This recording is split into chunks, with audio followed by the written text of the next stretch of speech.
Yo, what's up guys, how you doing? Sorry for the small delay, I was responding to something in the other Deep Dungeon Discord. I wanted to get that message out. Darth Sadie? Sadie, you've been busy. Hope you've been doing well. Mochi, Hopper, Glitch, hello. Let me get up the YouTubes, and then we will get started. We're doing the full run today, 1 to 100. I did a little bit of a lookup on Dragoon, just a quick look on the changes. In terms of what the job is offering. It looks like, I'm getting warm now. Probably I'm having to deal with a different, well, I think Nastrod's gonna be the same. I do have the new gap closer, where we don't have spine shatter anymore. I don't think that's too big of a difference. Dragon Sight's gone. I have a finishing 5th combo. And I think my spine shatter, which is now called... why they changed the name Dragonfire. It does way more damage.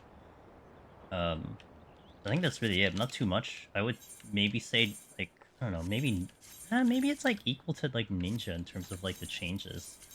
If I were to like do like a 1-to-1 comparison or something, but we'll play around with it.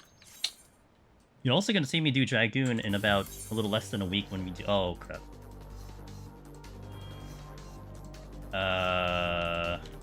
Okay, someone's gonna have to remind me to fix my portrait.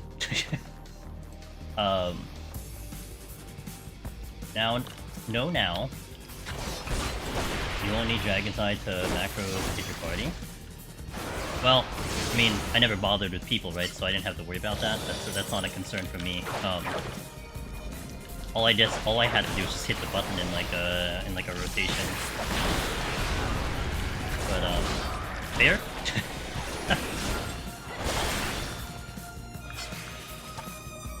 Now, what's going on with this timer?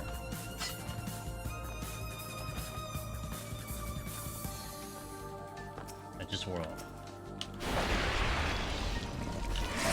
Oh, annoying. You tell C at 70 what happens. I know I get, like, my combo finisher at 64, I think. I guess I get Nastrod at, 70? Yeah, Mirage Dive later, Sonic, I don't care about Sonic. Okay.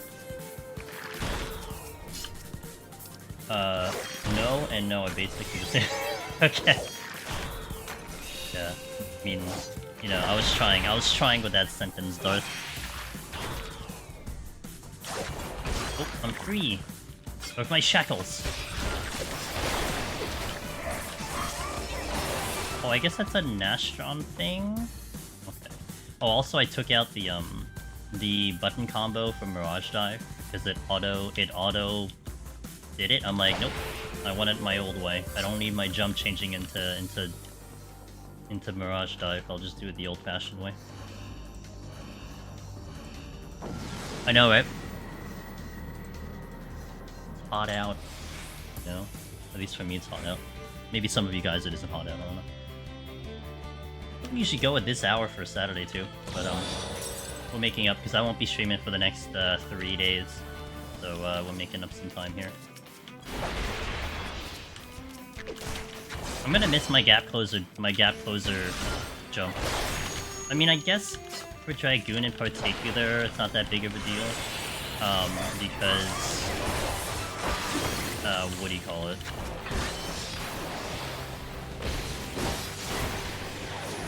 It's the same thing. Like it's not really any different. It's just now it goes to the target as opposed.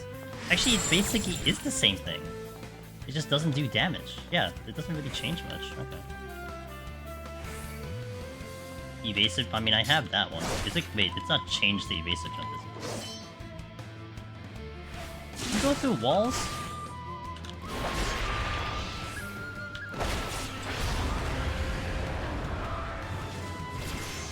Yay, Sonic Ghost.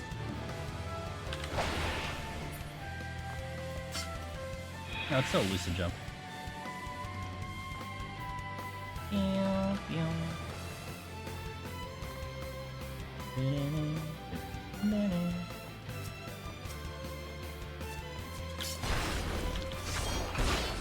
Eat my dash.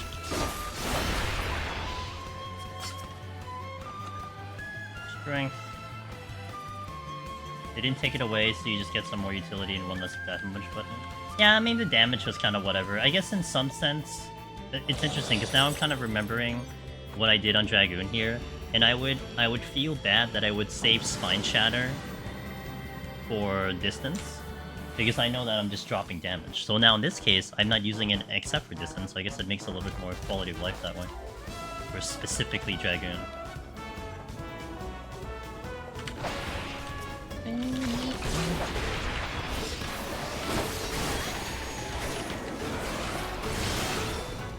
Oh, you're not dead. Hey, Commander. I'm doing great today. Thank you for asking. I am alive and awake, which is, you know... Sometimes I concern myself. I concern, like, the transition from, like, a night stream to a day stream. And I'm, like, not as awake as I really feel like I should be. Also, this is usually the hour that I start taking naps, but, I'm pretty good right now, so... cannot complain.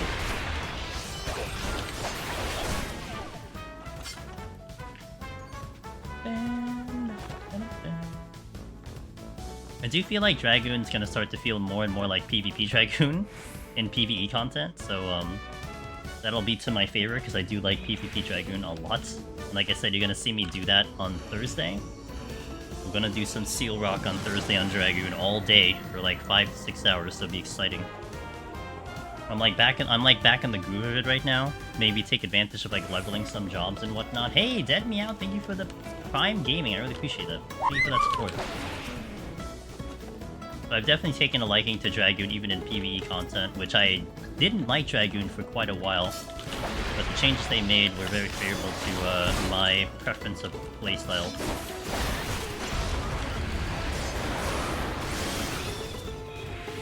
Missing out on Shatter? I don't know what Shatter is. Is that a game mode? Is that in the game? Must be new. Friday's Shatter. So I'm like, well... guess I'll do it Thursday. I'm missing out on Onsel, more importantly, you know? Onsel's Wednesday when I don't stream, and Saturday when I don't stream. It's very much against me. Diadem. Is that what you're calling it? Diadem 2? I'll take it. Well, I like all the iterations of Diadem. Like, I don't dislike Diadem, you know? You hate that? Yeah, I don't... Dude, everyone I see talk about Shatter, for the most part, don't like Shatter. It's like almost like the necessary evil. Yeah, I mean, also, like, to be fair, you probably don't have enough power to actually kill anyone either, so it kind of doesn't help the situation. Like, it would be fun to PvP, literally, but you don't have enough burst to, like, actually drop people unless you had a coordinated attack. So people just won't do it. I mean, unless you had, like, a call-out of someone doing it, then yeah, maybe, but even then...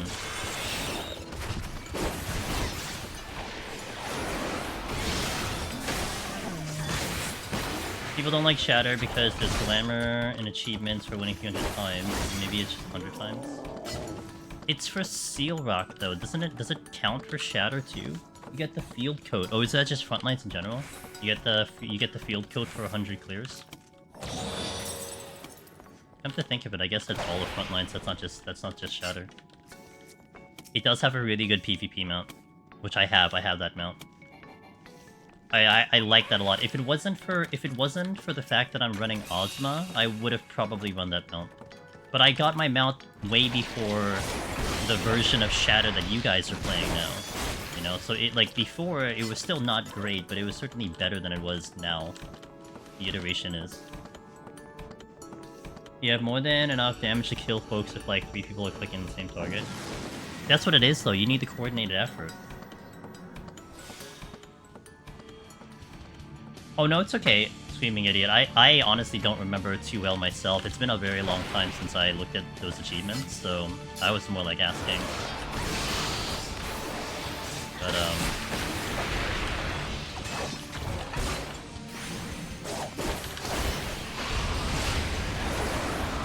oh, I don't need this silver chest. I need the other.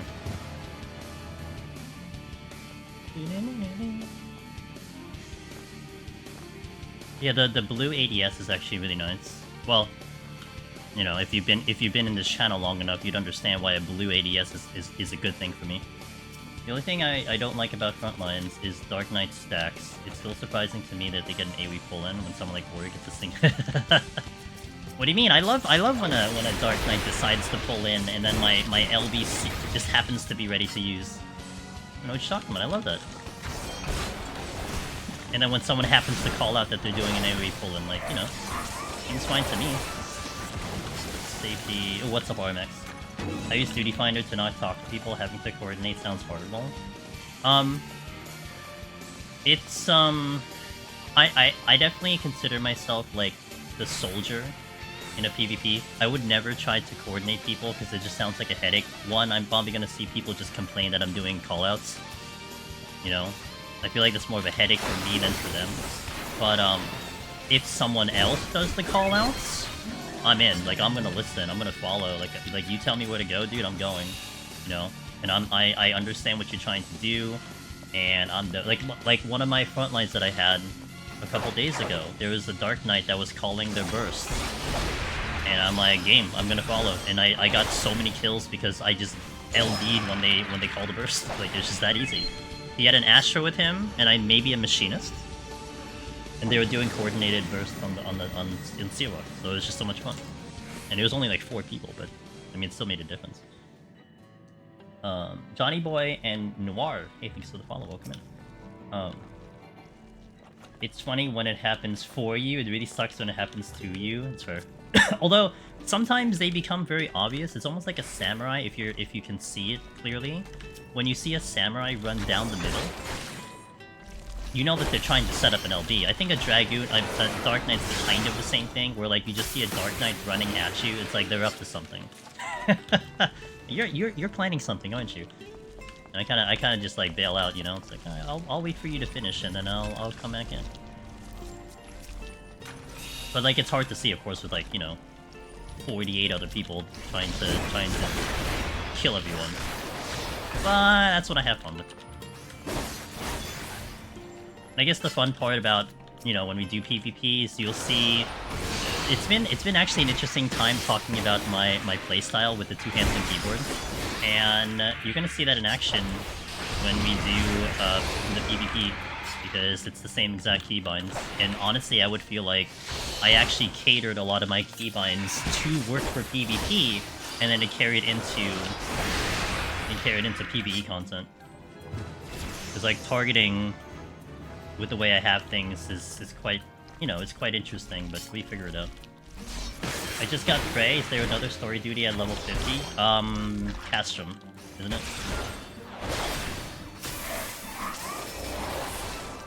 And then, isn't it like, is Ultima also there? Or is that Castrum? I'm sorry, is that Prey? I kinda wish they would just separate classes toolkits for Frontline and CC.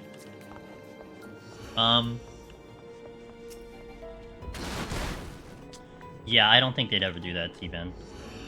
Because then, I guess the way I'm thinking about it is you'd have to then make a reason why you're doing that for Frontlines. Like, there would have to be some farther-reaching goal why you would have a separate kit for Frontlines and CC.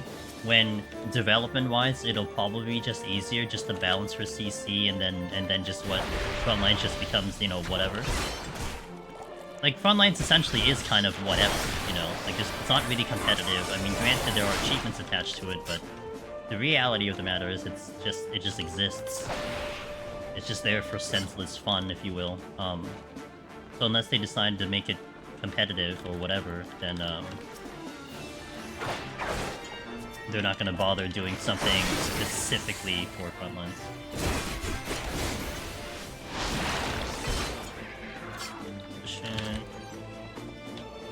More Heaven on High, Rin. This was the other option, so like when we did Ninja the other day, I had chat pick whether they wanted to see Ninja or Dragoon. They wanted to see Ninja, but I still wanted to do Dragoon. Like, I wanted to do both, but I can't do both, so I had to pick one. Hal the Red, thank you for the follow, welcome in.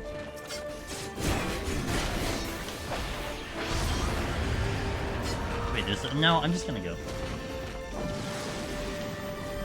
PvP with EU to NA ping is the least of my worries. The biggest problem I have is kiting things in Deep Dungeon. Yeah, that's fair. I think Casham is 4. Isn't it like Casham, Prey, then Ultima? Is there like 3 of them? Let's see. I haven't done an MSQ roulette forever. I don't think I've ever done an MSQ roulette. Except when I was maybe doing it with like friends, but I never did it for myself. The only roulettes I ever do is PvP or trials. In Endwalker, I did do the expert roulette, and it's because I was trying to gear up in Warrior. So I was trying to do those map solos in Warrior, so I needed tomes. That's the only time I ever did expert roulette. I didn't know. Yeah, Ninja. It's fine. Honestly, I didn't really feel too much of a problem with Ninja. Like, it wasn't a big change at all. I mean, if anything, I had to just break away from the muscle memory of, like, casting Huton. Like, I always casted Huton after Hide and when I enter a floor. And I had to break that habit. I did break the habit. But the overall gameplay was nothing different, so... It's still as good as ever, in my opinion. Cast and Pay and Ultima. Ultima was separate, yeah. Yeah, since 2.0. That's me. A very, very, very big habit that I had to all of a sudden break out of. I had a screenshot in the fails channel on Discord earlier where the game seemingly decided that I didn't look away from 50. Oh man. No, I've died to that before too. And that's one reason you'll see me, no joke. Whenever I have to do a gaze mechanic, even if it's Palace of the Dead, I will straight up, like, turn and go behind it. It almost seems like it's unnecessary, but I got very paranoid about the gazes in Heaven and High. I will lose a multitude of GCDs just to make sure I don't mess it up.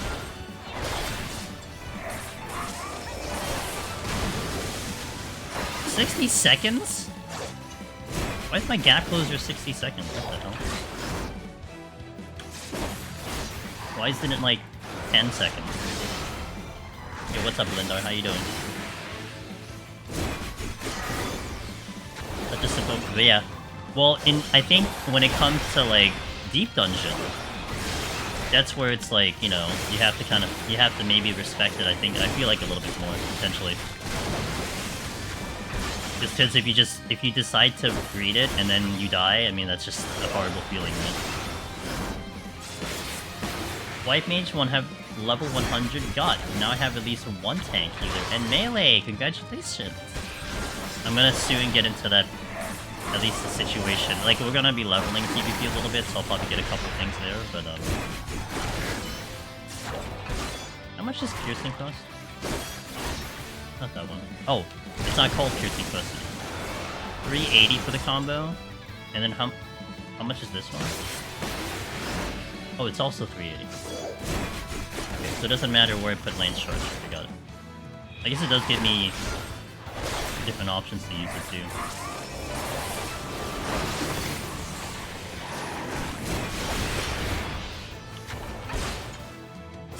I hate...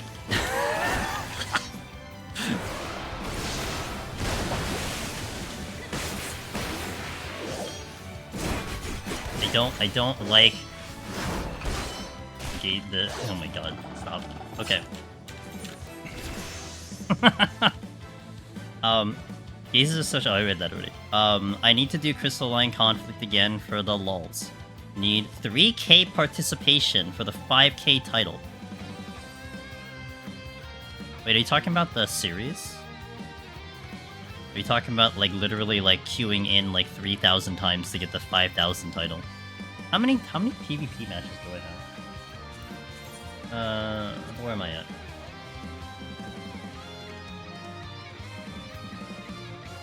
Ranking? No, not ranking. Wolves Den?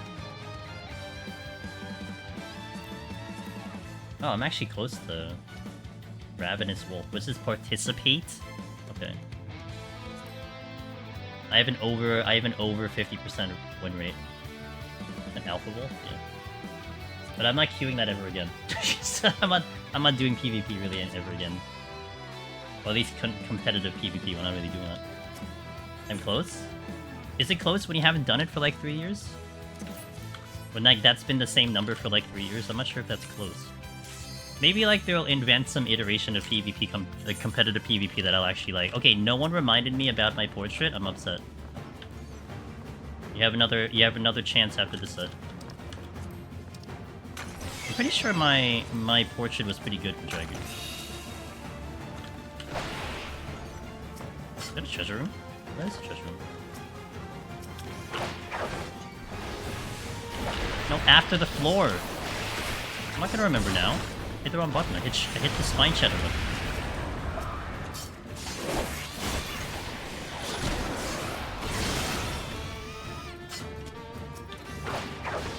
Look, it's the mount that you can get from drops, except it's colored brown. This is colored green. The one you get is colored brown.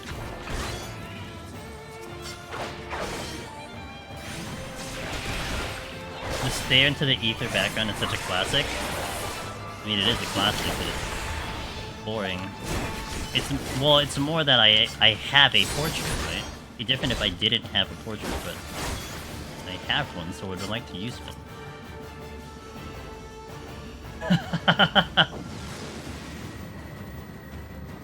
DMV picture? My DMV picture wasn't too bad. Oh no, no items. Shit. Shit.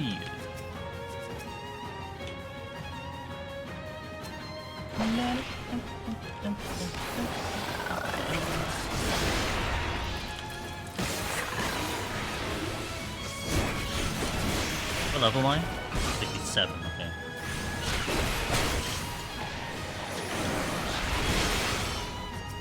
Oh, I should have done the other way.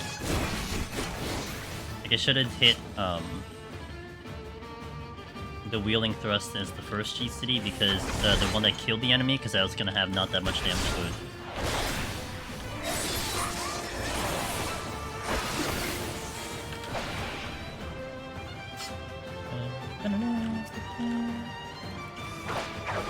Did it drop a chest, really?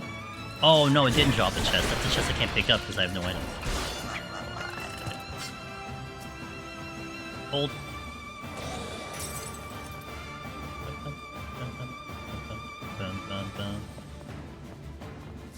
Namazu, hey Namazu, eat my dragon fire. Oh, they didn't do as much as I was hoping.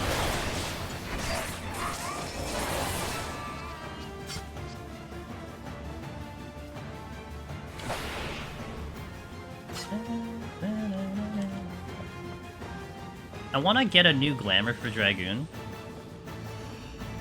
I'm gonna search around. Maybe I'll have something by Thursday. I was actually thinking I'd maybe have it today, but I basically didn't get back to my PC until like 30 minutes before stream.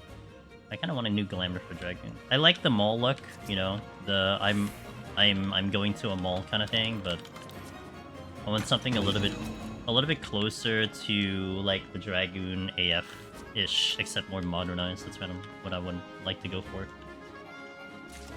The Radiant set from Grey Dragon Base? The Radiant set. Is that crafted or is that tomes? Mall looks good. I mean, I do like the mall look. I mean, to me it feels pretty intimidating in PvP, you know? Someone is heading to the mall, but by the way, trying to kill you.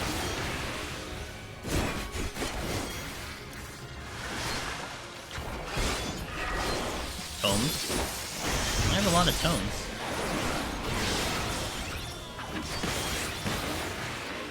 I have to watch, because I just spent a couple more tomes for more relics.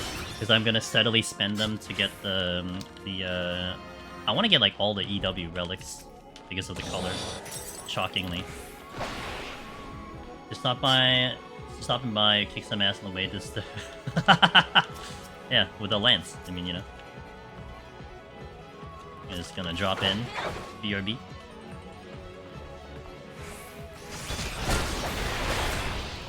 Is there anything cool from Hunt Seals?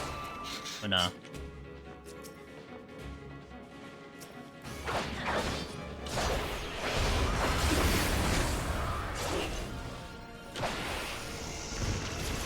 Almost perfect.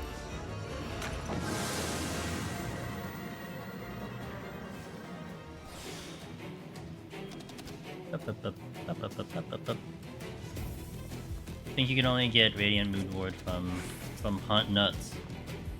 Oh. You meant you can get with nuts. Okay.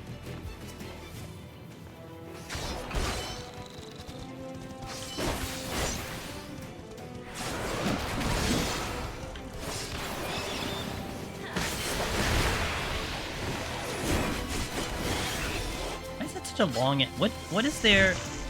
What is the fascination with really long animations and very late activation in this expansion? Viper has it, Picto has it, and now Dragoon has it with this new 5-hit combo? Why do I need to hit the enemy 6 times and then it says, oh yeah, here's the damage? Why can't I just do it immediately?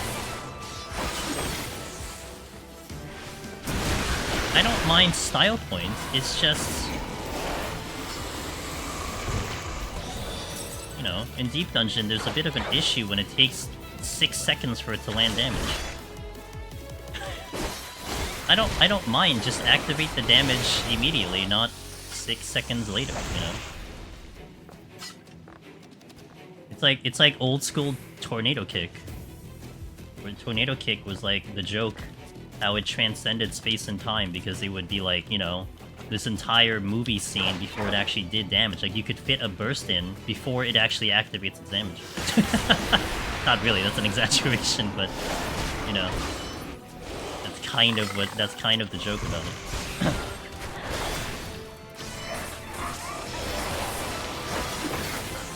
I want this chest.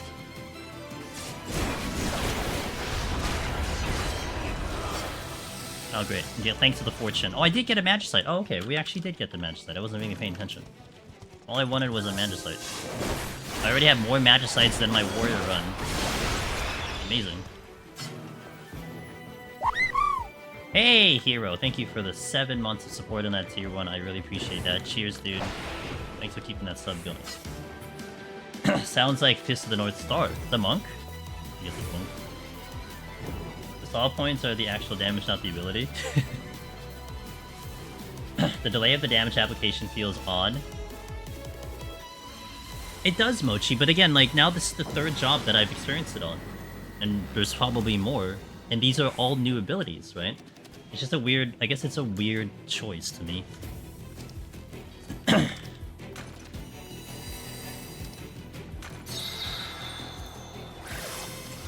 It's like OG FF7 Knights of the Round. Yes. Yeah, but that's like a legit cutscene, right? I mean, that's different. Like, you can't actually play the game. The game kind of pauses, it's in a cutscene, and then boom. Is that a trait now? Is Life of the Dragon a trait? It is. Upgrades to Life of the Dragon.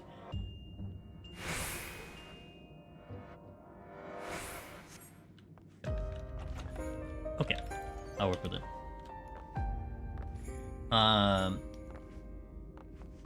The problem is more of the consistency of the damage when it goes off, more so than the animation damage being desynced for one move. Okay, that's fair. Yo, what's up, Mags? How you doing? Hope you're feeling good, man. Remember when Black Mage Fire 4, Fire 1 wouldn't refresh Astral Umbral until you hit the boss 30 alms away? Wait, no, I don't remember that one. Yo, what's up, Magnus? How you doing, man? Welcome in. Welcome in, guys. Angela's Demon is here. Doing actually Magnus's favorite job, Dragoon, in our return into Heaven on High in DT. And this was a job I wanted to do a little bit earlier, but I let chat pick the job between Ninja and Dragoon. They wanted to see Ninja first, and then today's Dragoon. So, I was doing some 14 stuff while talking about how my health is and everything. Okay, okay. Well, I hope it went to your liking. I hope everything is good. I mean, you streaming means you're feeling pretty good, so... but yeah, welcome, guys. We just started. We'll be here for a couple hours. I'm kind of predicting this to be a close to a 6-hour run, so that's how long it got me for ish.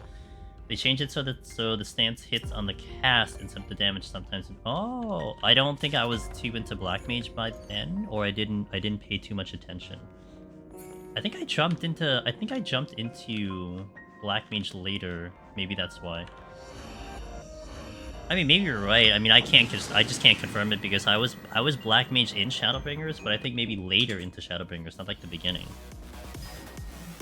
Streaming made me feel pretty good. That's it. I don't gotta walk around. Yeah. Do your thing, and do the self-care, and I'll catch you around, or later, whichever works.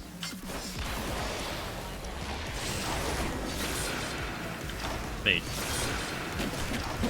Oh, it's 3 charge. Oh, I see. Okay, that's what you meant by 3 charges. Okay. I understand now. Alright. That's not how I would actually use it, but I get it now. I'm like wondering, like, what... Why is it 2-second recast, and what do you mean by 3 charges? Now I saw it. I didn't finish my combo.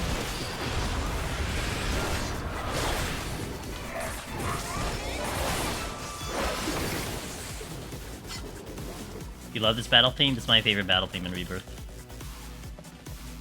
I need to work on my crafting eventually. Picked though, I'm loving it. So there's a lot of time in this expansion. I've actually been really enjoying, like, kind of casually going through just the expansion in general, you know? I know some people have, like, gotten 100 on everything, and I'm no judge of whatever the heck you want to do. But on my end, like, now that I've removed crafting out of the things I want to do in the game, I feel very relieved and relieved in a way. It's like, oh, I don't have to rush anything. I can actually just go at my own pace, and it's been kind of cool. Been a nice adjustment to things. I mean, I still want to hit, like, certain points before, like, you know, I want to be able to do the normal raids once it releases, that kind of thing, but I dragged too long. Yeah, I mean, I'm doing 2 jobs to 100 as well, with the MSQ. 75's level up and it's locked to weeklies. I mean, the MSQ is great and it's favorite, so I kind of need to work on a bunch of things and I'll suffer through the usual Omni crafting hell. Yeah, it's fair. I know what that is. And there was a point in time I did enjoy it, but that joy is, like, gone for me.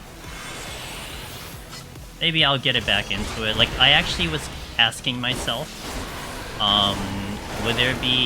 like, again, this is like a question to myself, but I'm like, would there be a situation where I actually get enticed by the new crafting, like, items that I wouldn't want to level my crafting, you know? And I wonder, I mean, I don't think it's at that point yet, but it could be.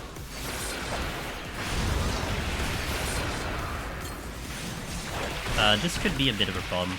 I know what I'm dealing with here, so... These enemies can hit pretty hard.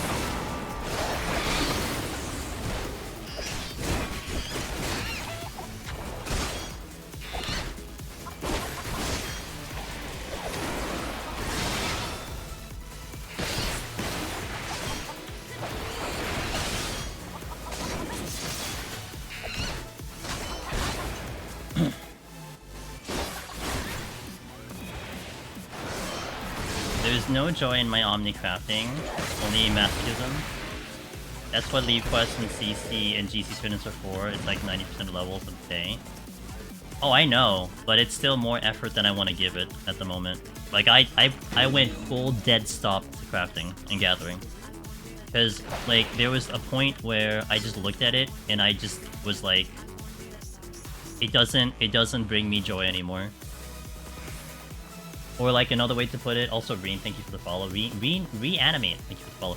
Also, like, you know, now that I have, like, so many games I do want to hop around to, it becomes a choice of, do I want to craft, gather, so on and so forth, and put time in there, or do I just want to play this other game? And it's just straight up, I just want to play this other game. So. But again, there might be a time in the future where I will feel like that. Like, right now, that's what I feel with PvP. That I've been hopping into PvP roulette, you know, trying to bridge some of the XP gap as I'm going through, like, MSQ and whatnot. And I have fun doing it, but on top of that, it's like, wait, I want to actually do more than just roulette, but I hold myself back because it's like, but I got to do these other things. So that's one reason I'm gonna PvP at least on Thursday to kind of like, you know, expend that excitement for the game mode again. And I wonder if I'm gonna get to that point with crafting again. I'm just gonna crave it and then we go back in.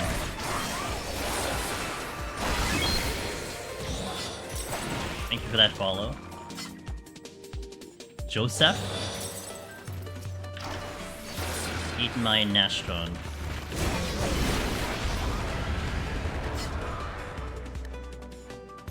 I did grind out the shared fates yesterday. Rank 4, congrats, let's go!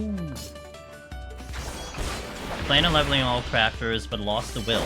Gonna again with alchemy and culinary up with pot and food to call it a day. All I levels goes Smith to 60 plus, not my thing. I initially loved crafting back in the beginning of ARR because later on it came to this realization that it was basically a turn-based combat. Crafting was to me. Like, that's what it is. It's like turn-based combat, and I love turn-based, so it made a lot of sense why I ended up liking crafting. But I like a challenge, and it didn't provide a challenge to me anymore. That was more the issue that I had. Hey Sengir, thanks, I appreciate it. It'll be a nice fun day, I feel like, today. Gonna Nastrod everywhere.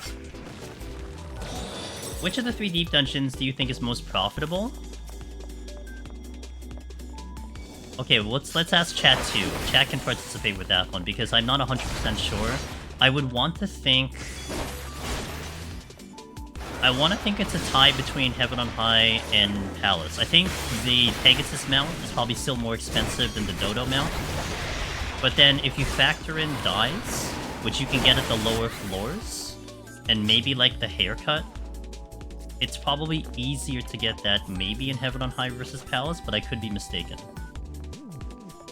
Like you wouldn't just put them out as the only valuable item. Like, you also think about some of the glamour, which people are glamoring. You also think about the dye, which 2 dye channels come into play, so dyes have to be a little bit more popular, you know, right now. So, I feel like if you just factor everything in, I feel like it's just between Palace and Heaven on High. EO has some pretty good items that you can sell. I think last I checked, like, the barding is expensive. I think the minion is in, like, maybe like the 5-digit mark. The mount is not nearly as much as the Dodo or the Pegasus though. But I think EO will eventually get there. Because the thing with Deep Dungeon 2, who asked that question again? Let me just check out. Drury. The thing with Deep Dungeon is that the further away you get from it being relevant content, the more likely items will become more rare, and therefore people need the items because you have an influx of players into the game. So it's like a fluctuating market. And then on the flip side, if they decide to do something like, okay, here's a really solid example. When they injected Shadowbringer's relic into doing Palace of the Dead and Heaven on High, we're like, oh, hey, you can do Palace and Heaven on High to get these relic stats. Well, that's going to flood the market because now people are doing the content. They're going to get some intuition tax, and then you just, a lot of the items that maybe were as a little bit more rare are now going to become common. Do I play without a mouse? I do play without a mouse. Yep. That's my HP. That's a nice number. As in, it isn't a nice number. Okay. I fell behind in chat. Let me see what we got. I still enjoy crafting and gathering, but the reality, the combat stuff gives way more money unless you fully devote to the market board. Why craft for money when you can chill on fates? That's also part of that. I'm agreeing with that, T-Bound. Like, that's why, like, Deep Dungeon has been very lucrative to me. So it's like, if I'm making more money via Deep Dungeon, I don't see why. And I stopped making money via crafting a long time ago. Like, it was a good moneymaker for me, but the market is so saturated, it's hard for me to even get anywhere with money. Except, like, the expert crafts for Island Sanctuary was one a really good market at the time. POTD Pegasus is big money, but EO has a good deal if Hyper Potions sell well in your server. Umbrella... Ooh, the Umbrella's 1 to 2 million, okay. And the Sirius, Suzaku still sells well. Okay, thank you, Sadie. Actually, I don't think I've gotten the Parasol in a while. And that is a pretty cool Parasol, too. Like, that, it looks pretty badass. Especially with them pushing the fashion accessories a little bit more. Let's hope the next Deep Dungeon will be exciting. I mean, you know, we'll make it exciting even if it isn't, but I hope it is also exciting. I'm lazy, let's try it. Oh, I lost my combo. Rip.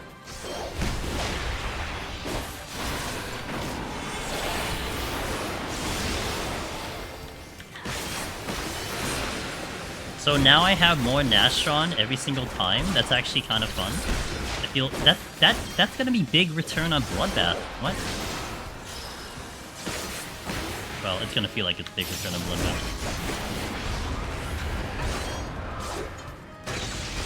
Although it's like a minute cooldown instead. I think Heaven on High would be quicker to farm. But getting the HoH bags are really fast. Yeah. And that's what I'm thinking about Heaven on High. It may have an advantage. But again, kind of at the end of the day, you saw the conversation there. I mean, you're gonna get money from either of them. I think maybe also at the end of the day, it comes down to, like, can you clear the content? And that could be a variance of, like, if you're doing it solo or if you're doing it with people. Because you need to clear the content to get the thingy.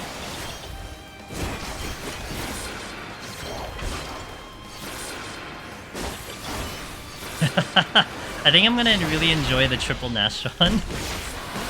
Just because it's a button I get to hit. I love hitting buttons, so just give me more buttons to hit. I don't even care if it was split up into three different GCD, or, like, you know, it's a much weaker version and it counts up, but that's kind of fun.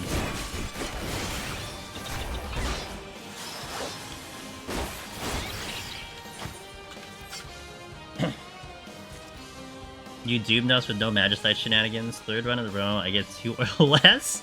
Wait, that same day everyone was getting Magicites. Did we just flip or something? Yo, what up, Snow? I'm amazed with your Dragoon jump in the shorts. Oh, were you talking about the PvP one, Snow? The one where we're in Crystal Conflict, so I think this is the one that Snow was talking about. They were mentioning my Dragoon shorts, and I had one. Let me pause the music for a second. This was so fun. Like, I don't think I've ever seen anyone do it at the time. I'm sure people do it now. But it was the racetrack map in Crystal Conflict, the one that has, like, the conveyor belt. And I was on Dragoon, and they were in their enemy team was in a section where, like, if I conveyor belt from my base, I would use that to zoom into the team, because that's kind of the mechanic, to zoom into the team. But I thought it was going to be a hilarious thing where I would prime my limit break, then use the conveyor belt. And mind you, a Dragoon limit break, your movement speed is a little bit slower, and it's also, like, obvious that you can see it. But I thought this would be interesting if it would work. So I used the conveyor belt with the limit break and dropped straight into the team without them knowing, and, like, wiped the team out. Because they didn't see it coming, because I was going at hyperspeed. The one in POTD where I skipped the patrol. Oh, that one too? Oh, the one in POTD where I skipped the patrol in the area? Oh, that was fun. Yeah. Oh, that one? That was a recent one in Heaven on High. Yeah, so we were in the middle of a room. I positioned the elusive jump, and then we avoid aggro and a trap and, like, all these other things. Oh, that was a good one too. I like that one. Yeah, it's fun. It's fun actually making some of the shorts. We're going to be doing quite a bit from the Machinist run last night, where we tackled a bunch of things with no steel, but... Oh, look, we have a gamer! Why, thank you, Shiny. I really appreciate you participating in the portrait. Actually, you know what? It's not that great. I need to fix this at some point. It's got like the Sephiroth vibe to it.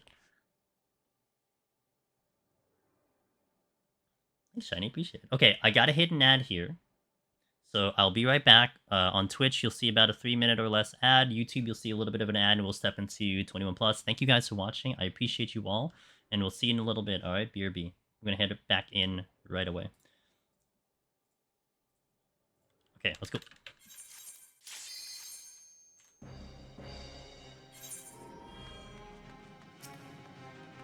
Alright, we got the Sephiroth vibe going in with the Dragoon. Mid-air jump, about to murder someone from the air.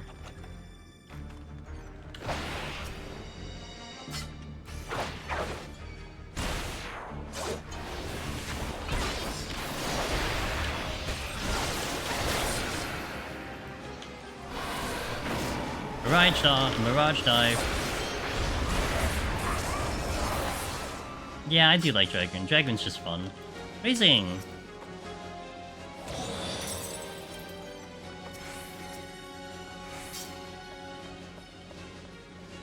You gonna aggro? No? Okay. I didn't want to fight you anyway. And also, I guess I'll say this later. I was gonna say something which I bet it's probably better after I say the ad.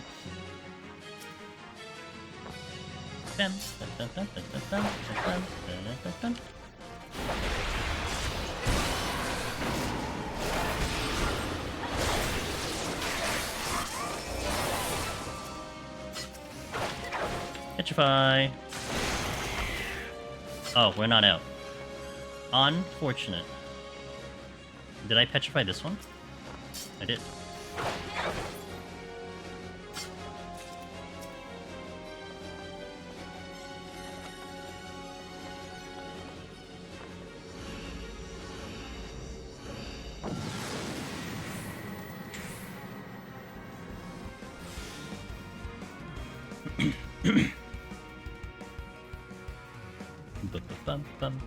Where the hell's the chest? Hey, Magicite. I already have more Magicites than I've ever seen on a warrior. Holy moly. This is the run.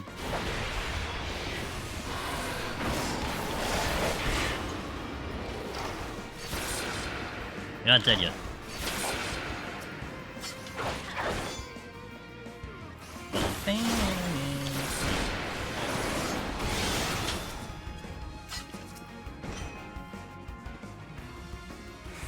These are the invisible walls you guys were talking about, by the way. Like this one right here. Yeah. How big is this wall? Wait, how big is the wall? Oh, it's just... Whoa, that's wild. Wait, it's like literally like, that's so...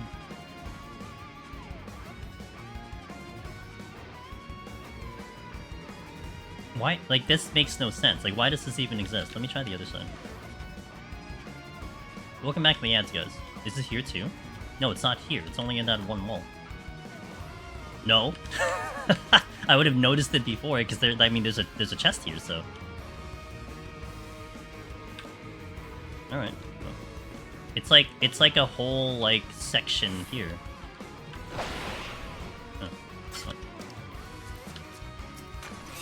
I have Juggler, and we're now going back to the older jobs to kind of see how they feel in comparison to that experience.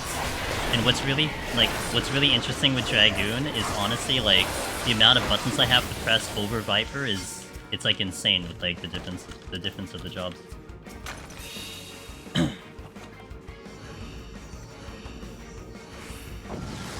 I think it's because of how Heaven on PUTD work map gen wise. Right, but like, why is it only here now and not before? Because that didn't exist before.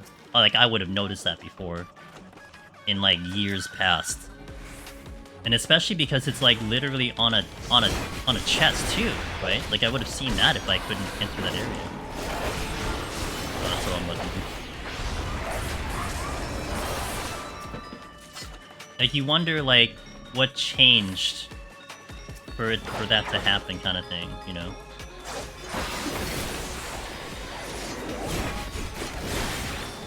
I mean, granted, you had the other issue in last expansion, where you had the floating chests happen a lot more common than they used to be, and I think that was a byproduct of, I don't know what they changed, but I remember that there was a glitch in like was it UCOB? Where like, I think it was one of the ultimates where like the tower was outside the arena and they couldn't resolve the mechanic because it was just literally just outside the perimeter of the arena. And I think during that same change, you started seeing floating chests in Deep Dungeon.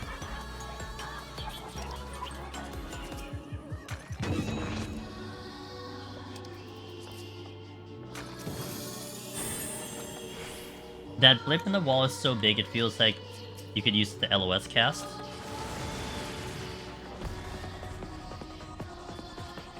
Yes it does. Let's see if we can find it again.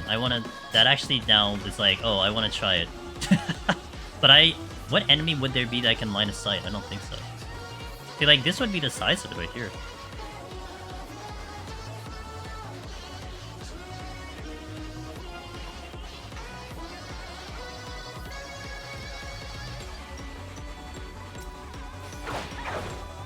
It was you, Cobb, right? Okay, at least I thank you for confirming my memory is still good in my older age of life. But it was floating, so it's like above you, so they couldn't resolve it that way. So I wonder, like, if there was something that they added into the game that caused some, like, weird coding effect in here. Technically, the map isn't randomly put together. There are just walls and open. Layout feels random, so it could just be one tile. Oh, yeah, I know. Yeah, so Deep Dungeon, what Screaming Idiot says, Deep Dungeon loads as an entire layout. Think of it like a gigantic map that you're traversing through. But there has to be something that affects it that would cause that issue. Because again, it didn't happen before. And I know some people mentioned this in chat before, and I just hadn't noticed. I think I did notice, but it wasn't like registering in my brain that it was a problem up until now that I'm thinking about it.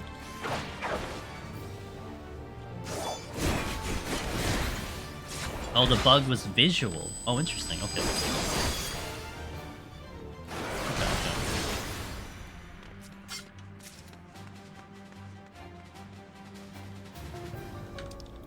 I need one of those, like, hallway rooms again. I guess it's that specific room that does it.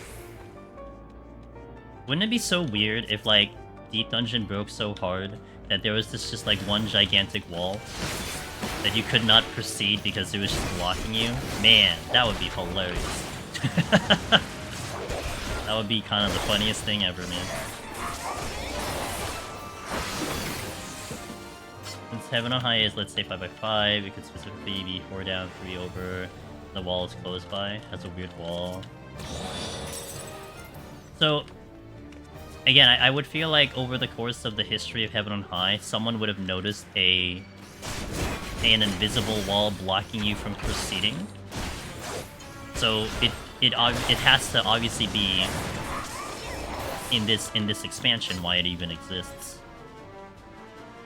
And to be fair, I have noticed not only that wall, but there have been like a couple corners here and there, sometimes in Heaven on High, maybe was it Palace too? I think it's mostly Heaven on High, where like I'm hitting like a corner wall like this, and I would get stuck on the corner like more than I usually do. Like I would expect to very smoothly round the corner, and I get stuck on the wall. I think I've noticed some of that in 81+. I mean, especially when you go through like something very habitual, you know, stuff like that is noticeable when it changes.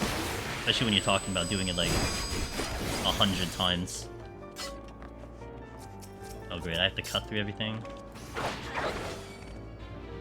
I always assumed the floaty towers was because of in 5.5 they added in Bahamut-based dungeon boss, which would use a bunch of mechanics and foil. I don't know, like...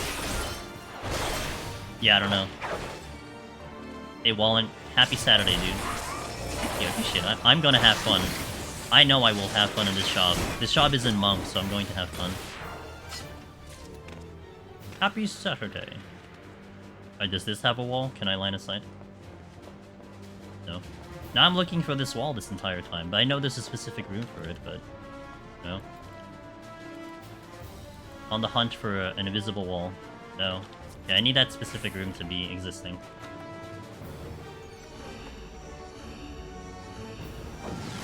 So I think it is big enough like the one in... Like, it might be just small, just short, but it might be big enough for a line of sight.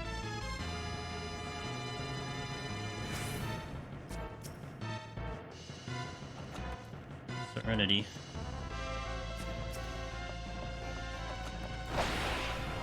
Nope, that was just me being angling incorrectly. I'm gonna find like some secret door that goes into like some clipping outside of the arena. That's what we're gonna find. And I'm gonna get reported for hacking. God damn it. How have DT changes been for Dragoon? So I'm not good with numbers. I couldn't tell you about the numbers. And also, I would probably feel it later more than anything. I think the only thing that I've definitely noticed is that I can spam Nastrod 3 times, so that's kind of fun. Because I like hitting buttons. Going into the back rooms, yeah.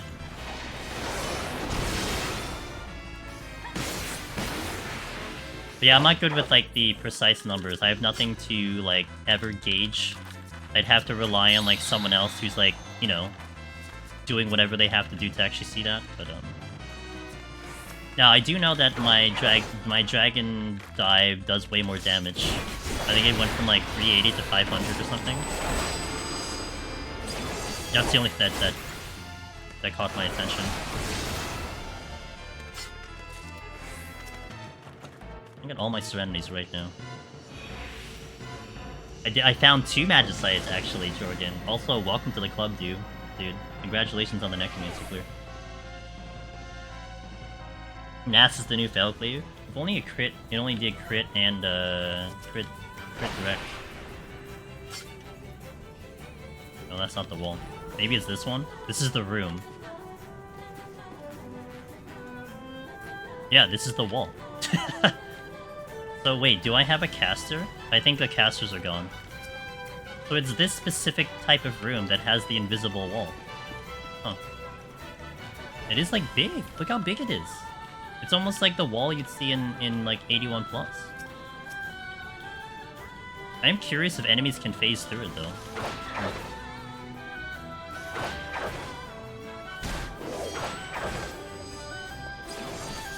And it is a solid wall.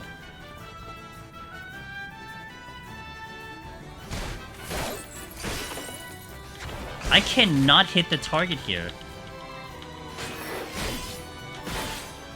It can hit me, but I can't hit it.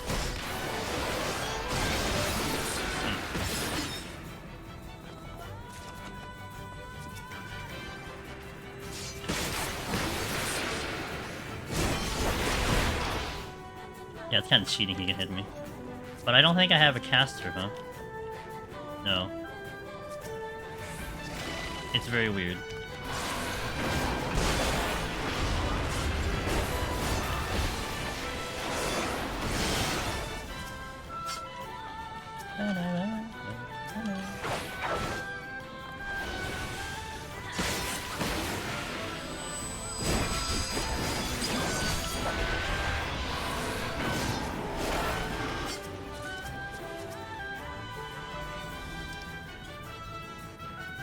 It definitely feels that like they exercise a bunch of jank from Dragoon being able to go into Life of Dragon openers pretty sick. Yeah, that I heard. I'll be honest, I don't know what that really means to me, but it sounded great. I don't have enough experience in Dragoon to really, you know, understand that completely, but maybe that's something about wandering mob pathing that not work if the dungeon could loot. No, I'm just gonna kill you because you're in my way. Okay, so I'm gonna know which room that is because it looks like it's consistent and not random. That wall is just there now. I don't think would I have a chance of anything doing a range attack? No. I don't think anything does a range attack moving forward. My only chance was in the beginning. I'm trying to think of the enemies. Oh, well, technically, you could do it on the giant if I position him properly. The giant in the one that does the stack marker in 31 plus. But I'd have to like actually be in the right position for that. Wait, it technically would be this room too, wouldn't it? So would it be a specific wall? Which would be this one? It's this one. So it's like the... I mean, I guess that's not technically the east wall, but it's like this one in particular. Wait. Wait a minute. Wait, what? Didn't I just get stuck? Wait, that was weird. Didn't I get stuck? I thought I got stuck. Oh, that's a little weird. Okay. Didn't I just get stuck on the wall? I could have sworn I got stuck on the wall and then it's not there. I'd have to look at the VOD again.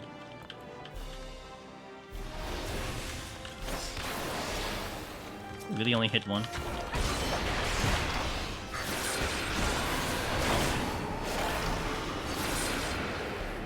I think you might have clipped into it, like the housing, just move out and try again. I'll go back there again.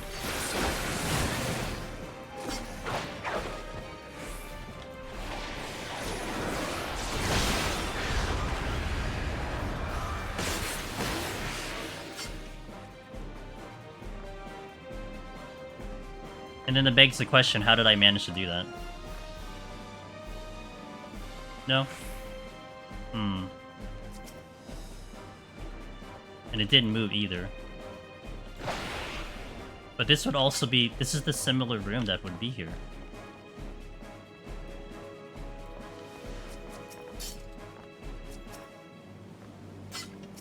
Oh, Petri. Okay. Huh. Okay.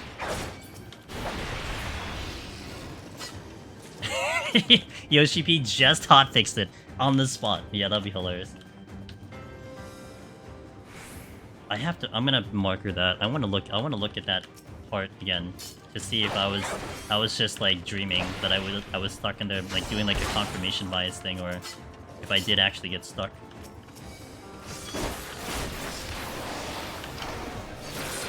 Oh my god, the delay, Nastrod, how dare you.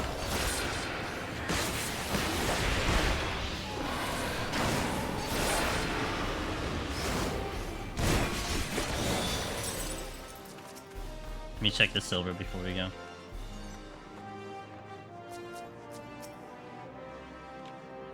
Which deep dungeon do you think has the strongest commanders? I really think you can make a case for EO, but Magites are powerful. I would say EO. Storms and Lethargy are really, really good.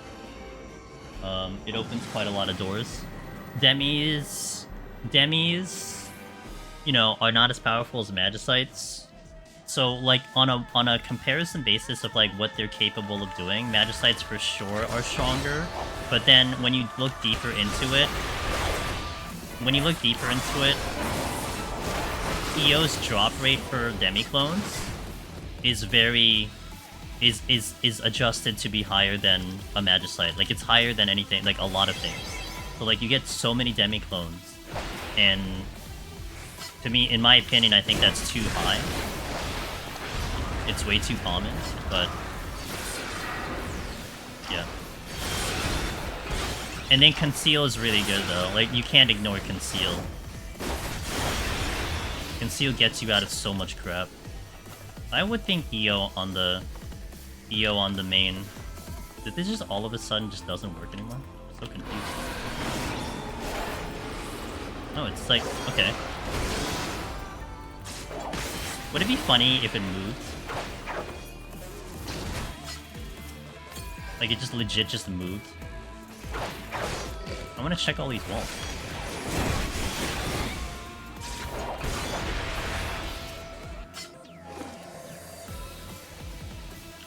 Steel, I'll use it. Wait, okay, wait. I can go into this, right? So I see like a little push into here. But then this one... I can't get pushed into here. Huh.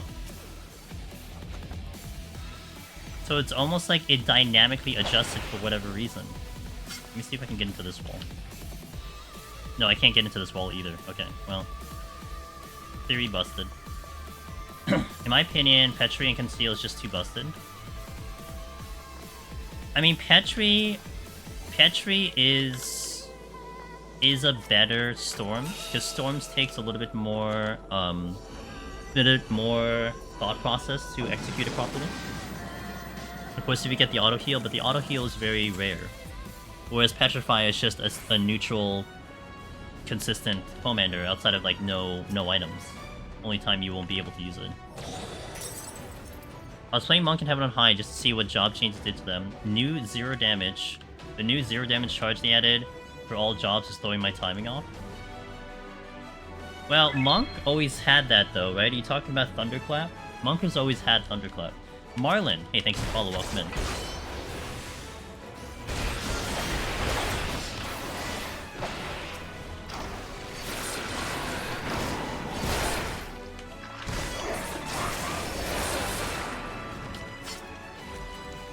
Steel. Dread being Rage and Lust is huge.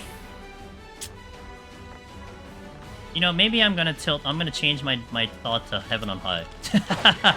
Because, okay, on the surface, Dread and Rage is Rage and Lust is huge, but man, when do you ever really use the Lust? You know? Like, very rarely do I even take an opportunity to use that thing.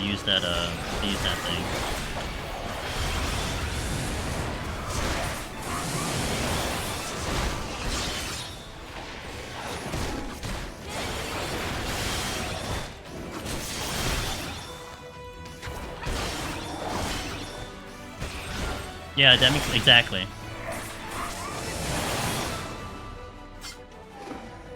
Shoulder tackle rip. Also still have damage on their gap closers, as they should. The samurai too, right? Samurai still has it too. Well, they didn't lose their stuff, so.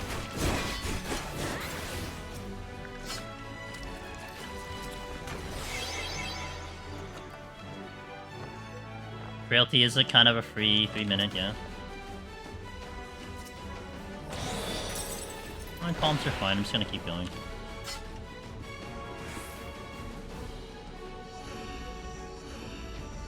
By combining Rage and Lust, you kinda just deleted Lust. Well, the thing that happened in Eureka Orthos, though, especially on the higher floors, like 81 plus, you can't even take advantage of a double dip because the rooms are way too big. So it's really only good for that one singular floor.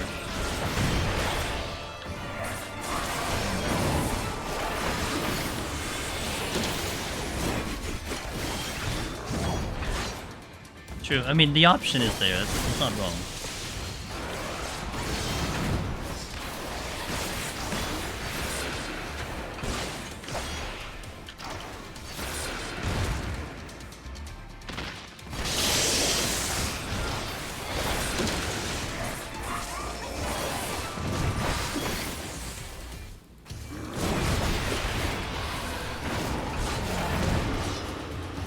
I would argue combining Rage and Lust onto one commander is a nerf, because you rarely use both at the same time, and if you try to use the Lust effect, you've lost the Rage.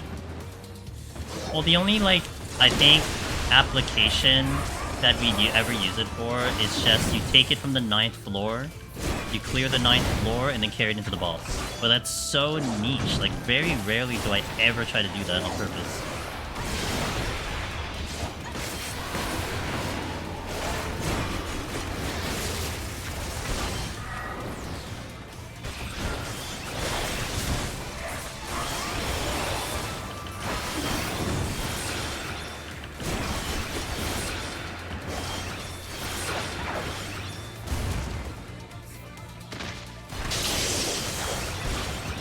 I mean, we're using the gap closer, right?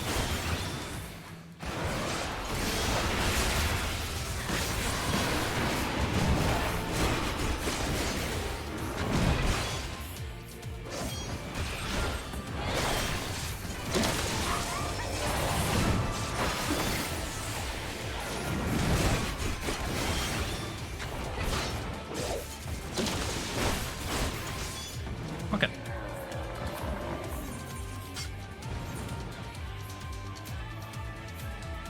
Beep, beep, beep, beep, beep, beep. We're gonna go straight into the next floor. I'll do the ad after this set. See if we can get more invisible walls. I mean, it could also be possible that it only goes up to a certain floor. But we'll see about that.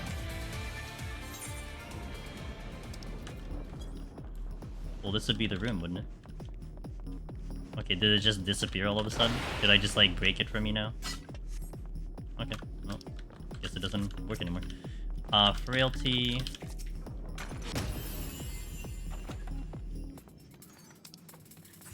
Yeah, it could be a very specific room in the map layout. I mean, we do know that the game works on different map layouts, so it could be a specific map layout. Like if you're working like a map layout like House of the Dead, where you have an A map and a B map, it could be that it was on one of those, right? Possible. How we're gonna ever figure that out, like, on demand, I couldn't tell you. Well, actually, you could technically figure it out on demand, because Darebound has shown that you could, but it's a different story altogether.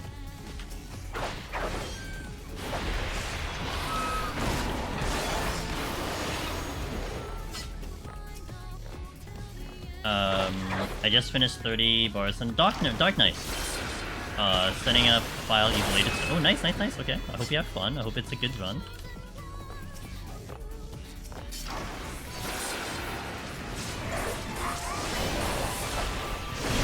Okay, that was kind of overkill. Can't find that wall anymore. And down the to 3 way.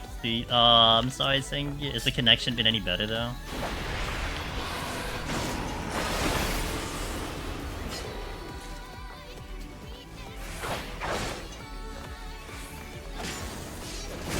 I should go to bed. Hey, I got an answer.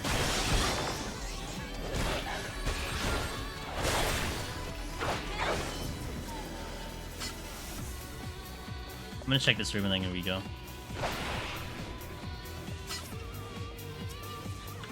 Yeah, sure, why not? I'm doing EO as a group. If I disconnect bad internet, will the rest of the group be able to continue with the run fail? Okay. So here's the details about disconnecting on the run. Amongst anything else, the short answer is that you have to make sure they do not clear until you get back. If they clear the run and leave the run without you getting back, I believe the file either bricks or they have to continue without you. And I'm not sure which one of the two, but basically the file does kind of get messed up because of that thing. So now it's okay for them to keep going. It's just don't duty complete. Don't hit a duty complete. Because you'll actually see on the file that literally someone will have a disconnect. I guess in your case it's you. On the actual file. And I think you can keep the file going, it's just without the other person. But don't quote me on that one. Okay, here's the wall again. So 32. This is the wall. Wait!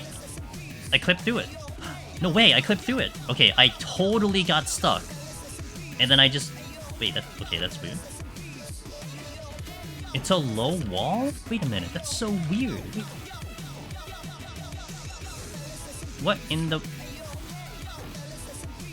Wait, now it's a high wall? Okay, I'm so confused. I can feel... I don't know if you're visually seeing it with, like, the way my character is moving. I'm clearly getting stopped, but it's inconsistent. That's so weird. What is going on with this? Okay, I'm clearly stuck right now, right? That's me being stuck. So if I... Well, now I just clipped through it. It's like, it's moving. I have no idea what's going on with that. Like, that doesn't even make any sense for, like, anything in the game of, like, a movable solid object?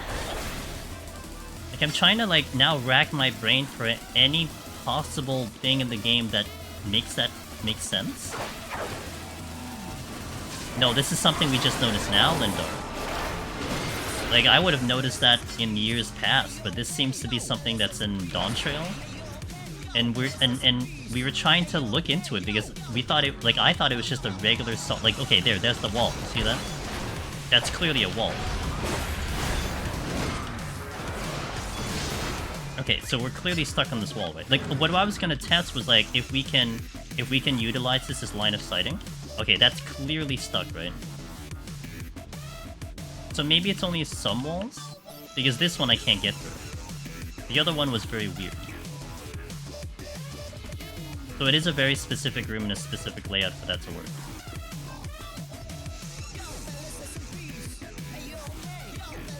Now, why could I get stuck on the other one occasionally, but this one is just like a really solid wall? It's so weird. That's so weird, dude. Now, someone suggested, wait, you can probably use it for line of sighting, and I'm like, wait, we probably could, but I need an enemy that does line of sighting, and nothing does line of sighting here, so I have to wait. Like the only thing I can do it on is the, like 21 with the orbs.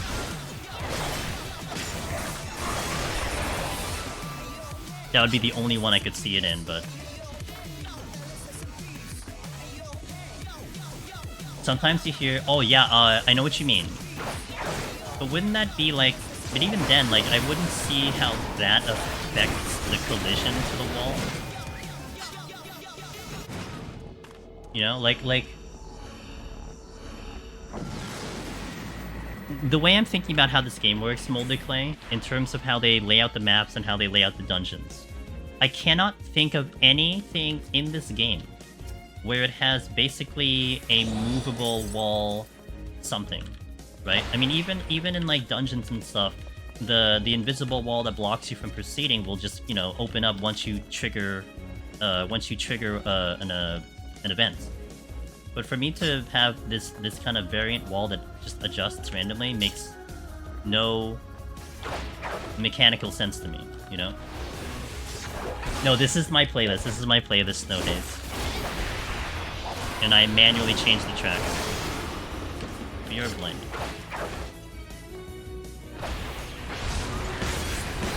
Imagine using Battle It and you couldn't be me.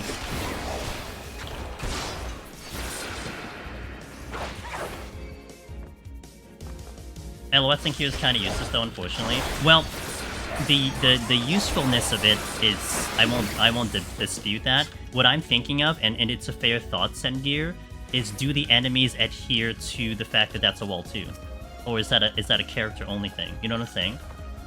Does that make sense? Like the chest that we saw in, what is it, 24 or something? It was theoretically within that invisible wall. Like it was actually like just dead center of the wall. It's almost like the chest clipped into the wall. So that's where my brain went when someone asked like, oh, could you use it for line of sight? You know, it's like, wait, do the enemies also respect the fact that that's an invisible wall? Elder? Hell yeah, dude. That's the type of run we need after not getting Magistrate with my warrior run. Maybe it's the blockade that blocks the full layout and one specifically is bugged or something.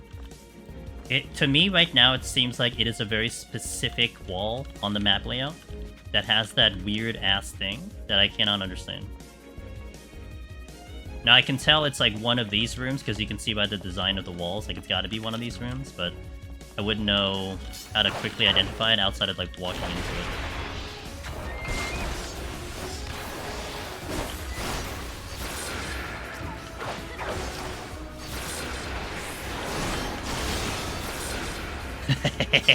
Dragoon's fun. Magistrate actually has a higher drop rate than I thought at 10%. Oh, are you checking Compendium?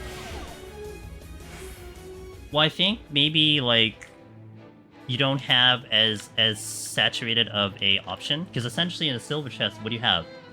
Potential Mimic, Magistrate, or it explodes, or it's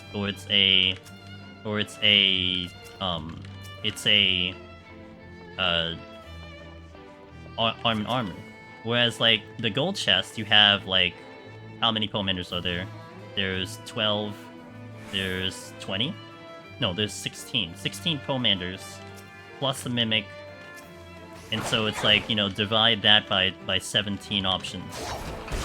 And so even if something is at a 5% rate, you're still talking about how many Poemanders do you get versus a Mimic. Like, what's the Mimic drop rate? I guess maybe mathematically that's why.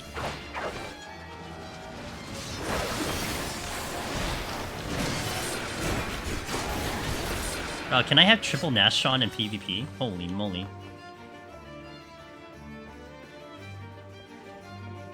Okay, this is the wall again.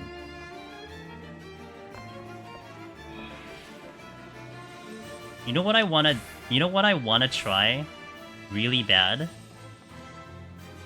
That's gonna kill me?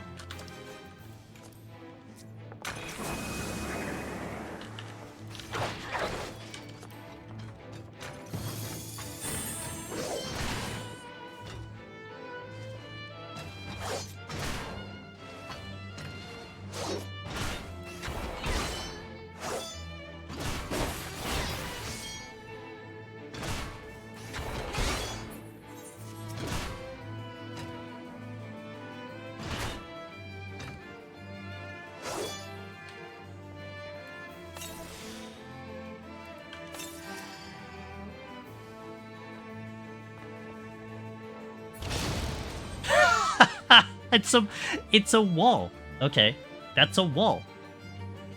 Enemies do not disrespect it. That's why I had to racing, because that would probably kill me. That's hilarious.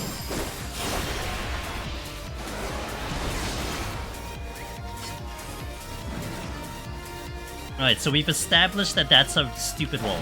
Yo, what's up, Hustle Hoop? Yo, Hustle Hoop has over time turned into one of our best deep dungeon runners, especially in the scoring and challenge department. So if you haven't seen him do some Deep Dungeon, dude, he is damn good at the game. And yeah, check him out. Thanks for the raid, man. How was stream? What are you up to, dude? Hoof, I gotta show you something. You ready? I'm gonna do it again. Shout out to Hoof, by the way.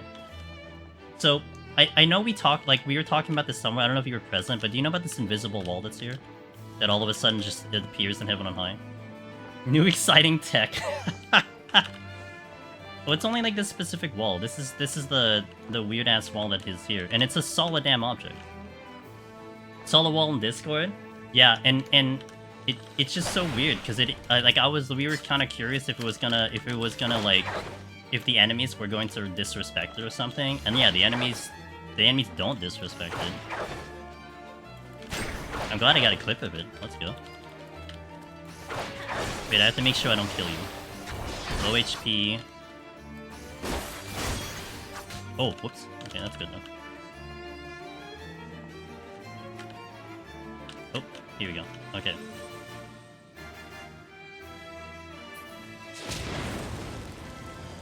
Got him. That's a dead ninja. Let's go. Oh wait, let me check the silver. Yeah, cause someone asked me when we saw that wall, could you do line of sighting? And my brain thought, oh, that's a good thought, because what if the enemies don't care about that wall? Because I guess that's fair considering how weird this is, but no, they also respect the fact that that's a wall. So,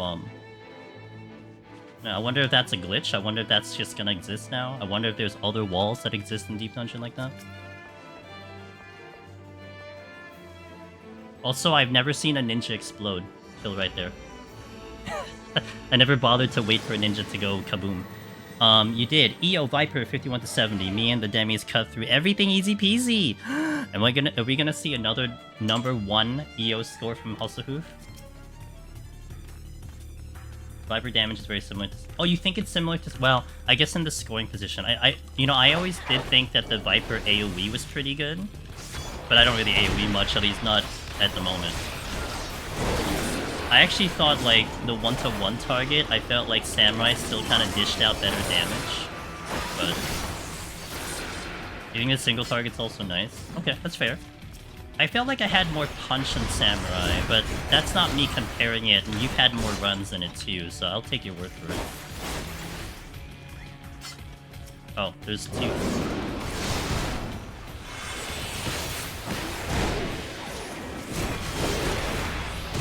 He didn't die.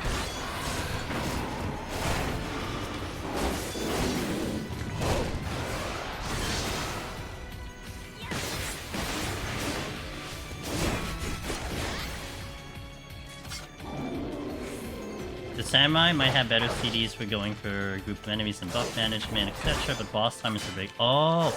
Okay. That's fair, that's fair. Yes, I am. Today's the full run. We're gonna go all the way, or if I die, we're gonna do it completely. What's up, dude? How you doing?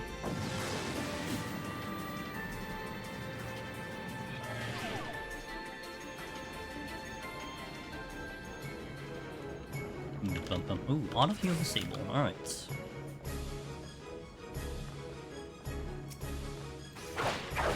Oh, I would say years of conditioning. You know? I think also, like, to me, I feel like I've definitely gotten accustomed to, like, a minimum 5-hour stream.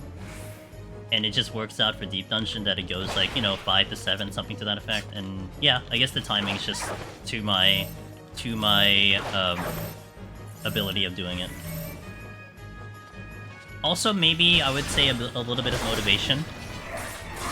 You know, I think motivation also kicks in, that I would rather get it completed today versus wait until the next day, especially with Heaven on High. Because otherwise I'd have to plan out and schedule where I do the breaks, which sometimes we did. Like, there was a time that I set up to 41, and then we did 41 plus because of, like, timing. But, yeah, I think scheduling also has to really do with it. I missed my another mashup. Johnny's current Viper EO record holder at flat 1.9, but I know we're at least 3 good scorers doing a run at the moment, so most likely one of us beating it. Yo. I definitely have my money on you, Mr. Hosubu.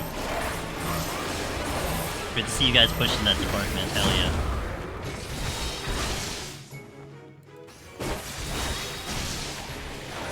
Also good to see it for Viper. I mean, I think, like, I wonder if I would have had a different impression of Viper if I started at EO and worked my way backwards, because essentially because I started with Palace of the Dead, I had this, like, negative impression of like, Viper, at least on the lower levels. Not to say the job was bad, not that at all.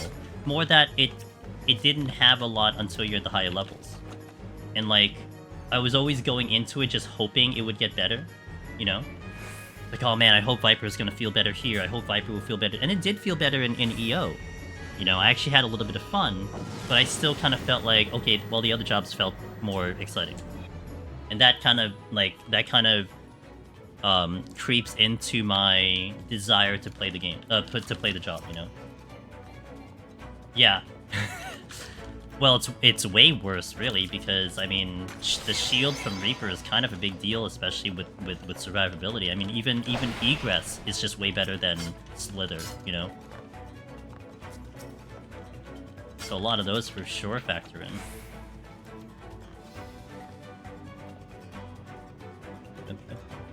The rotation-wise fun-wise?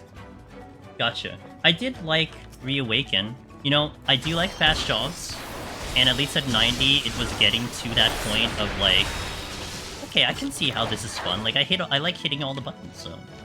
Am I floor tanking yet? I can't, not on this job anymore. There's no, like, weird there's like no animation lock unless I drag and dive into something. So... no more. I've only died to jump like one time anyway, and that wasn't even my fault. Viper and Picto is so weird in level sync stuff, like in the first 4 or so dungeons, Picto's literally a one-button rotation. God, I just... See, I never run level roulettes because of that issue, you know? I'd rather just do the high-level stuff, because it's just... It's like my brain will start to hurt. I mean, Black Mage was so annoying trying to do, you know, between the different level tiers and everything. I do like the change to the Gurgle. To Gurgle? We can call it Gurgle, it's fine. Well, the triple Nastrod is kind of fun. It just feels more active, you know? I don't even care what the damage looks like, it is just more active. Most likely maining new Dragoon in the raid! Oh, that's so cool. Yeah, I had a really good vibe with Red Mage. I kind of took a break from Red Mage and, like, say, PvE content, because I felt like it was just more of the same. And then I took it into some of the current dungeons, because I was trying to level it up. And it's like, oh wow, this job I don't know, this job just feels nice now. Like, it didn't really change much, it's just... So... Maybe I just got my cooldown on the job, you know? I had enough of a break, and it's like... Let's try something new again. Maybe that's what it is for me. Okay, my one use of that move. Love it. With 50 instead of... Yeah.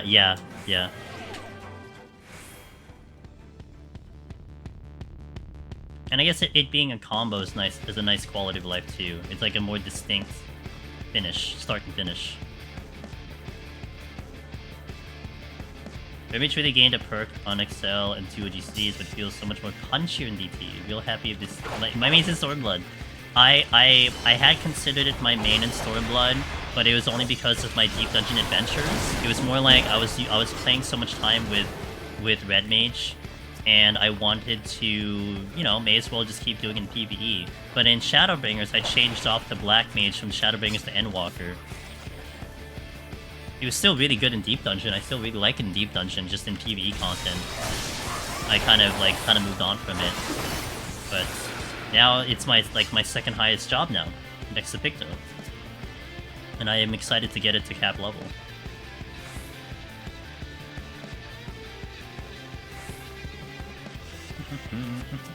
I'm not gonna check chests. Unless I get a Serenity, I actually don't get anything.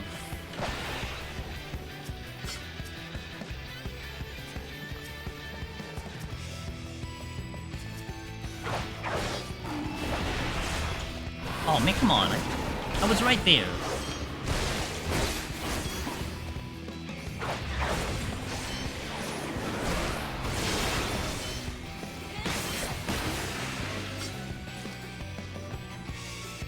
check the next room.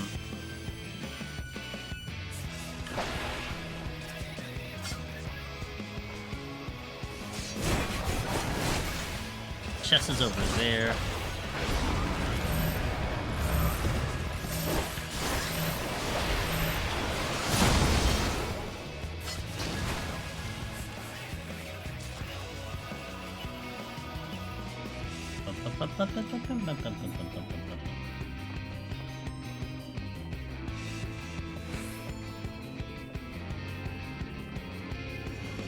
One more floor to the boss.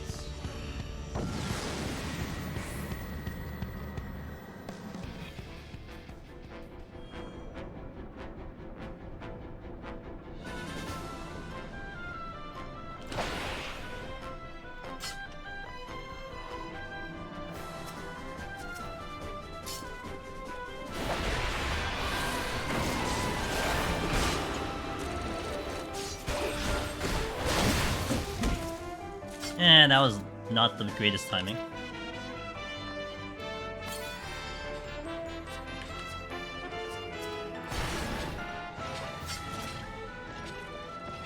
Conceal? I'll use it later.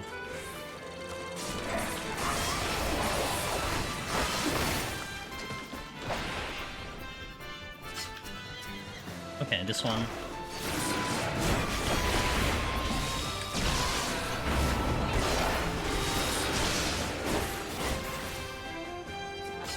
Hold.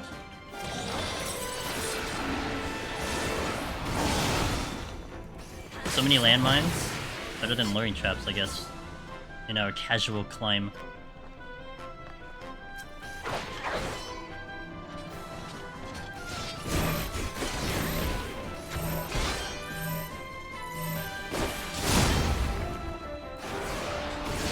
Hey Nina, how you doing? Welcome in.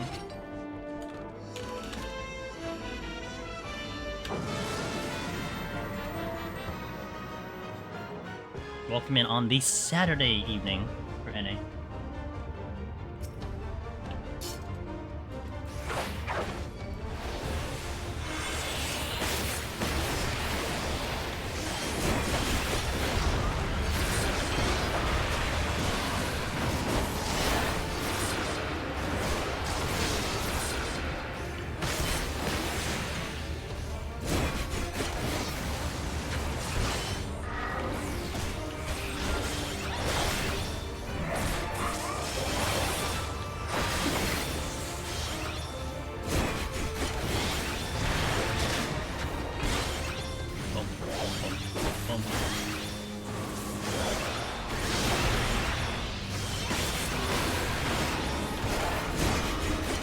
Burst feels nice. When all the buttons go off, it feels really nice.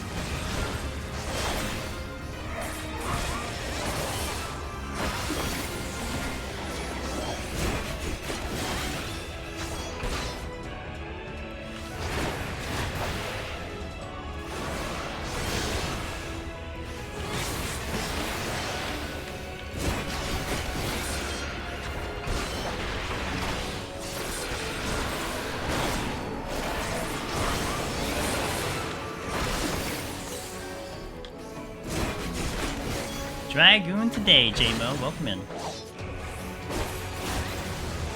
Last time we did Ninja, it was a choice between Ninja and Dragoon. Chat wanted Ninja, but I still wanted to do Dragoon, so here we are.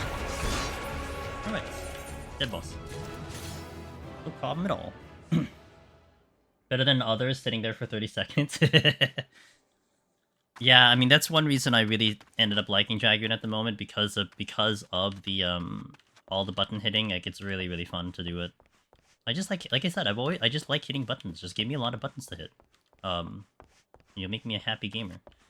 Okay, I gotta hit ads here. So we're gonna hit some ads, and then I'll probably go the next 20 floors, and then we'll probably take my first... Oh! Wait. Well, I'm stuck here, but then it's interesting, I can clip through it. If I get a different angle, I can clip through it.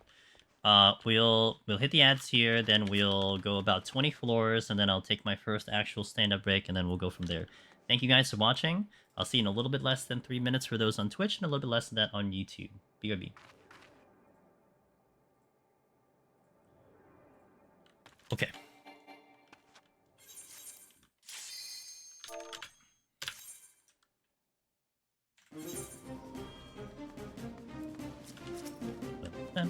Intuition, sure.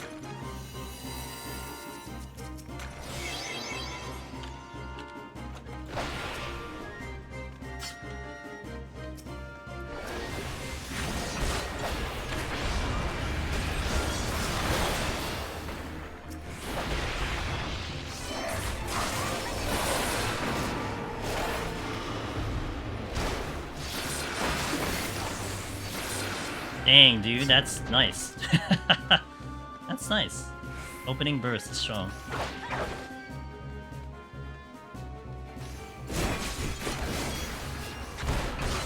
All without litany. Because I forgot litany. Alright, let's go.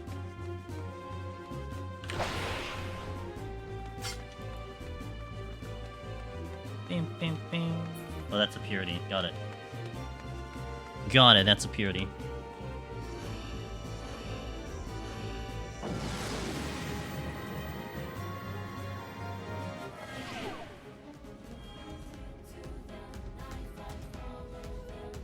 One second. Oh, no Magicite? How dare you, game. After not giving me a Magicite at all in Warrior.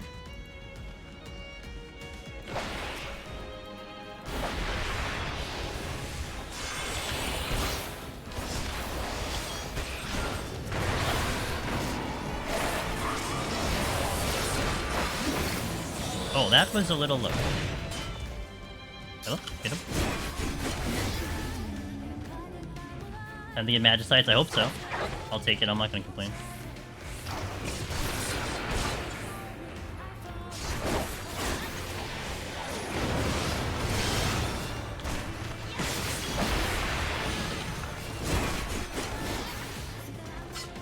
Sight, good. I'll go to the silver because I could really use potential.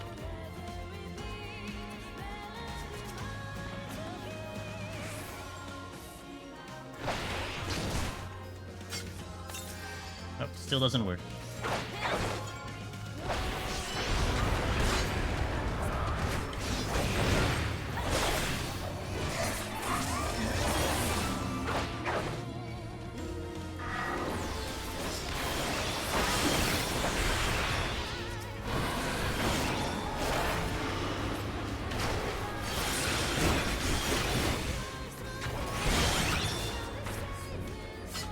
Lights. Oh, I got way more than I thought I was gonna get. Nice.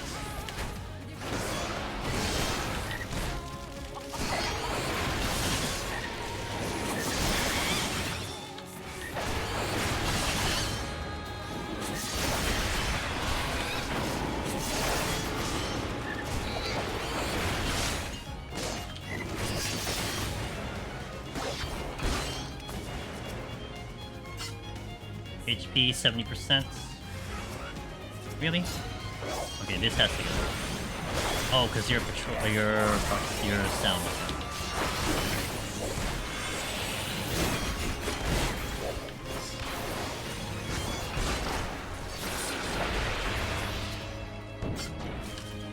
That's the lights. At least no Magicite stops us from possible accidental misclick. I guess that's fair. I don't know what clicking is though, so I don't think a mixed click will happen. Well, I could mishit something. That is. Hey, okay, we're good. Now we can just speedrun. Let's go. Good. We played around with the invisible wall that we found in Heaven on High. That was a lot of fun. We took some video clips of that one, and we're just doing the run. So I hope you're having a good day, Mr. Willow. It always works. It always works when you least expect it.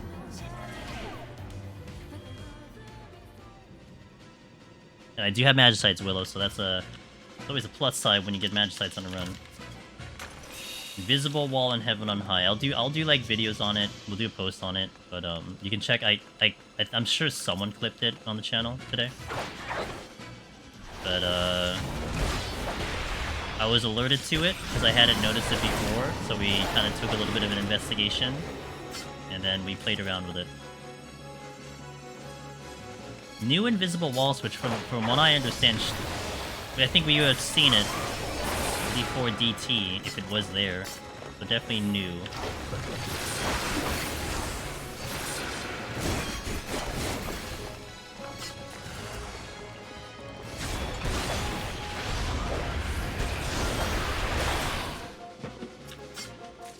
Just finishing up work. See ya when I'm. Alright, have a good safe trip home.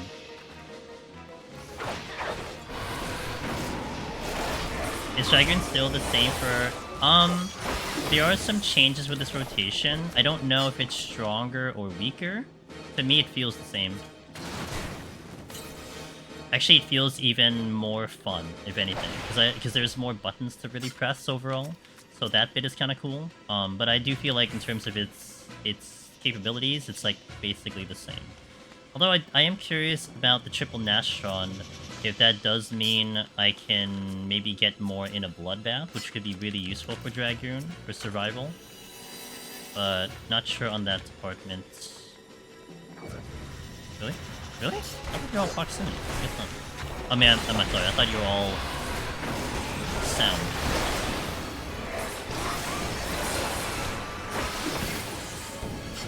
Triple Nastrod is kind of fun though, not gonna lie.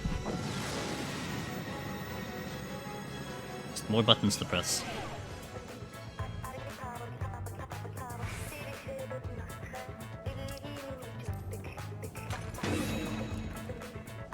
Okay, I don't really need chests, so I'm just gonna kill the exit and move on.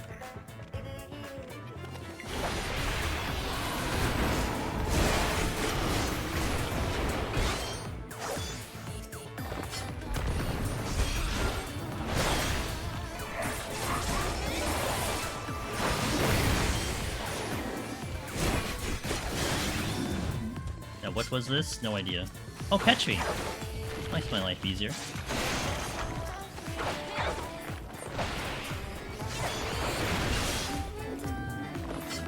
Got my safety back too.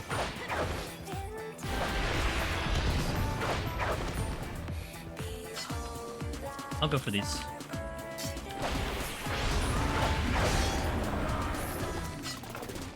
Steal up again, I'll take it. It's nice. Alright, let's go. Outside of the strength, you basically have 3 of everything. I mean, I opened with the strength, but basically I have 3 of everything, so I'm not too concerned about it.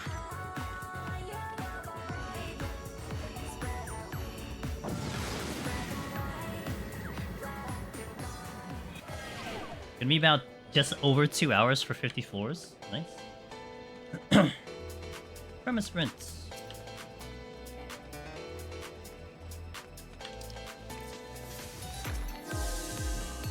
This is the one Pulse song that I share with Eureka Orthos on my playlist that we both have. Everything else is all different.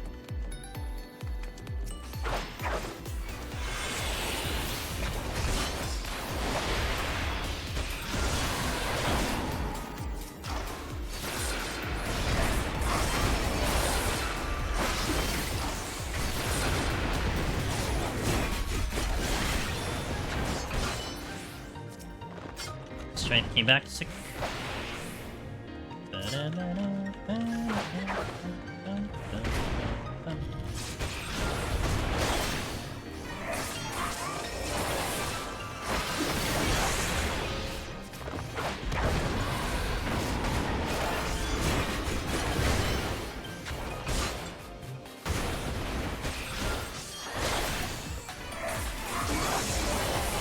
Okay, let's go. Pick up the steel and off we go.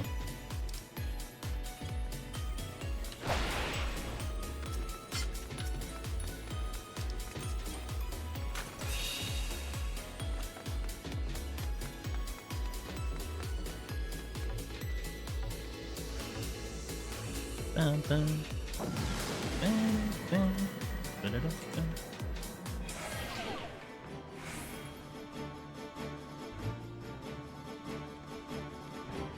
Okay, that's gonna be a thing.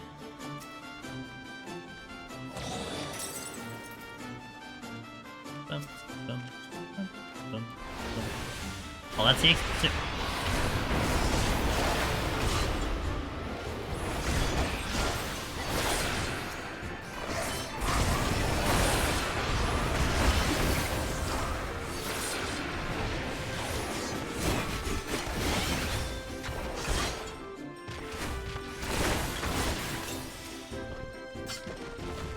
Another Petri.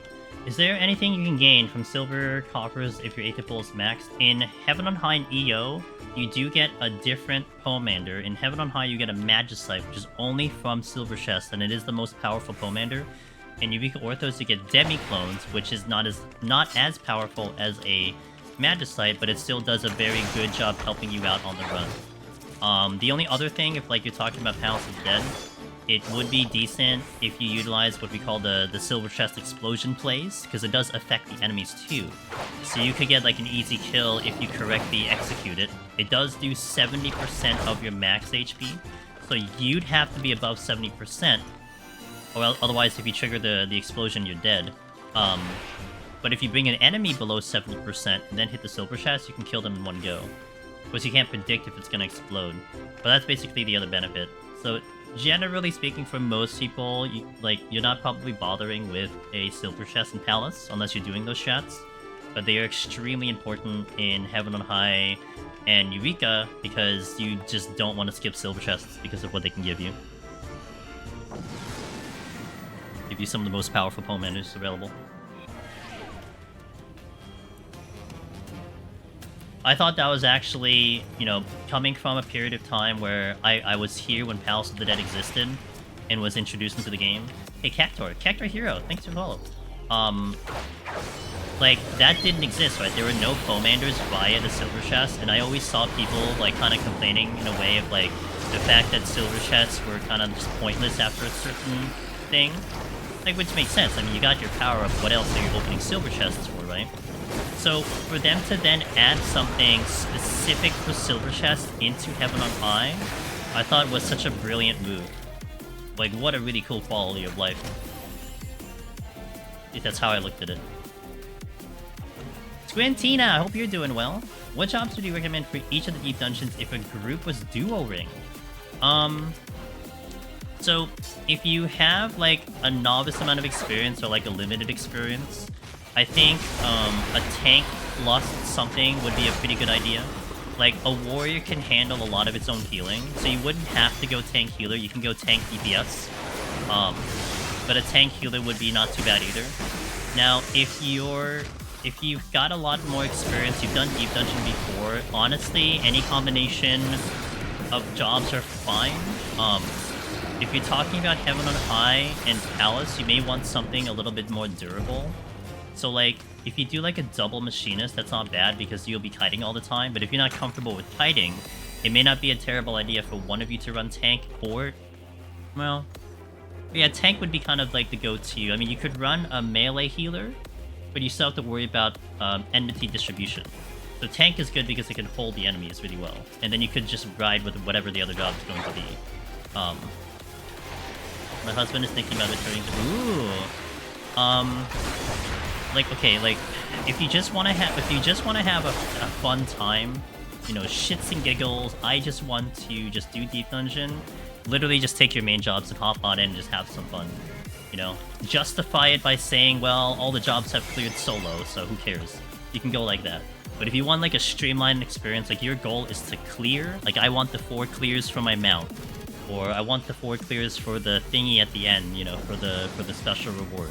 And yeah, like, tank... whatever else, would be a really good kind of base combo for duo. Exceptions are, like, if you guys are okay in machinist, you can do double machinist.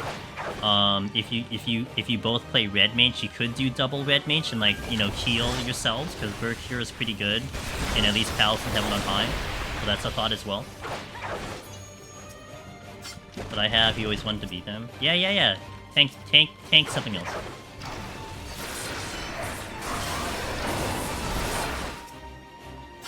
Okay. Does the 4 clears of EO mount need to be deathless as well? Nope. That can even start at 21 Tomoki as long as you get to the end of the shrine. Or whatever the thing is called. You just have to get to the end, that's it. It's just like Heaven on High. Heaven on High, it's just get to the shrine and then record... I think, well, specifically for Heaven on High is like you get the accessories and then you show the accessories to a specific NPC and then the NPC recognizes your valor and then gives you the mount. I don't know what it is for EO, if like you need to go through that kind of situation, but basically the point I'm getting at is for Heaven on High, you just had to claim a clear regardless of 1 or 21. Oh, you need 4 accessories for EO. Okay, there you go. Alright, there you go.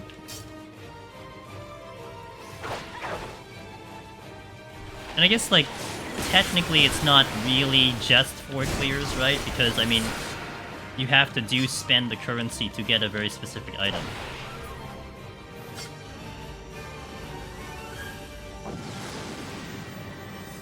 Do I have the mount for EO? I mean, I've gotten the mount, but I haven't bothered to pick it up. I got the mount, the crab mount, the item, but I've sold every single one I've gotten. And I didn't care so much for the four clear mounts. I could get it whenever I want to, but my main mount is Ozma, and that's literally the only mount I use, so I don't really care about the other ones. Thank you for the insight. Sounds like we could do him on tank and me on Machinist end. I'm flexible on... Yeah. Yep, and then that's not a bad combo, because if things go wrong, Machinist is still really strong, and you could probably pick up the pieces if something goes wrong, you know?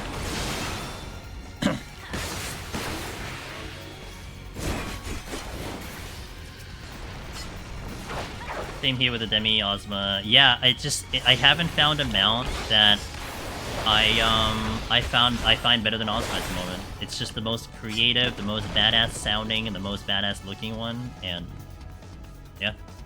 Any other match is kind of whatever.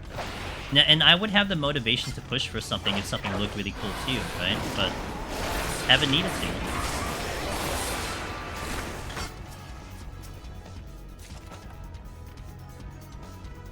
Oh, we're into the boss. We move so fast, we're into the boss already. Ozma is in the Old Eureka. Yep, Old Eureka by clearing Baldistine Arsenal. When you clear it, it's an achievement, I believe. You get the clear achievement, and boom, you get the amount.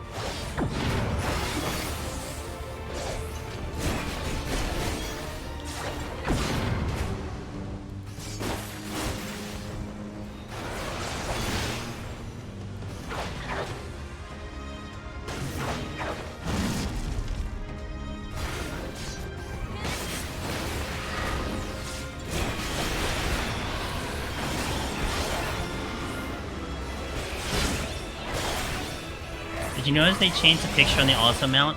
So, I know they changed it. I didn't notice, but our buddy Absolute Essie was the one I saw who did a tweet about it, and that's the only time I noticed. But I know it is a thing that they changed. I do wonder if they'll change it back,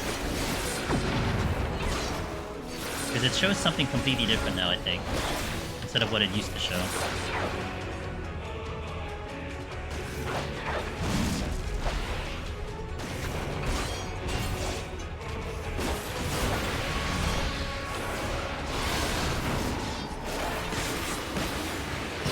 We fight the Ozma 24-man.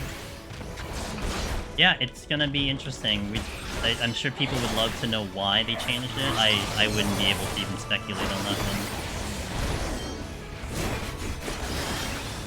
one. Is it worth getting DT just for the new jobs?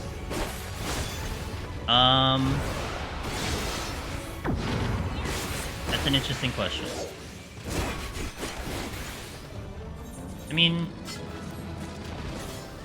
the way I look at your question being asked, Venom, it's like you can't possibly be only getting it for the new jobs to some extent, right? Because also the jobs are designed to be level 100. So for you to get to level 100, I mean, I guess you can level without even touching main story, but then of course you're getting access to like whatever else is in main story. So you'd have to cut through main story to be able to enjoy the job at cap. So the question kind of becomes like, are you okay with not only doing at least bare minimum the jobs, but doing bare minimum the main story, you know? I mean, the jobs are great. and I would like to think that you're going to use it into current content. And it's a weird question. The job, I mean, and it's also subjective, right? Because like, I mean, if you wanted to look at, if you wanted to look at like, if you wanted to look at what the jobs are doing in like high-end content, like Pictomancer is obliterating the logs, and then Viper is looking to have an adjustment. So if you just base it on that, then I don't even know how to judge it. So that's like super subjective. You know?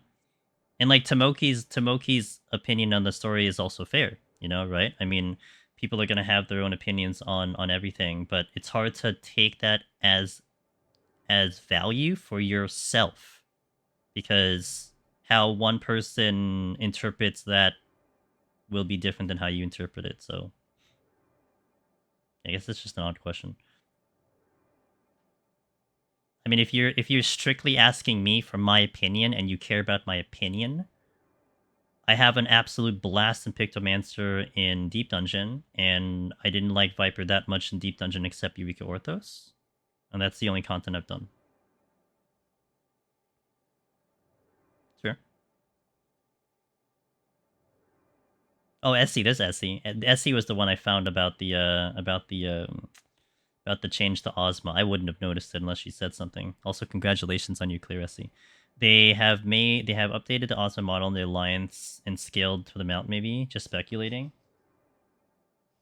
Well, it's interesting in this game, Sungear, in my opinion, because Yoshi P has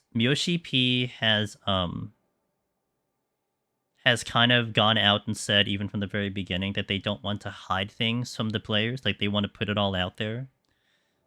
As opposed to, like, you know, FF11, where they're like, hey, here's the patch. And then it's like, okay, well, there's these, like, you know, couple other things that are hidden. Go look finding them. Like, you know, how to clear Absolute Virtue, taking, like, multiple years to figure out how to do it. And they only cleared it because someone gave them a hint from, like, the dev department. Or, like, I remember a recipe in Final Fantasy 11 that took like 3 years to figure out because no one did it. And again, they gave a hint about it and they finally, you know, people finally figured it out. But in this game, Yoshi P likes to tell and like let people know changes that are happening and like things that are in the game, so on and so forth. Like, it's plain to see. So it is interesting that they make a change like that without there being some notes that they changed it. Right? And clearly people have noticed. I don't know if it's made a big enough stink for them to pay attention to it. Um, it's almost like a weird thing that like they would change that and then not know they changed it. Of course, now you also have the invisible walls that are walking into Heaven on High. That's a completely different story. I'm sure that they didn't notice. Like, there's no way that they would have like, you know, quality assurance Heaven on High to see if there's invisible walls. That's awfully specific. But I think it's just a mistake. It's probably too small to notice. I hope not. You know, people go for that man all the time. People can notice, but we'll see.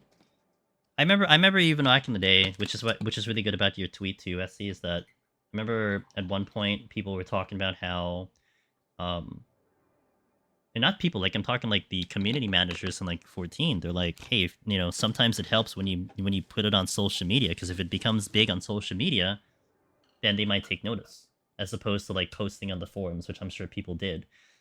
So Excalibur being made available through fishing, but it's a level 70 item and the level cap is 50. I actually don't remember that one. Ozma Mount originally is a model from a Mach. I'm not saying that right, but with the added texture be Ozma, they probably manually added back then, and probably accidentally swapped them. Models so updated. Someone's got to say something though, right? Wouldn't be the first time they changed something though. I remember when Blue Mage changed its job quest, the like Glower be 100% rate even unsynced, and that was never communicated. People just figured it out. Doing the job quest related spells like Glower would be 100% rate even unsynced. Didn't they like eventually commit to that though? They're like, okay, it's gonna be like all like, as long as you do it, it's gonna be 100. I still remember when like you could interrupt mimics, in Deep Dungeon before that was official. And then they patched it out, and then they patched it back in again. You know, 7.1 is going to be interesting, because they might actually take that time to fix a bunch of those things. And maybe it isn't significant enough for them to talk about it, but it's something that is on their radar. Because that wouldn't be off of Square Enix to do also.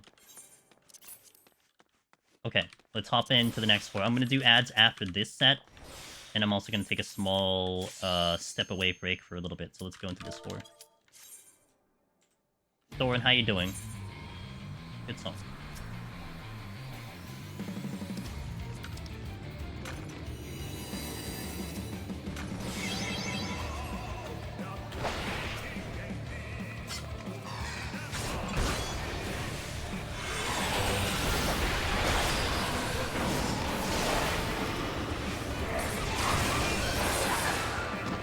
That's a dead eyeball.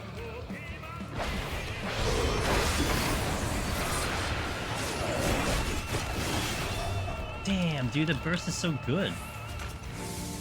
They never stated that Glower and Mind Blast would be 100% when they patched it. It wasn't a DLN video patch notes. They just changed it one day a long time ago, but it was the example like communication change. Gotcha.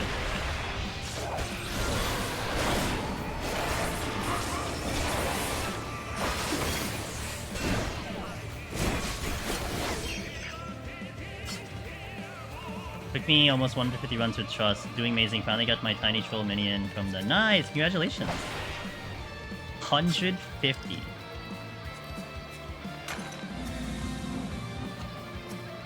Burst is nice.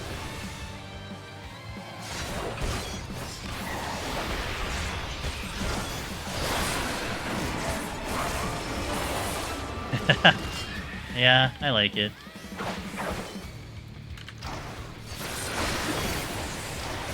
When everything's up, it feels really nice. Damn, dude. I mean, strength is on, to be fair, but still. I mean, there's not much difference to New Dragoon. The only noticeable one is that my Dragon Fire does more damage now than it did before. You don't have Spine Shatter, but basically it's the same thing with the other move. And you have triple Nastrod after Griskorgel, and that's actually really nice to hit, but I have more buttons to press. That's what that takeaway, and I like it.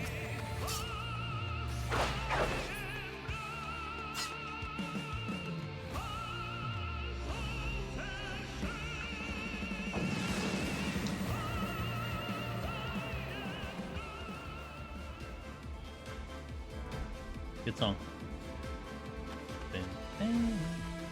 I love running around the circle for a chest that was directly in front of me. It's my favorite pastime.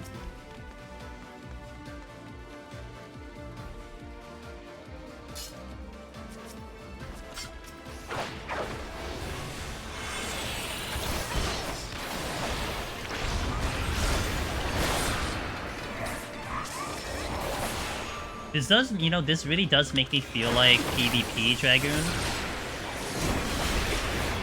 In terms of all the button presses, it's like, it's very reminiscent of PvP. Because this is how I play PvP.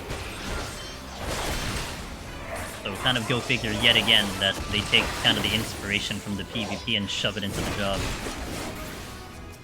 Which is not the first time and won't be the last time.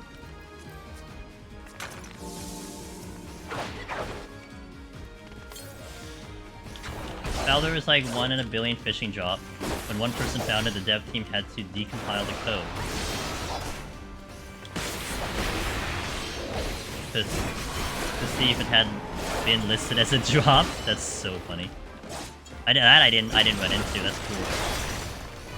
My favorite memory was the Goblin Drink. That was the funniest one. And then Absolute Virtue. I also still remember when people finally legitimately killed it.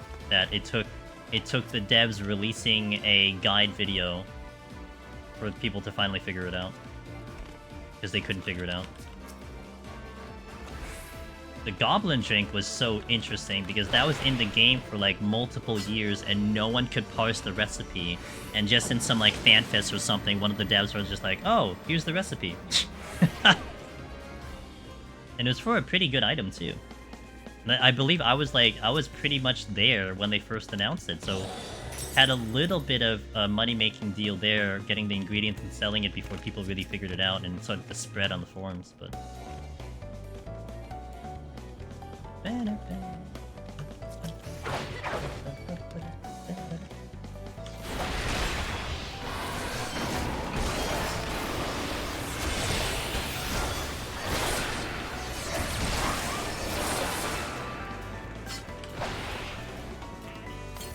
Oh, auto heal disabled. Noted.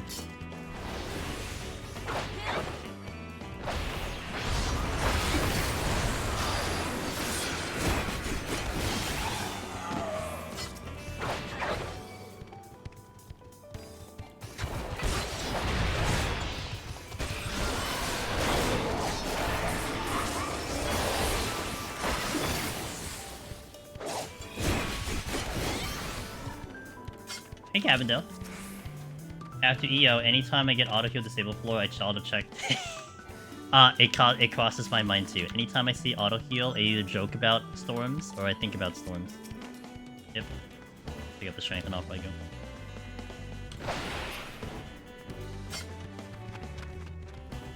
Or even chat will say, "Hey, you should use the storms." Maybe that should add that as one of the backseating redemption, so there can be some class participation there.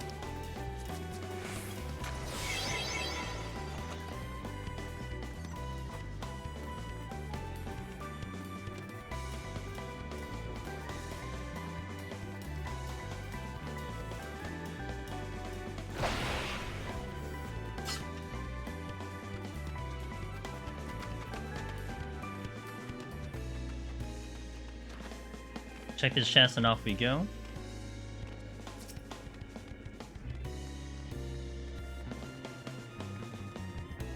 Ult, yeah, sure, why not? No auto heal for me is just there and waste my potions. 4 potions. Yeah, I do have to pop my sustaining, my Empyrean here just because it's like... Oh, rip. Don't worry. You'll be conditioned for storms, Sengir, and very quick AoEs, you're going to flinch like me. I know it. It'll happen. IRL flinch.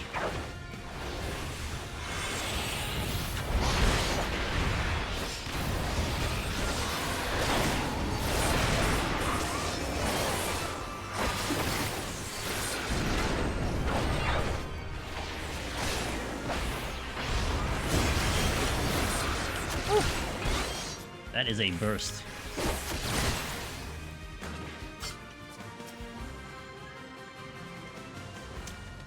That would have been nice.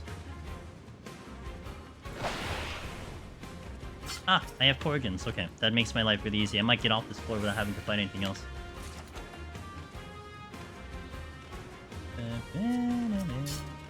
Few giants incoming.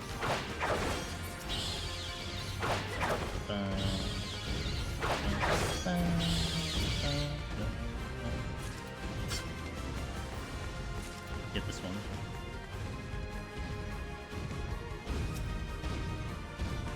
Conceal, hold. Yep. See, that's why I verbally said hold, because especially with the chest right there in the middle, and the kind of the late activation of traps, I wanted to check if you're gonna trigger a trap first before I hit the silver chest. That is something because I've died to it before. So I literally hold 2 seconds, wait for any activation, and then hit the thing. And right there is the perfect example of why I do that. There would have been a chance that I actually opened that chest in the middle of me turning into an otter, and I have died like that before with a frog trap. Let alone the landmine silver chest wombo combo. Oh look! Shocker, it would have killed me. Yeah. Oh, there you go.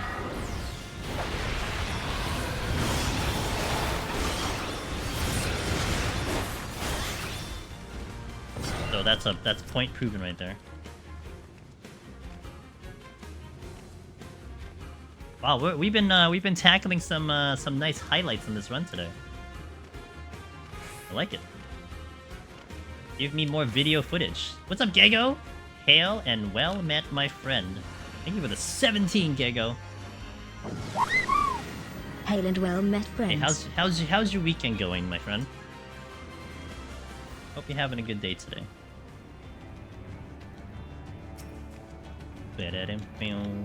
Alteration.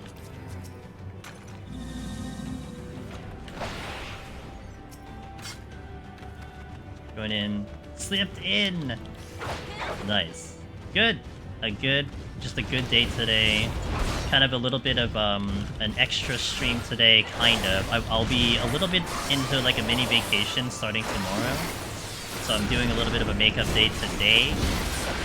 And just having a good day today. It's beautiful outside, Gego. I'm looking out my window. It's nice, sunny, it's warm. And I'm inside playing video games. Couldn't ask for anything better, right? That's life for you.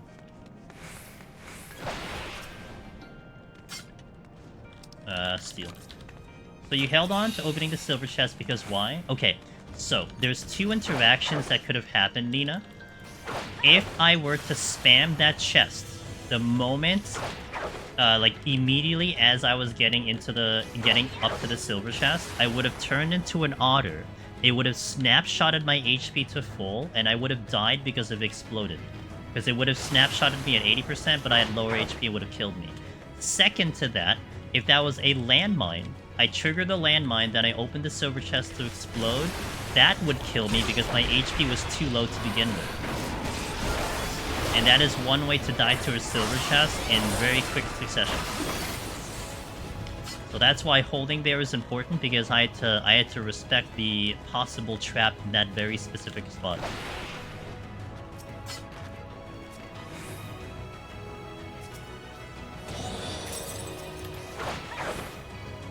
Better to yeah, it's really hot where I am too. Like very humid. Do you get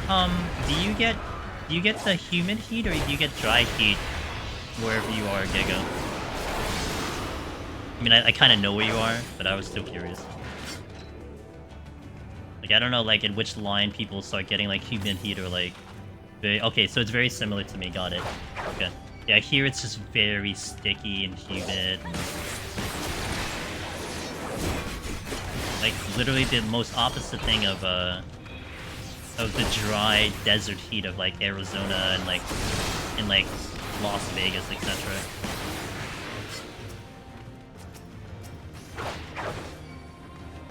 You're in a good spot. Well, I don't like that spot. I'm gonna pull him out.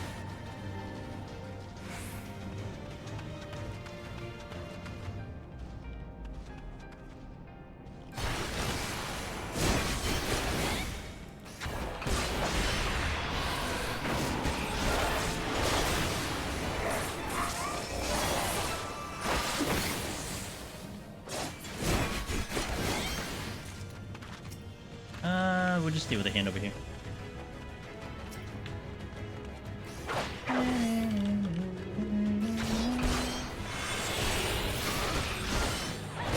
Ah, you missed.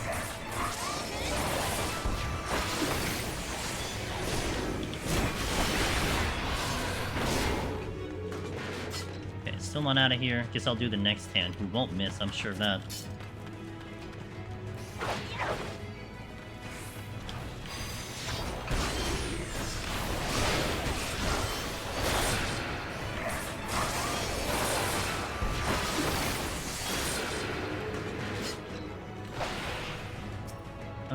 I guess the turret's next.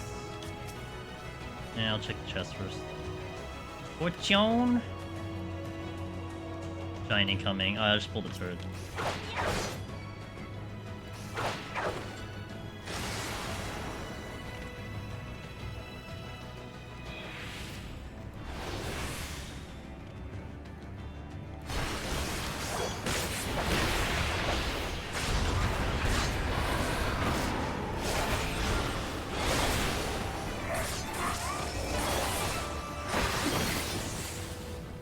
Okay, let's go.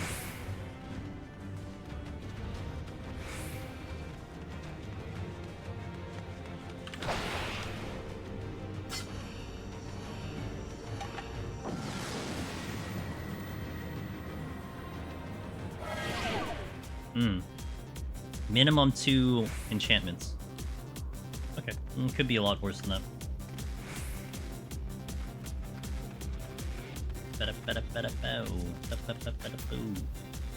Realty is good. That's the exit.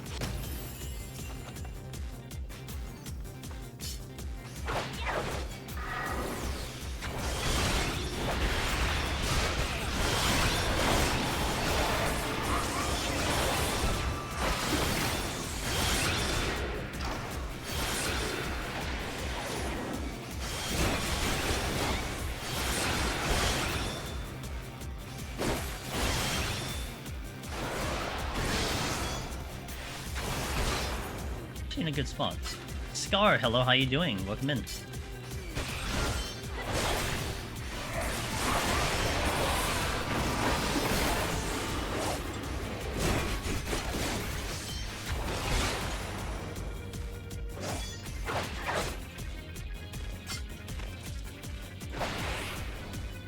How strong is Viper? Palace in Heaven on High, it definitely isn't much stronger than any of the other melee. It's okay at best. In EO, it definitely levels out a little bit. I do feel like let's say Samurai to me felt a little stronger than Viper. But it definitely is a lot better in EO. But Palace of the Dead and Heaven on High, it's just very hard to make an argument for Viper and what it brings to the table versus some of the other melee. It's like, one way I was describing it is like if you gave like a criteria list of like, you know, how good the damage is, how good the survivability, how good the mobility, how good Bloodbath, so on and so forth. Viper would just be middle of the pack for everything, where all the other jobs excel at one of those departments, if not multiple departments.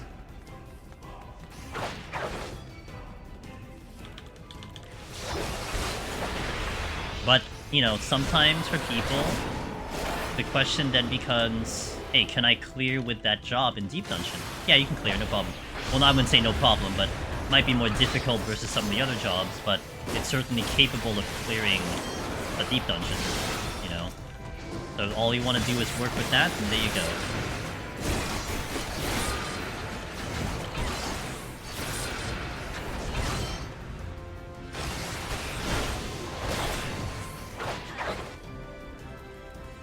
Picto, completely different. Picto, in, let's say, Palace of the Dead, probably has the strongest burst of all the jobs. Now, it is still squishy, mind you. So if you're going to be caught kind of without damage, then you're gonna definitely be in trouble on Pictomancer. In Heaven on High, it was still very strong, a very good burst.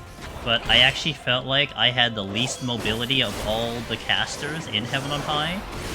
Even compared to Black Mage, I felt like I had more mobility on Black Mage and Heaven on High. In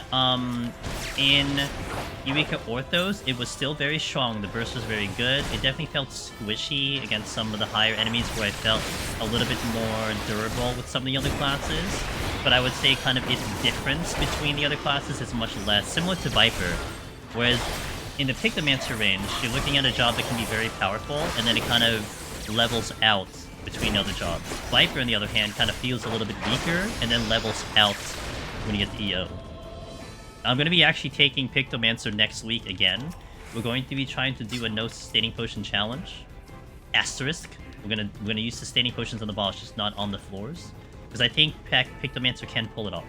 And it might be a good showcase of what kind of limits you can do and break on Pictomancer. Because I'm going to play in favor of what the job brings to the table. Like, my initial bits going through Palace, Heaven on High, and EO was, like, learning the job, trying to see what it's capable of, seeing what, you know, it brings to the table. Now it's to optimize it, and to see where I go from there. I will say, kind of as a little bit of a footnote, I consider myself more of a caster main than a melee main, so I may have a little bit of a bias to Pictomancer over Viper. I mean, I do like the melees, don't get me wrong. I like Dragoon a lot, I like Ninja a lot. So it isn't because I dislike melee, but I feel like I'd have a bit of a fair assessment on the job with what it's capable of pulling in Deep Dungeon. Yeah, I've had Frailty every single time. past 3 floors. Love it.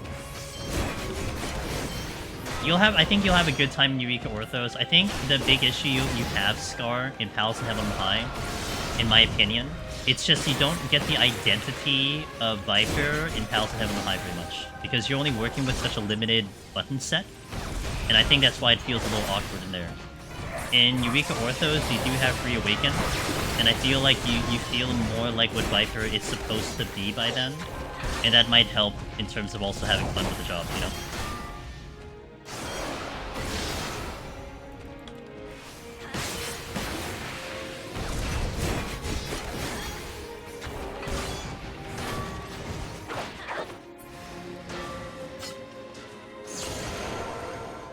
That is the second auto trap. Oh shit!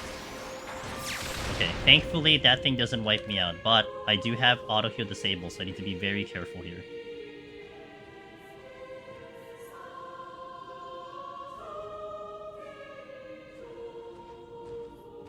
Be patient, young otter. I think I get hit one more time. I should survive it if he hits me again.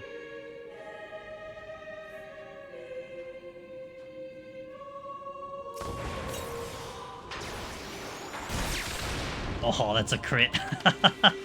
I would have been okay, but yeah.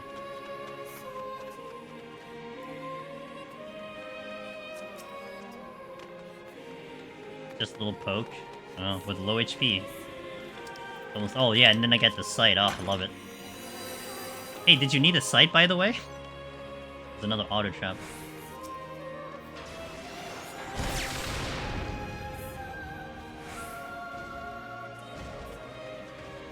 When you play Viper, you need to sit down and pit to below 50, and you have like 2 buttons to press. Yeah, it's great.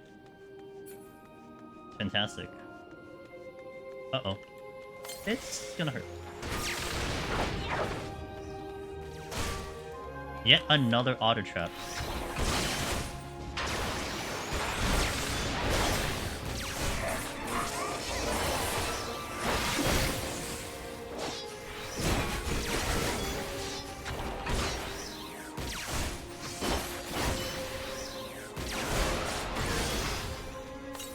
Yet another auto trap. Wow. That's a lot of auto traps.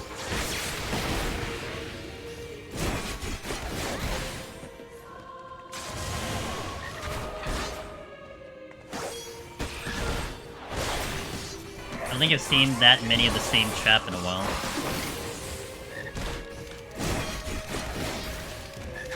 You know, that would be nice on the bingo card. Not necessarily hitting the traps, but just visually seeing the traps. Like 3 of the same trap or something.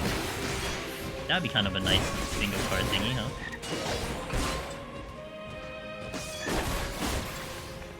Because it does make you use your sights to make it happen. I get the witching back, sick. Is it also gonna be an otter? No way. Okay, not quite.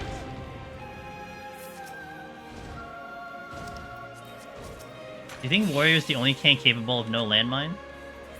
No. I think all the tanks are gonna do it. If Warrior can do it, then even more so the other tanks can do it. Because Warrior, in my opinion, has the safest landmine. You can argue that Paladin is very safe, but you only have so much home gang. So you can't, I'm sorry, you only have so much hollowed ground. So you can't always use it, like, consistently. But, yeah, if Warrior, if you can do it on Warrior, then all the other tanks are gonna be in perfect condition. And, like, even something like, a lot of people will shy away from, Gunbreaker in Heaven on High and Palace, because the clean way of doing it is the Super Bolide, and people get terrified with having to use that as your landmine. Dark Knight actually has a tricky one too, because if you tried to manipulate Living Dead, you have to, like, kind of break your brain, because you're thinking, okay, well, I need to survive the landmine, so let me mitigate up, let me use the potion. But in actuality, for Dark Knight, you have to take intentional damage, actually die first, take lethal damage so you can trigger Living Dead. Sometimes I get myself caught up in, you know, getting that kind of muscle memory of survival when I need to think otherwise and delay it, you know? Is it still the best job? It's still very good. I think... Oh, well, I almost hit the wrong button. I think best is still going to be a subjective matter. Like, I'll make a strong... Like, if we were talking what do I think is the best, I could make a very strong argument for, like, Machinist. Because Machinist, I think, is fantastic. Dark Knight's defense is really good. Now, if you're talking about, like, popularity, I think it's still very popular, for sure, without a doubt. Here's a thought right through. Here's something we just did, like 2 streams ago. Was it 2 streams ago? When I do it Thursday? I cleared Heaven on High Warrior, starting at 21 plus. We intentionally avoided landmines because people were asking that, and it inadvertently also ended up as a no Magicite clear, because I did not pick up a single Magicite from 21 to 100, and I was trying. I didn't intentionally avoid Silver Chest, I was literally opening as many as I could, and we still cleared on Warrior. So if that gives you some translation of where Warrior stands, then there you go. Now, could another tank pull it off? I think so. Might be maybe a little bit more difficult, maybe. But hey. Now, also, I guess another point to the question that Bayaz was asking with, like, how do the other tanks stack with each other? I have successfully done a no sustaining potion run on Dark Knight, on Paladin, and on Warrior. Gunbreaker, I feel, would be really tricky, but it brings other things to the table. It brings a lot of really good, consistent damage to the table, so, you know, I would think it would be unfair to judge Gunbreaker simply off of can it clear without using a sustaining potion, you know? You know what I mean? Like, I think that's a little unfair for the job, and it's still a very good one. But one time I had to click off my own sustaining in order to Living Dead. Yeah. Yep. That's actually very smart too, Private. I would not have the capability of doing that very quickly in my end, so I have to really consciously think about, you know, what my muscle memory is going to do, etc.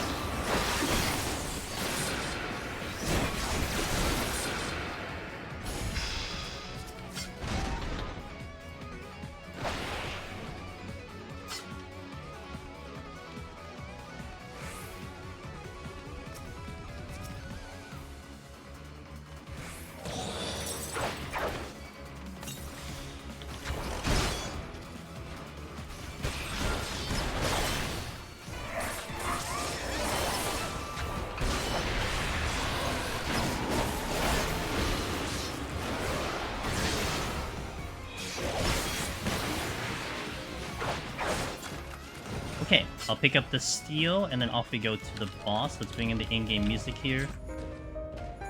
Good song.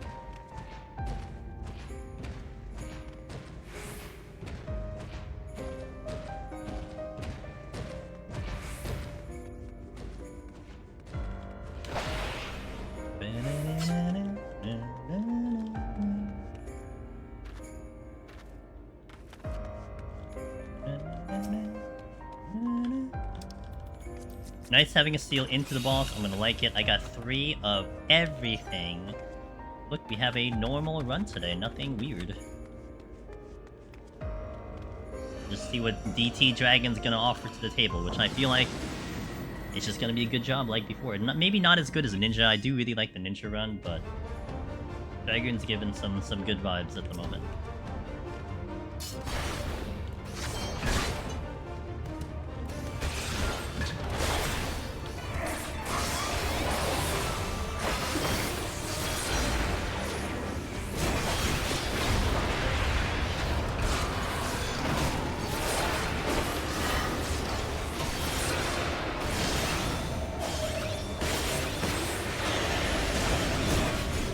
Oh, I thought I hit battle liquid. God damn it. Okay, well that's gonna be way off pace.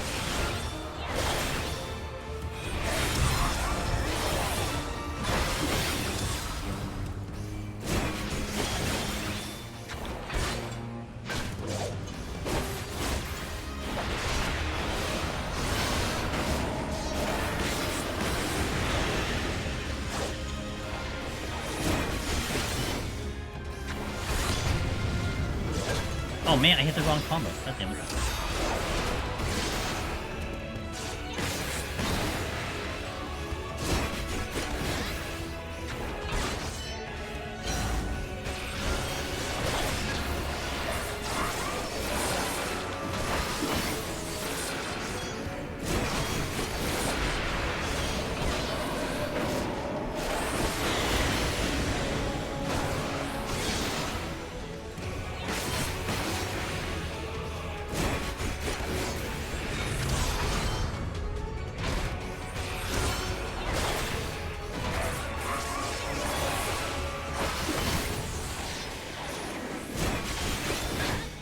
Steal there.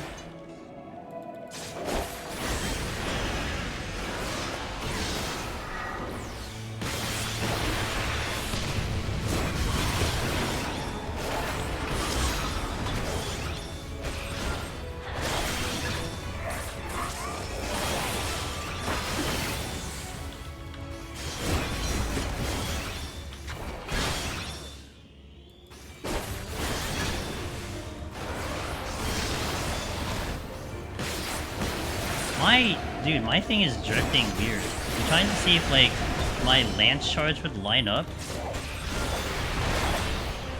It doesn't, like, line up correctly. I guess it just makes more sense when you have 2 charges, but...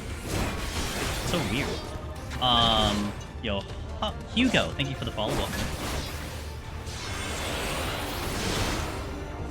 Like, I'm trying to see if it lands on full thrust or the new one, but it doesn't go properly. Unless I'm just hitting my combo wrong, I'm pretty sure I'm not.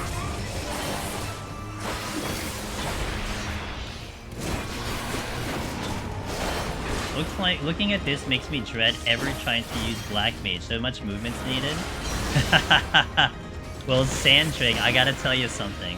I mean, I am gonna do Pictomancer. I actually do feel like Pictomancer has maybe the worst mobility, even compared to Black Mage, when you don't have damage. I actually like the Black Mage run in here, at least back in Endwalker, because trying to use your triple cast, trying to use ley lines and stuff is actually pretty fun. But I think it's one of those things that you have to see it to believe it. I'm holding off on Black Mage only because I'm waiting for those changes to come in. But I actually do like the Black Mage run in here. It's kind of fun. Now, melee does take advantage of the movement because, I mean, the boss doesn't count. Like, in enemy to enemy, you're doing it for, like, a little bit of survival later on and stuff.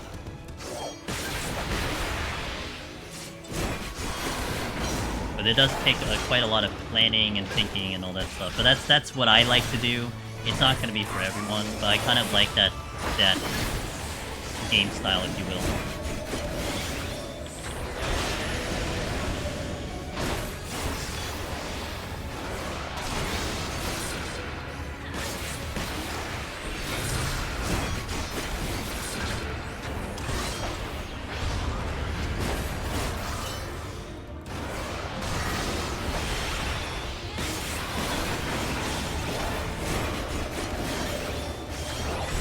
I do think it's one of those situations where, like, you know, if you really like the job and you just want to, like, challenge yourself on the job, I think you'll find a way.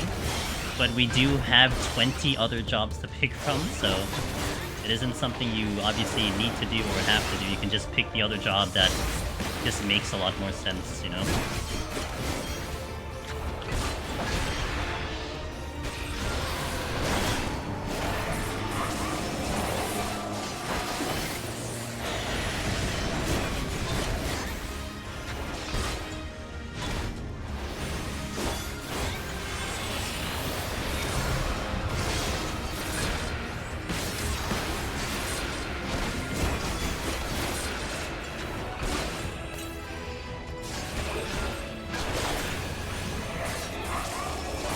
Okie dokie. Palms are pristine. 3 of everything, 3 Magicites. Looking pretty good on this run. Let me update the title to say that now we're going into 61 plus, I apologize. 61 plus. I have just enough space in my title for that. You went through the 40s and 50s so fast. I was skipping rooms. Like, we're on, like, one thing I do, Mandon, if I have 3 of everything and I don't care about score, I'll just start skipping rooms because it's like, okay, well, I don't really necessarily need anything, so we just keep going. I do have a split keyboard, Sandrakes. Now, I didn't originally when I first did both hands on the keyboard. It wasn't a necessity for me to get a split keyboard, but I did feel like, well, if I'm going to be playing like this for the foreseeable future, I wanted something maybe quality of life, you know, something that would make me feel a little bit more comfortable. So I invested in a split keyboard, so I'm using one as we speak. That's right. What's up, Zevrin? I'm doing pretty well, actually. I thank you. Try that Black Mage run. I will. So, like, if anything, you guys might see Black Mage from me. Maybe not this coming week, but maybe next week. So what I have planned for this coming week, I don't typically stream Saturdays. Saturday today is a makeup day because I usually stream Sunday, Monday, Tuesday, and I'm gonna be taking a little bit of a mini vacation from those 3 days. So the next time you see me live is Thursday, 9 p.m. Eastern, where we'll actually be doing some Frontlines PvP in Seal Rock. And then Friday, we're going to be back in Palace of the Dead Pictomancer doing a challenge run for Pictomancer. We're going to set up the file Friday, and then Sunday go in for the clear. I don't know exactly how I want to schedule the next stream, which should be Monday, Tuesday, Thursday, and Friday and Sunday for that following week. But I would like to think that Black Mage probably sits in there. Maybe we do a Heaven on High Black Mage on the Monday, and then figure out the rest of that after that. But yeah, because like there were so many jobs I wanted to get back into right away. I wanted to try the new Monk. I wanted to try the new Black Mage. I wanted to try the new Astro. All of those jobs are getting adjustments probably by Tuesday. So I avoided them waiting for those changes. And we did Ninja because it didn't feel like Ninja was mentioned or it seemed like it was okay. Dragoon also seems like it wasn't really talked about. So maybe it just stays, you know, similar and nothing too big. And yeah, that's what we're looking at. So, I mean, it's fun. It's actually pretty fun when it comes to like doing deep dungeon content and re-entering the jobs. Because for me, it just ends up becoming so much content because I could only do so many jobs per week, you know. And I have already like this like long like list of jobs I want to get to for like the next X amount of weeks or months. So I'm definitely not going to be straining for content, that's for sure. And then if I fail a run, I will feel like I'll get down on myself. I'll feel motivated to like immediately go back in. So then there's even more content. Can't complain.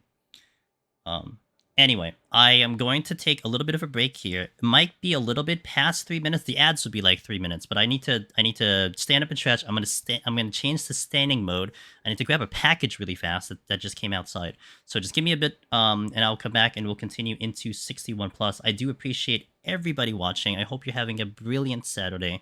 And we are planning to go all the way to 100, or if I wipe today. So we'll see how Dragoon plays. If you're interested in, you know, DT Dragoon, Heaven on High solo, we will try to push this as far as we can. So thank you. I'll play some background music here. Pretty good song.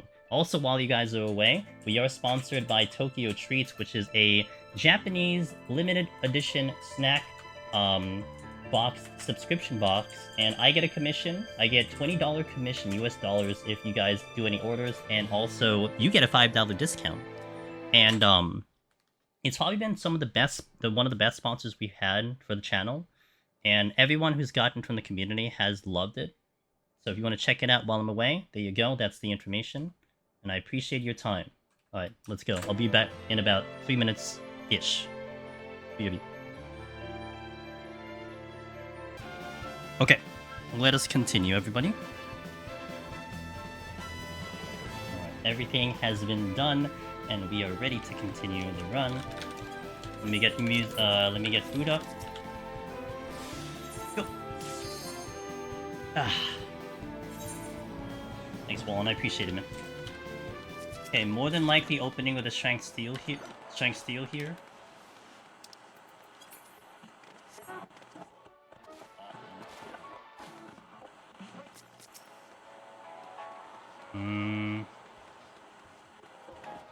Okay, let's get started.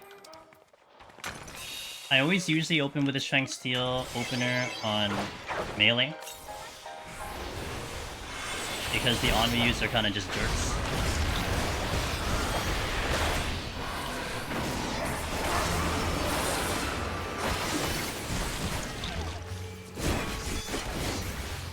I didn't intend for that one to show up, but I guess it's good.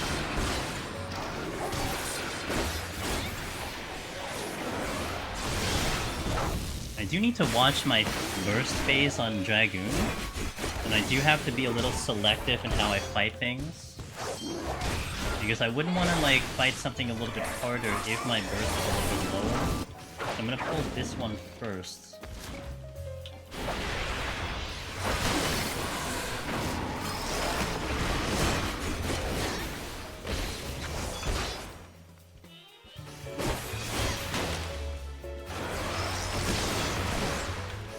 Hold on to my buffs until I pull the Onra unit.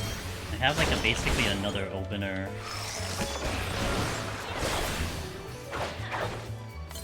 Just without battle technique. Watch my angle here so I don't clip the Wakakusa.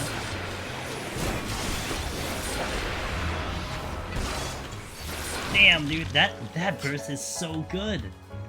Alright, that's a very satisfying burst with Dragoon there, with everything wound up and strength on. Oh, it feels good.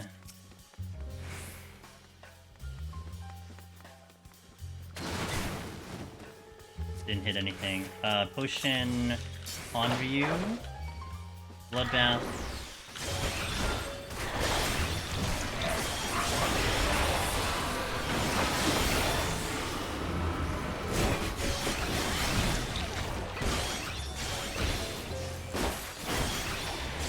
I have always felt like Dragoon was just a little bit more durable than the other melee. And that's one thing I do like about Dragoon as well, is because of that durability.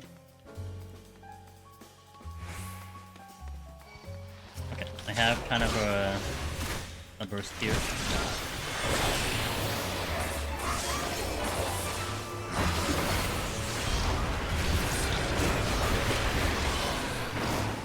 Damn, that's... Oh, I don't know. I don't know if, like, maybe other Dragoons will feel that satisfaction of just getting all those buttons land the way they need to. This is what I feel in, like, PvP. When you just link your buttons together so well. And you're just doing consistent, like, onslaught damage to a target. That's what I feel here. Now that, like, the enemies are lasting kind of long enough to see it, you know?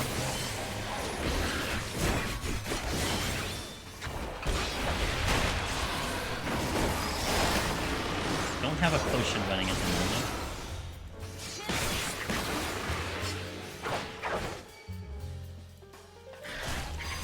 Wrong button, but I take it.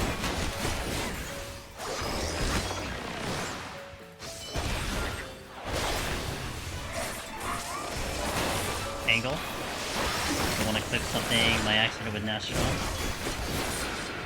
Okay, let's go. I'm gonna skip the silver.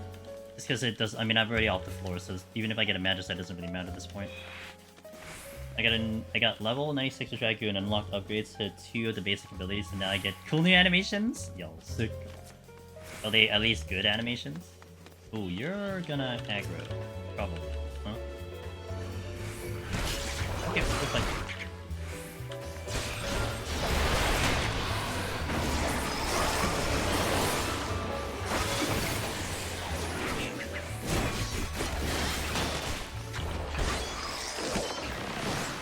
The one you put up your buff with is really nice. Okay, okay.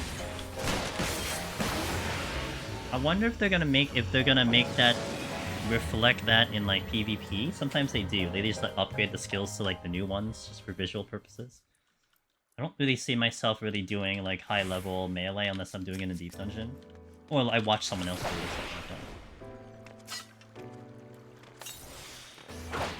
that. Shade.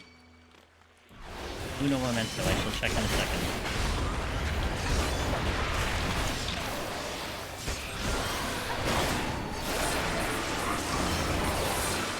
Jesus hell, dude. I cleared Palace 150 on Viper! Congratulations! Just want to say, thanks for posting and streaming your runs. It's been extremely helpful. Hey, I'm really happy to hear that. I'm glad that, like, and that wasn't really a tutorial type of thing, right? I like to kind of have that distinguishment of, like, a learning video versus just me running through and just, like, doing it for stream, but I'm so grateful and happy to hear that even that one is still useful, so cheers. Good luck! How do you feel with Viper shape overall? Like, what's your impression of Viper? Like, are you finding it tough? Are you finding it not bad? What's your impression so far? I mean, personally, like, with my experience with other melees, I could see what it's missing compared to the other ones. It still is fully capable of clearing, you know? So it's almost like I want to stop short of sounding like you should just try another job. Like, it's almost like I want you to at least try it for yourself, make that decision with your own, you know, your own experience to see if you want to keep pushing on that job or swap off or something if your destination was a melee. But it can do the job, you know, it could do it. I hope 151 Plus doesn't beat me down too much. Okay, just to respect the imps and the soul flares. And then if you run into like, you know, pots and dolls, just be careful if it's a gloom or something. That's probably like the quickest tip I can give. Because those things with the double attacks, those are the ones that are probably the most concerning in terms of staying alive. Pulling this now. I'm gonna pull this now because I'm starting to run out of my buff. I'm gonna re-strength, I think. But I don't think I'm going to re-steal unless I get another one. I'm gonna start to get to the easier things anyway. God damn, dude, that's so satisfying. Holy moly. Intuition, why don't you more intuition? What?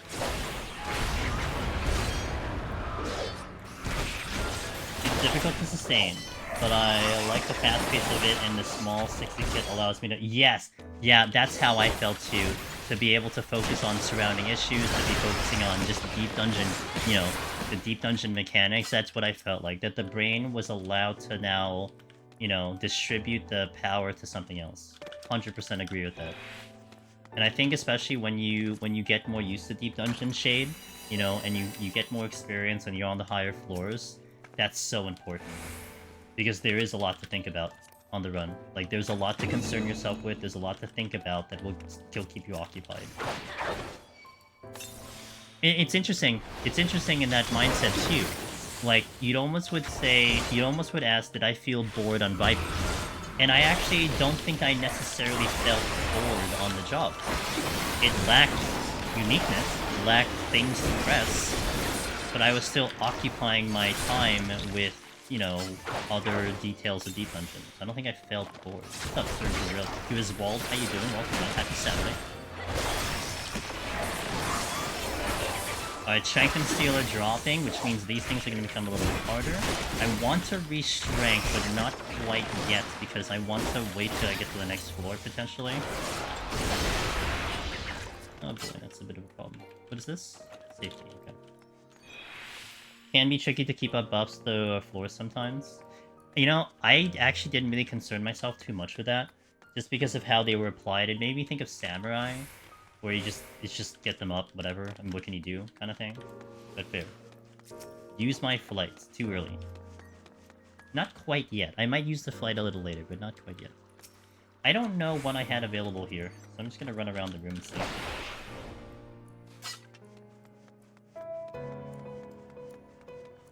I would assume they would do stuff like that in 7.0 with PvP. Yeah, same. I think PvP is where you're gonna obviously see it. I think historically that's what they've done too, but... No, I love it for the conversation. That's why those are there, honestly.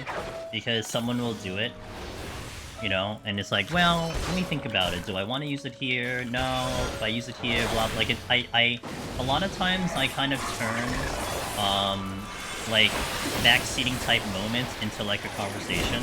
That's why I don't mind it when someone suggests something. Because one, it actually could be useful, or two, I just explain why it's not useful. In, like, not a bad way. It's just like, well, I can see what you're thinking about, but this is why I won't do it. You know, it's kind of like that. Oh, yeah, and no, but that's precisely it. I mean, honestly, that's what I think about backseating to begin with. I mean, you're trolling when you backseat, right? I think the real gamers would understand when they could say something and when they shouldn't say something. But that's my fun of it. That's where I think it's entertaining. Is especially in content like this, where I would like to think I know at least most of it, not all of it, but most of it. You can try to offer advice in backseat. It's just, I don't know. It's just good luck.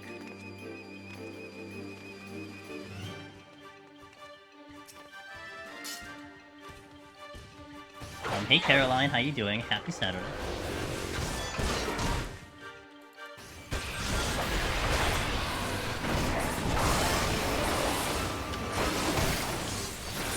I'm not healing. Oh, I was gonna strength. Hold on, let me strength. Hello, let me strength.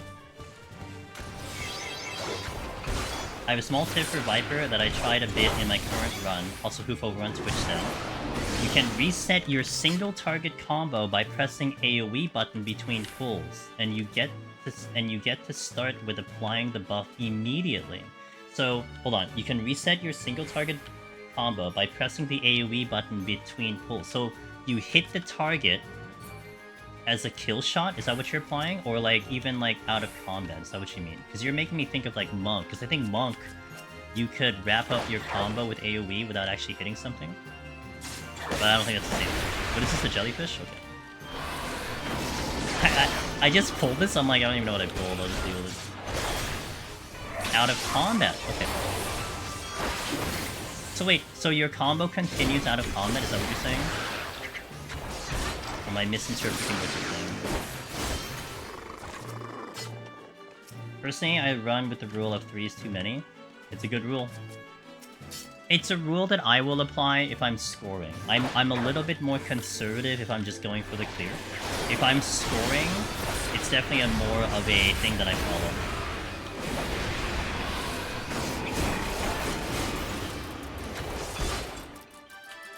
I'd like that conceal on the way out, so I need to remember it's there.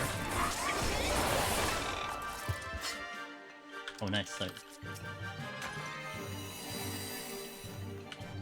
Hey, Breezy! I shall.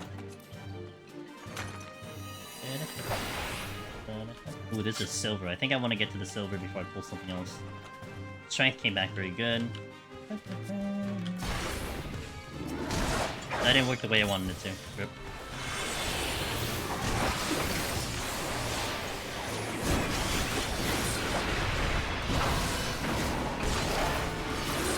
Hey, what up, Annie? How you doing?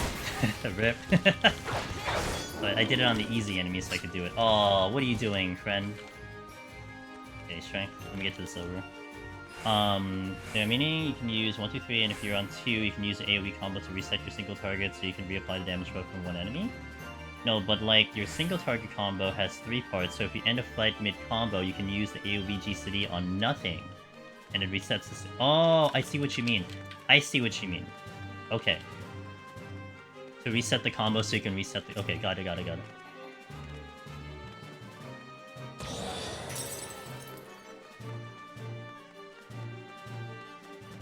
That's actually not bad. Yeah, okay, I can see that, because that was something I definitely ran into with Viper, where, like, you'd be on, like, a weird part of the combo, and I would just sometimes just commit to it. And then when you're trying to circle back to, like, Noxious, it gets a little annoying. Okay, I can see it. Like go to the basic combo. Yeah.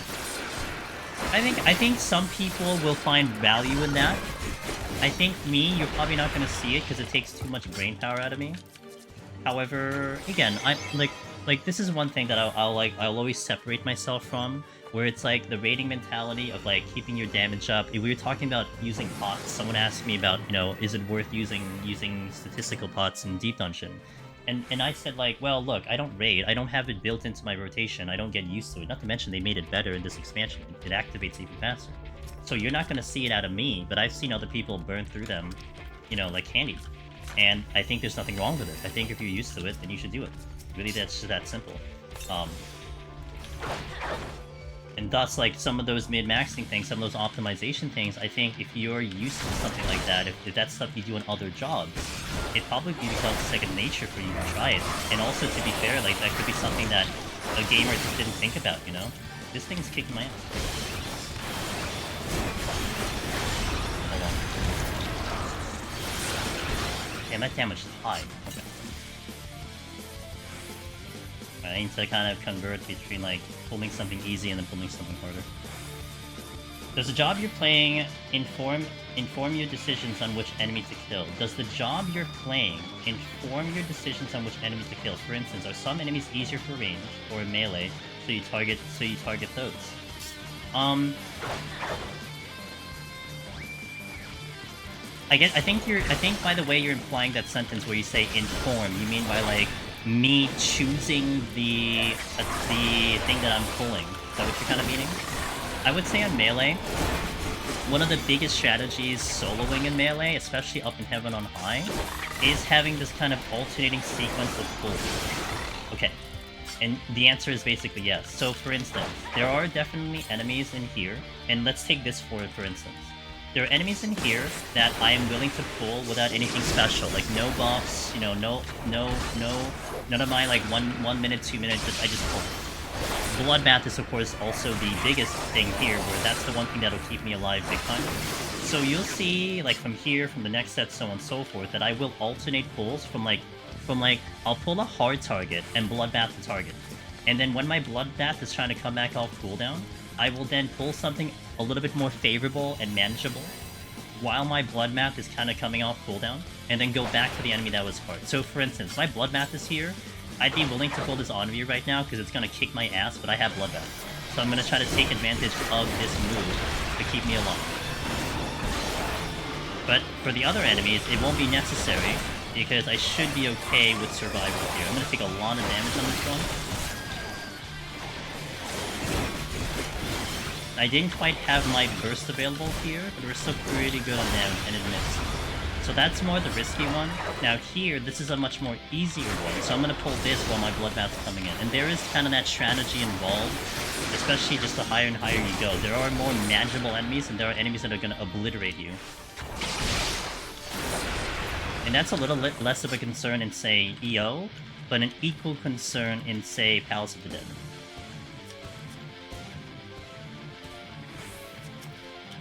Does the 99 plus on armed weapons function in Palace of the Dead like it does in Hiruko? Substantially makes the progression through the dungeon easier. Haven't played a lot of Deep Dungeon. So think of it like a roguelite in a sense, where you do start at 0 when you first play the game mode, and as you progress through, you will occasionally and consistently power yourself up by checking silver chests, even killing bosses. Now, on the floors, they are scaled to a certain level for your capable. So for instance, on floor 1 of any deep dungeon, even if you have 99.99, you're not theoretically at the power of 99.99. You're kind of at a much lower power. Let's just say, I'm just going to throw a number out there, it isn't actual, and someone has it, you can say it. But let's just say your power is actually like plus 10 at level 1. Now at 99.99, you're at, you know, maximum potential. So on these floors, like now, you're working at like the highest potential you could ever play the game. Of course, the lower and lower armor, that means you're going to be missing power, you're going to be missing HP, so then you'll just be weaker than someone who does have 99. But there is basically like kind of designated floor sets and whatever where the scaling progressively goes up until it uncaps. In Heaven on High and EO, well, at least in Heaven on High, it uncaps at around 45-ish, floor 45. You'll see it at actual 99, your full power. I would want to say that's probably similar in EO. In Palace of the Dead, I believe it uncaps at around 96, floor 96, and then from there on it'll be just 99. If that makes sense? But like, the general gist of things, if you're trying to do a solo security, you kind of would want to be pretty close to cap if you're going for the actual title, but you don't necessarily need to be at cap for the lower levels. The one thing, like, in Palace I suggest is to actually start off at, like, you can start off at a bare minimum of 60, 65 if you wanted to do a solo run, because by the time you get up to the higher floors, and in the assumption that you're second silver chest, you're probably going to be pretty close to 99.99 organically. Like, you don't have to necessarily start at 99.99, you'll just get it along the way.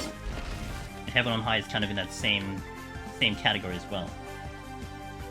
10% damage increase is probably a damage loss over a higher potency move for later parts of your combo when you're doing something like POTD, when that's all you got. Yeah, that's something I wouldn't know, Hustle Hoop, but that's a fair point.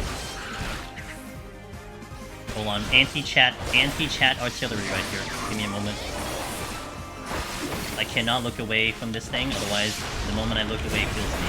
No joke. And that line AoE is a one-shot too. Hey, Roy the Kid, thank you for that follow. Use Cardia. Alright, you got it, dude. I will take it into consideration. Safety. Thank you. I have a distant appreciation for this content, but no real desire to do it yourself. Hey, Sir Griswold. Like I kind of explained to people who are asking about the content who've never seen it before. Like, hey, this is completely side content. It doesn't require anything. You can completely skip it and just never do it ever in your existence of Final Fantasy XIV, and there's nothing wrong with that, you know? And I hope, that's one thing that I hope that they retain, because there is this thing in MMOs, especially if you guys are kind of better in MMOs that would know this, that you have content that is pure side content, and you have content that is that's like essential content. So if they made this content, Deep Dungeon, essential, so like it's related to Relic, it's related to the storyline, so on and so forth, then you have to worry about people's ability to clear the content, because you don't want to hardwall someone from making progress on content that's too hard. So it would definitely be really kind of not as cool and not as prestigious of clearing it solo if it was tied to an essential piece of the game. But because it's side content, you could be, I guess, in some mindset, you could make it as hard as you want to, and who cares, right? It's like Ultimate to some extent. You don't have to do Ultimate. It doesn't mean that you're not gonna get to like 8.0 in the future because you don't go Ultimate. It's just a side content quest thingy. But it allows devs to crank up the difficulty to whatever they think is a good standard. And with that being said, it is content that you don't have to do because there's nothing really tied to it that you'd be necessarily missing out, unless you want mounts, which you could just buy from the market board, you know? Maybe the accessories and certain glamour, which is very specific to the content you're missing out on. That's really about it. New MSQ, clear PUTD solo, I'm all over it, dude. I'm all over it. Gonna race to world first again, let's do it. Love Victoria. Also helps when you have the option to be a light party. Yeah, for the clear. Yeah, that's true too. When you just need the clear, and you just want to get, you know, the reward, the main rewards, yeah. I mean, the only thing really exclusive to solo is the title, and I guess the scoreboard. But that's pretty, I think that's a pretty good thing. I mean, we would still want to have, like, maybe more achievements and more stuff, but we'll see about that. This might be the era of the expansion where we do actually get more stuff. We'll see. Rax says, I really appreciate the Deep Dungeon being side content. The title feels... Yeah, exactly. I remember back before Eureka... Oh my god, 2 Petries really. I remember back when Eureka Orthos was about to come out, people were like, man, I hope it's tied to the relic. You know, I hope it's like maybe like Goja, where you have to do it for the relic. I'm like, no, you don't want that to happen. You do not want that to happen. Otherwise, they have to actually make it easy, because people need to clear it. There needs to be like a clear rate percentage that they need to adhere by if it's like that kind of content. So you don't want that to happen. Oh cool, I'm glad I fortuned. It's the best fortune I've ever done. I'm gonna check the silver. Well, no, I'm just gonna go. Who cares? I don't need the silver, nor do I need the anything else, because I just... Yeah, okay. Doing well, says Caroline. I tried a floor set in EO as Picto. It looks quite difficult. Okay. I mean, Picto is a caster, you know? I mean, its burst is very strong, but if you're caught without the burst, it can get a little spicy. I can see that. But, it does excel in that kind of burst damage. And of course, that caster is, you know, gonna be different for everyone. Caster, I think, is such an interesting topic for people, so...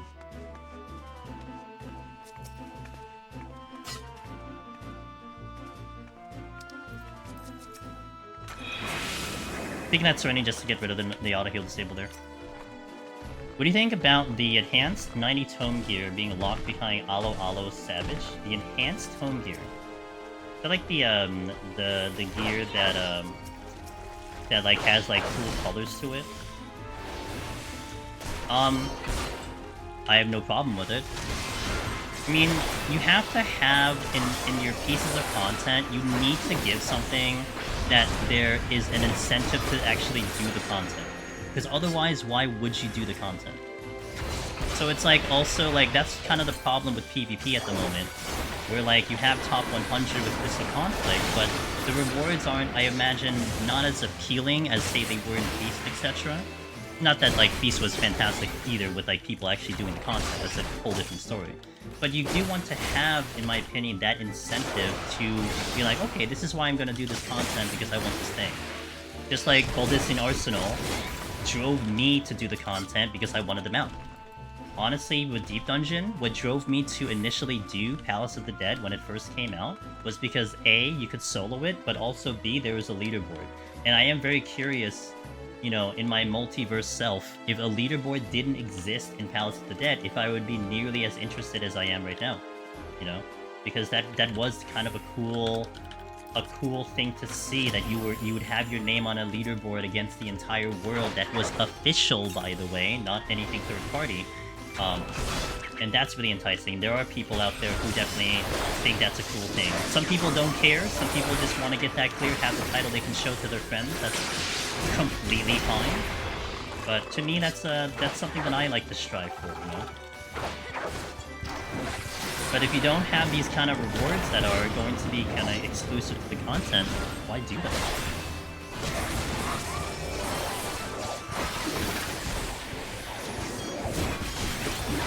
I mean, it is kind of crappy to some extent also that you feel like it is necessary to have a reward for a concept to be worth your time. You know, like to some extent I can see an argument that would be counter to that. Like, well, like, you know, why do you have to have rewards to do something? But for a lot of people, that's kind of what helps.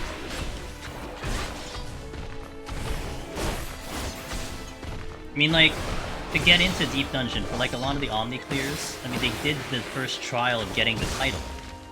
And for a lot of people, now it's like they get sucked in because the challenge is appealing to them. They want to explore the different bits of it, they enjoy the content, but you still have to take that first step into it, I feel like, to get the people before they can get sucked in. Criterion deserves better rewards. I think a lot of EW, in my opinion, Dead Meow deserves better rewards, like as an entire expansion. And that was definitely one of the biggest complaints in general of the expansion, which I agreed with. But I think coming into Dawntrail, I think they might do things better with it. Maybe. Maybe not. I don't know. We'll see. But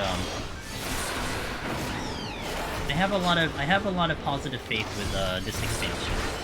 There's like a really nice vibe with this expansion right now.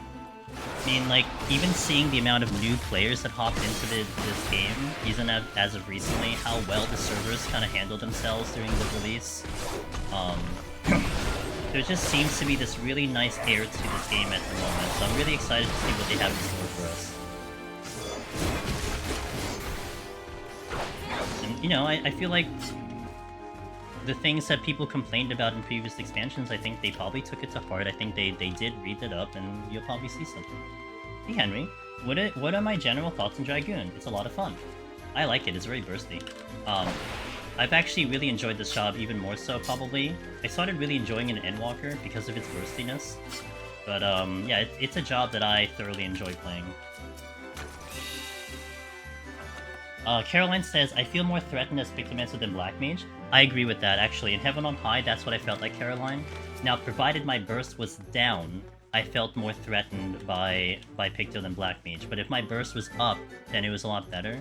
I mean, one would argue that maybe it's gonna be worth playing Pictomancer where you just wait for your burst and just, like, blow things up with your burst, you know what I mean? That's something I might try to investigate when we return to Palace of the Dead next week on Pictomancer to see if that's a gameplay that actually works out, but, yeah. Just burst. Once a Future Kane definitely is what caught my attention, and I realized how much I liked Eo in particular, so it did Omni Clear. The title was the draw card. I think for a lot of people, Rax, that's how they end up getting into, like, Omni, or even, like, a roll Omni Clear, right? Like, at one of each roll. It's like, they first go for the title, they go through the entire process of it, and then it's like, there's a craving to get back in, to test your limits even further. I would say a majority of people who actually dove into the title either has thoughts of or does execute the desire to do more of it, whether it's like just another clear or going all the way for the Omni. And, I don't know, I would like to think that means they made really good content, you know? That someone just wants to get in here and just play this and have excitement for doing it. Only burst run? Something like that, Caroline. So, in next week, what we're doing Pictomancer is I will do a no sustaining run, akin to like the Machinist run, where I will use the sustaining on the bosses, but I will try not to use it on the enemies. And I feel like by having to do that gameplay, I do need to respect the burst of Picto, because I would not want to get caught without my burst, otherwise I just die. Yo, Wheeland, hello, how you doing? Hold on. We catch up in the chat a tiny bit here. The mobility, and I guess the job mastery also helps to feel less threatened. Yeah, I mean, you know, caster's still a caster at the end of the day, but... Train! Let's do that. Do you know if a comprehensive point store guide for Dungeon exists? Close. Even better, we go straight to the source, also. Straight to the source. Now, I have done a video of myself on YouTube. I don't know if I have the thing to the link, but anyway, I do have one on my channel for YouTube if you ever want to see a visual form of it. But Finn has, like, the written guide for it. That is definitely the one that a lot of people use as a reference to. Also, if you have any, like, direct questions, I can try to answer as much as I can, because I know a lot of the criteria, and we might have someone in, like, some other guys in chat that could also offer some of their own personal tips.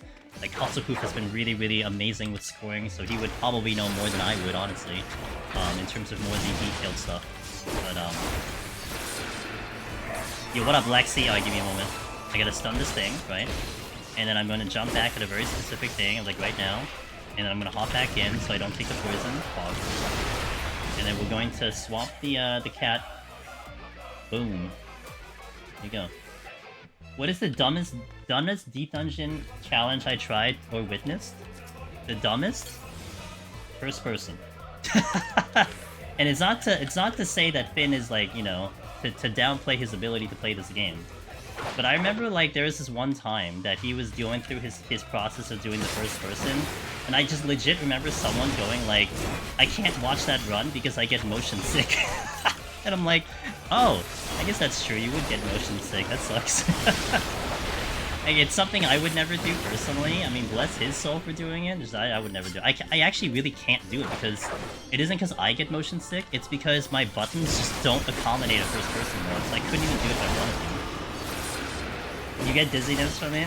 Yeah. So, like, I wouldn't say dumb in, like a derogatory way of, like, saying, like, it was a stupid run, it's like it shouldn't be done. More just like, it's a silly run, you know what I'm saying? It's just a very silly run that...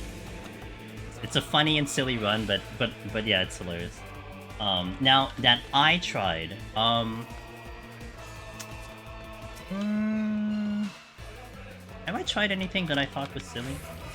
I don't really know. It's a fair question too. I'm not sure. Oh, you know what's the silly one that we did? It was silly because of the end result. When we tried to do Eureka Orthos without opening any gold chests. That was silly in, like, not a making fun of the runway. It was like almost making fun of Eureka Orthos because we got to 98. I PB'd at 98, only opening silver chests on Machinists from 1 to 98. That was dumb in a different way. It's like I couldn't believe that we got that high without opening a single Pomander. And people had been always, like, being like, hey, you should do a no Pomander run. It's like, well, we did an EO. I don't think it's possible in the other ones, but we did an EO. Gives me more... Yeah, and Wheelan, I'll also offer you the link to the Discord at any time you want to talk. Those guys, by the way, in the solo Discord, they are constantly talking about their scoring adventures, sharing tips and everything. And if ever you're doing it in real time and you kind of want people's opinions and whatnot, it's a really good place to talk about that. Have a really kind of a nice growing kind of scoring community that just basically just share their tips, share their experiences, you know? And it also becomes kind of a nice little place to just learn from what people are doing. And definitely welcome you to at least sit in to check out what's over there. I'm about to start playing this again, says, I Boguson. Is Gunbreaker a good tank? Good for beginners. I would argue that every tank is really good for a beginner. I think the challenge that you will get is more like trying to master the job. Because that's going to be more the skillful part of it, etc. That, you know, that's up to the amount of time you want to put into it, how much you want to learn the job. But picking up the job, I think is pretty easy to understand the job in my opinion. And again, yeah, it's a good question what Lexi said. I mean, do you mean deep dungeon or do you mean like regular content? If you're meaning regular content, that's what I'm referring to. If you're meaning deep dungeon, Gunbreaker is also still very good in here. You won't see it like much out of me, but it is still a really good job. What is this again for the 19th time? Okay, steal. I think I've hit this chest like 5 times. Oh, I'm not out of this floor yet. Okay, I thought I'd be out of this floor. This is a purity? Hey Raven, do you ever burn out of doing Deep Dungeon? I'll let you know. It's been about 8 years, 5 years on stream. I've taken tiny breaks. We took a break to do Final Fantasy 16. I did a break to do Final Fantasy Remake. Which was only like maybe a couple weeks, and I'm still here, so I'll let you know when we get a burnout. I would say that I have definitely strategically set up the way I do content to accommodate for a potential burnout. Like, as of the past 2.5 years, I've been doing a lot more variety on stream, and that has certainly helped me kind of split up kind of the deep dungeon content. Allows me to like kind of refresh myself and to feel that kind of desire to get back in. And not to mention, I don't really do this content off stream.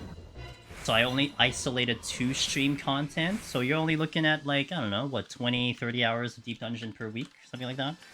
I don't know, only. That's probably what you guys do for like rating in like a week, I don't know. Yeah, I've taken the appropriate steps to keep myself continually motivated. I think between hopping between the 3 deep dungeons, between hopping between lots of different jobs, between all the different challenges and all the things we have looking into the future, like we've been discussing Deep Dungeon Bingo, been discussing potential accessibility challenges. I think there's just so much that has provided me a bit of like the motivation to keep the run going and to keep myself fresh in the content, that I haven't felt like I needed to take a really big break on it, you know? And I've been subbed to this game ever since the beginning. I've never stopped subbing to this game. This game always still provides content for me to do something, you know? Let me catch up the chat a little bit. Gunbaker played Purity and Heaven on High from me. Says Dying Star. Can recommend once you understand your limits. Gunbaker was good. I mean, it like Lexi said, it was the king of Heaven on High at one point. Before it wasn't. Before Warrior decided to get raw on tuition and then there wasn't anyone. Thanks for the kind offer, we'll definitely... Yeah! And as mentioned, as kind of a finishing conversation to that reland, if any time you have like just quick questions and I'm live, or you know, maybe some of the other deep dungeon runners are live, certainly just ask away and they'll either be able to answer the question or they'll point you to someone who will know the answer for you. I will do kind of very rare score runs on my end. I always joke, but it is real, that the only time you'll see me do a score run is if I get kicked off the leaderboard, because it is important to me personally, for my own personal goals, that my name is on the leaderboard. That's what I care about. I don't care if it's first, I don't care if it's 15, as long as I'm there. And there has been some coordinated effort a couple times to kick me off the leaderboard. They did it with Dark Knight. They're trying to do it with Machinist and Palace of the Dead. And it's fair game, because that's my rule. So once I get kicked off, then I actually go back in and redo a scoring run. So, just can't really predict it, because it comes up to when the guys decide to kick me off. What's up, Willow? Welcome back in, man.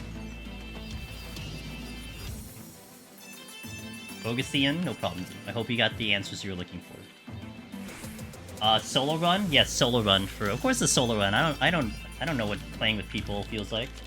I'm allergic to humans, Caroline. I gotta stay away from them, you know?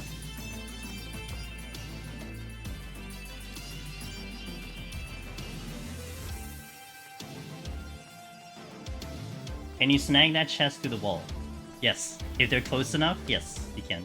You can open chests through walls. What is this chest? I don't remember. Shoot up the alleys you managed before she put up with us? No, I have a wall between me and you. I don't like taking meds, man. I'm the type of person, Willow, that my arm needs to be on the floor, off the socket, and I'll be like, okay, I'll consider an Advil.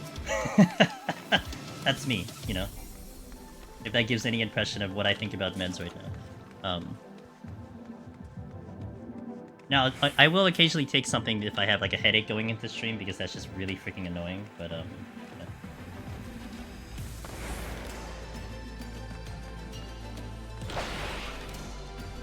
Go ahead. Do you think switching to keyboard gamepad will help Deep Dungeon 14 in general? Clicking with the mouse seems awkward sometimes.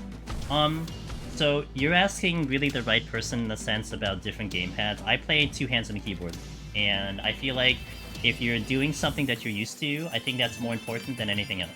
Now, if you're already feeling awkward about your gameplay, I mean, one, you could try to adjust your hotbar that it doesn't feel awkward, or two, you can just give it a shot. I mean, you know, if there's no loss to you, no loss of time, you're just gonna give it a little bit of a feel.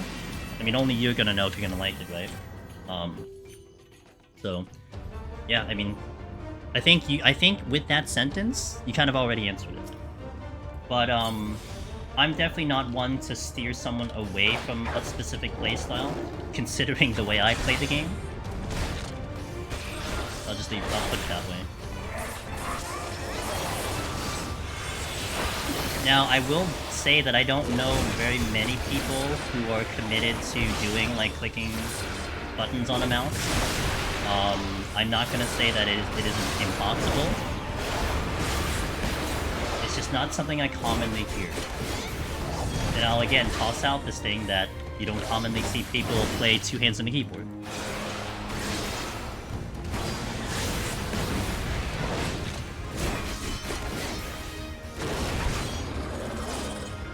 Maybe one way I would like consider it if it was myself. Especially if, let's say, you're consistent about clearing the dungeon, or at least you have a good, you know, at least you get to the high floors commonly.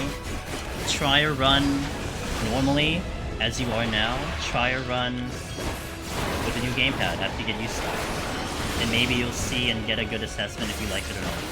I had tried a controller one time as like a little bit of a challenge, and also kind of in a similar question about, hey, you know, is controller okay for deep dungeon? Like, you know, am I kind of like not playing as good if I'm not on a keyboard mouse? And like, I'm like, I don't know, let's just try it on a controller myself. And in like 4 days, I did Palace of the Dead Red Mage, and day 1, day 2 was the first run. I think I wiped on like 190 something for like a really dumb mistake. And it was also because I was really uncomfortable on the controller. But day 3 and 4, where I did my second attempt, I cleared. And I actually remember walking down to victory feeling like, wow, I could actually see myself playing the rest of the game like on a controller, because I actually got comfortable that fast. But the only way I would have known that is me trying to just play it, you know? The top defense runner on my server Omega is using a pad. Fair? I mean, yeah, I mean, with things like that, I think the only way you're honestly gonna know is just trying it. And I would also try to take it very open-minded in that sense too, Wheeland. I would try to be like, you know, don't kind of already lean into like trying to convince yourself that this is the way to go. I think like give yourself like an honest like, you know, look in the mirror and be like, do I like this? Is this something I want to commit to? You know what I'm saying? And I think that'll be a good way to approach it.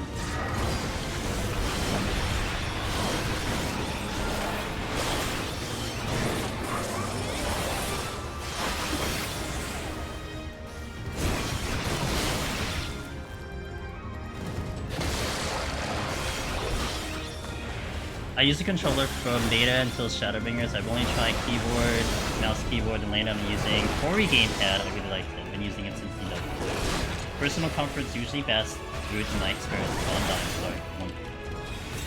Excuse me, Serby. I'm trying to reach out. Oh, I hit the wrong button. I would try keyboard only, but moving camera doesn't feel good to me.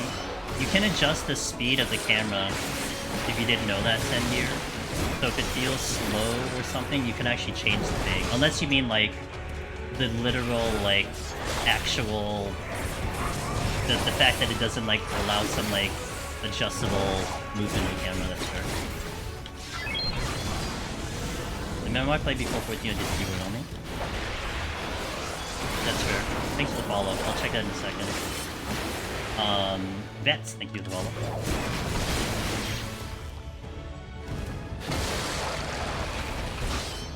Why am I taking the scenic route? It's nice. I mean, I can tell you it's nice on a keyboard only. I don't know why I'd ever say that, but I don't know, it's kind of nice. But it is going to be a personal preference thing. And that's one reason why I want to really uptake that project that of like trying to see what accessibility controllers exist and different types of gamepads exist, and to see if we can clear Deep Dungeon with them, because I'm sure someone out there is using it, maybe like a very, very small minority, and it's almost like I want to be able to represent that, like, yeah, you don't have to be, you know, the keyboard mouse master race as most people would probably put it, or even arguably controller, whatever it might be. Like, if this is how you play the game, then this is how you play the game. Honestly, you're the second person now, too, if you're still here, Reland, that maybe is questioning their method of clicking the mouse into doing abilities. And the more I see it, the more it kind of motivates me to maybe give it a try. You know? Like, you know, it's one of those things. Let's just do a thing and then just like put it out there and then just let the people decide if they want to do it or not.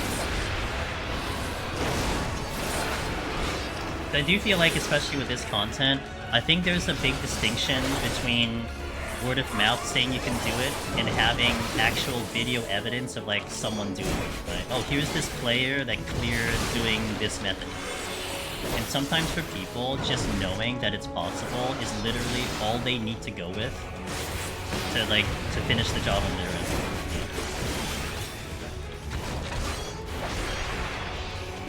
I'm kind of going a little bit on a monologue right now, because I am partially focusing on this boss, so I will catch up in chat in a little bit when I get little times to do it. Hey Kaguya, how you doing? How is DT Dragoon feeling for me? So like, I would say more of the same. I don't really know about like if there's more damage Lexi, but the triple Nastrod is interesting. I kind of like that. I know my Dragon Fire does more damage. I just don't know how to really gauge if I'm actually doing more than before. But I will say, like, I did like PvP Dragoon a lot, and this definitely feels very similar to PvP Dragoon. So, but I feel like it's such it's not that massive of a difference, you know what I'm saying? Like, there is a difference, it's just, I wouldn't say like a big change in the outfit.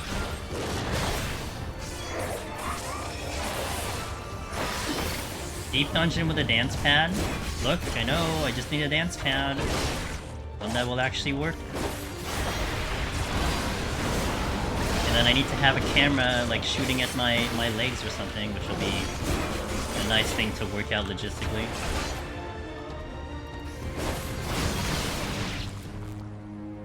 I see Magicites are still in the game. They are, yes! I reinstalled the game to make sure that they would show up. I didn't reinstall the game.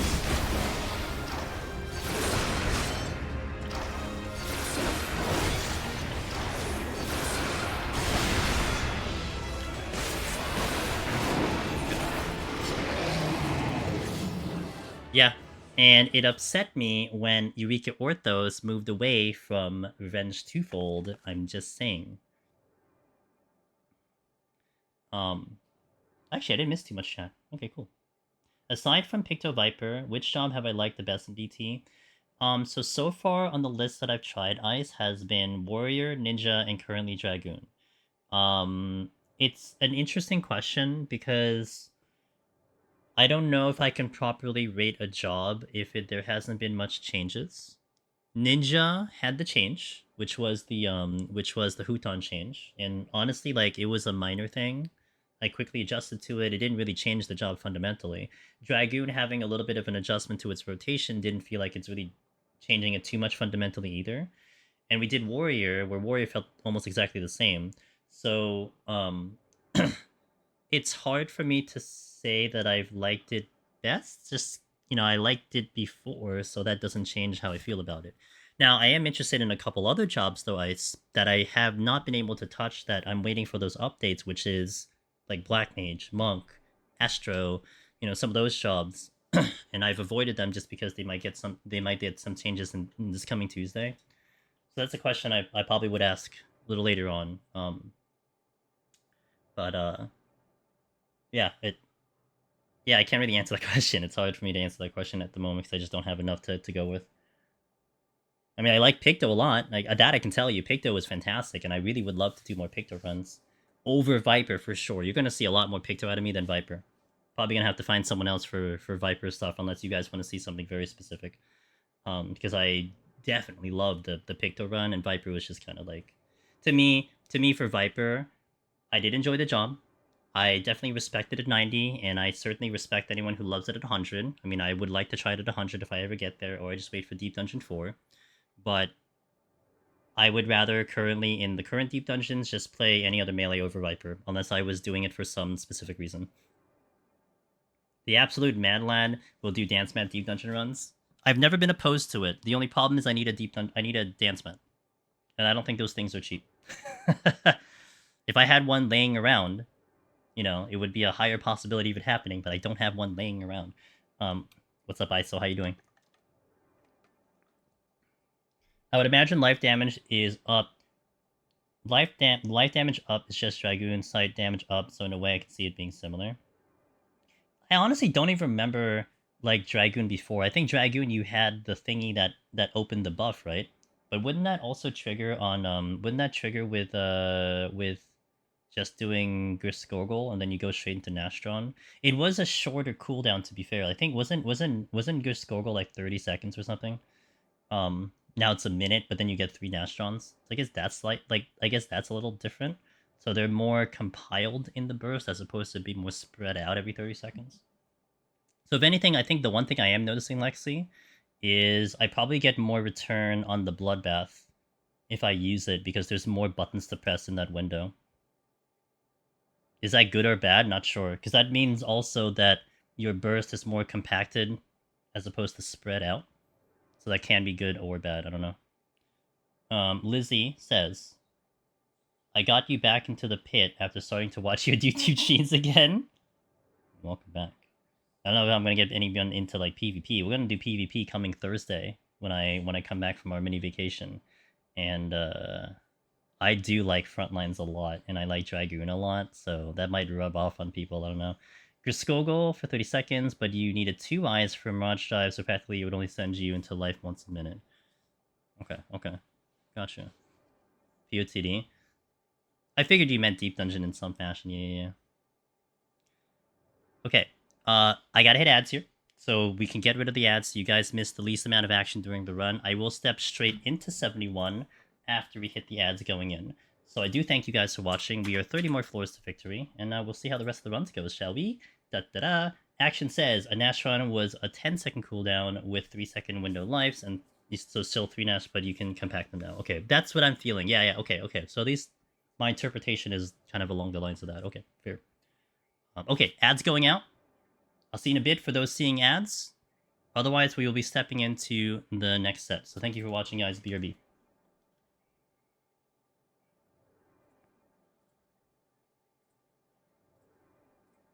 Okay, in the meantime, let's go. Melon pie. My cheapy food. Actually, it's funny, the only food that I could really find on the market board that was available to me to get.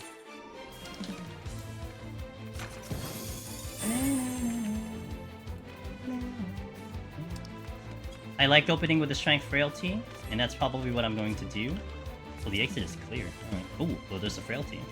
I don't need to kill the things in the exit, because the things in the exit are not blocking anything, so let's work this room.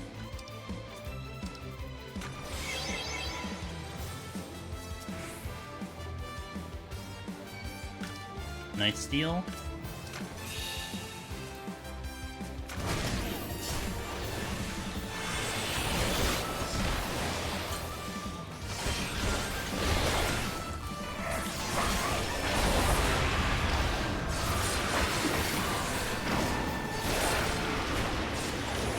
The Dragoon burst though feels really fun. Like, I don't remember Dragoon deleting things like it used to, or like it does now than it did before. So that's very satisfying.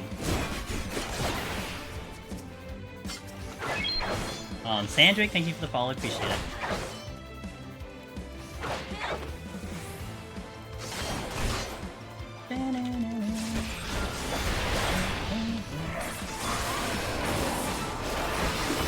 I do feel vulnerable when my Strength and Steel is down though, but with Strength and Steel I feel really good.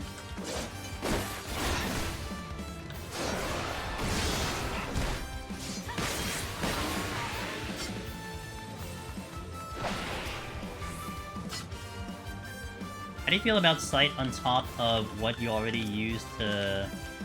Wait, how do you feel about a sight on top of what you used already? What you used for some quick one-enemy landmines? Nothing against it. I think, in terms of the way I'm planning out the floors, I think it's unnecessary. Because I don't think I'm going to be worried about time. And I would only do that if I was worried about time. And I think since my brain currently is in the mode of I just want to clear, I don't care about scores, I don't care about optimization, I think that's where I'm taking it, you know?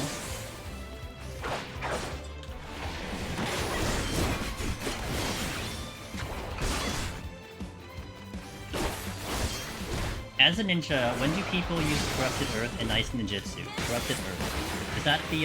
Is that the DOT thing? The thing that you put on the ground and then it's, with the Doton? Is that Doton you're talking about? The new 5th GCD also hits as hard as the 3rd GCD. Well, also, it provides me more windows for my Lance Charge. That's one thing I'm thinking about that combo, is that it feels better with the Lance Charge. Welcome back in, guys. I have stun here. Doton? Okay, so I personally don't use Doton at all. You'll never see me use Doton. With that being said, Doton does provide a heavy to anything that's within it. So there can be some use to it. It's just you don't see me using it because I'd rather do other things than that. But, yeah. And then the ice, okay, the ice ninjutsu, where you get the bind, I use that very niche, but it has saved my life a good amount of time. I definitely have had use for that move. I think most CPS is unnecessary, but I'll cite no auto heal floors in DPS, just in case for cheeky landmines. Yeah, I think in my brain, where we're just focusing in on clear, I think the only reason I ever do that, like I said, is just if my time is getting weird, or I feel like I need to go fast, and then I'll take it into consideration. Doton doesn't miss. Oh, is that true? Well, I guess the weight won't miss, right? Because it's a ground effect, so the effect of the ground would just be there. What's up, Elvis?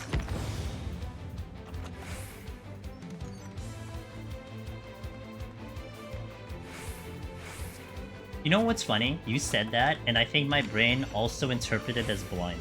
I think even though you said gloom, I think my brain translated it to blind. It's funny. You knew exactly what you were talking about. Sorry, I hit my desk. Oh great, speaking of blind. Okay, do I want to handle this floor as is? No, I'd probably switch. The blind is the problem here. Oh, never mind.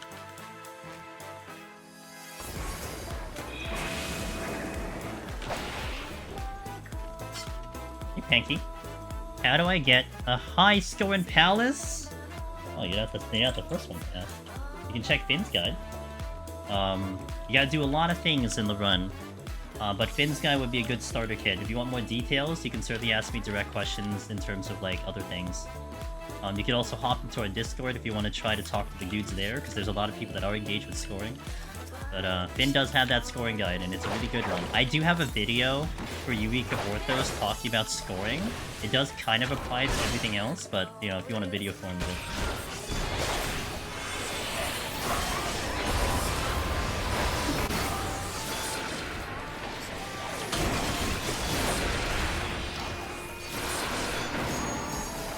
Dead deer.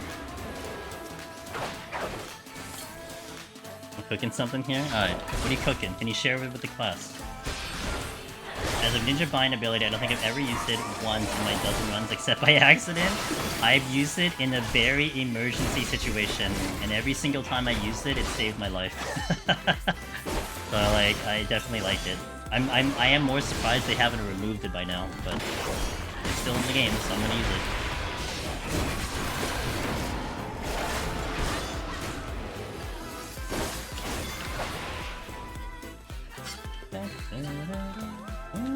That's all just deer galore. Okay, I have another steel, which is nice. And a flight. That's also good.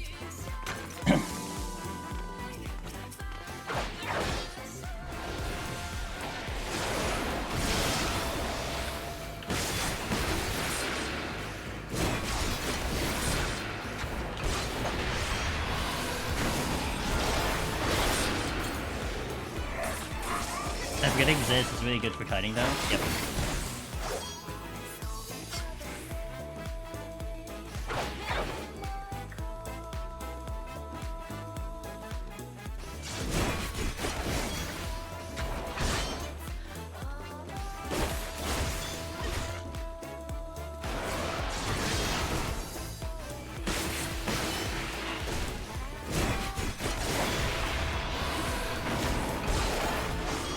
To be fair, it does change from HoH at level 80, so the combo itself does have some use. Oh, okay, okay. I tried speedrunning 54, 51 plus for once, game, okay, no ability, no item.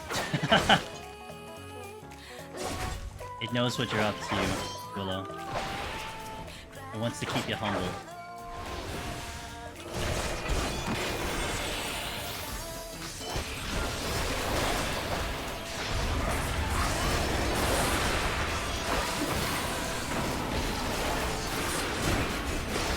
Equipping GCDs.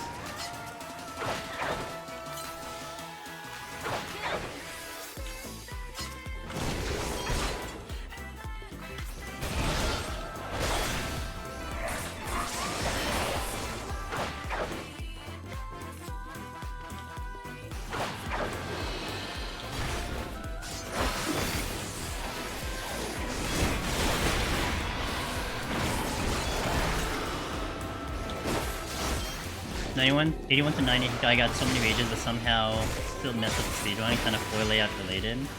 I mean, rage, to be fair, in a speedrun scenario is a little tricky to utilize because it does still take quite a lot of time to even do it. So it's a weird spot for that.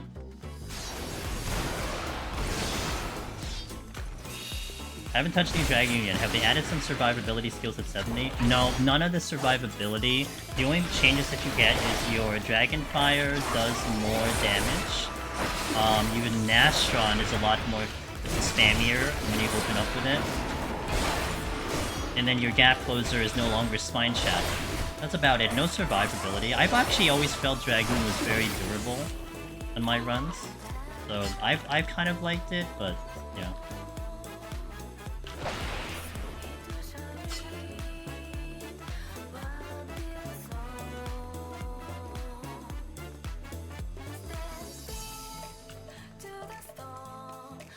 I got through last time. I might wait for my jump back to get through. I'm gonna wait like this.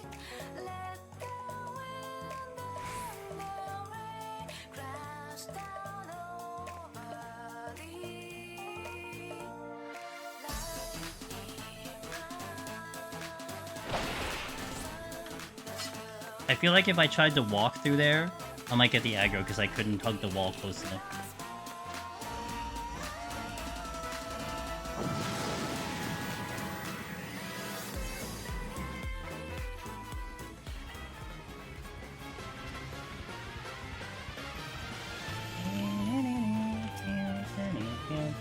This is flighted and I have a steal on.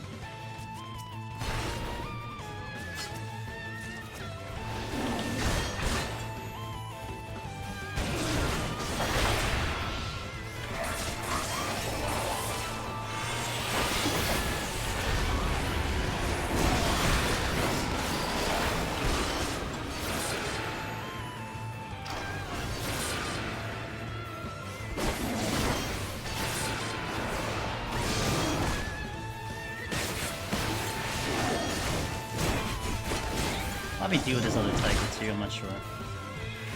And maybe not.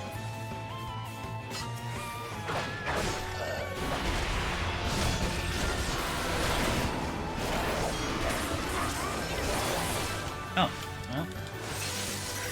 Makes my life easy. If and I have mimics, having fair aggro range is so much better.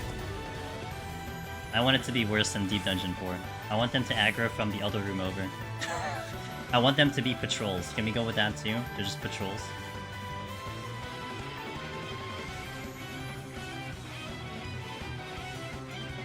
I'll check rooms here.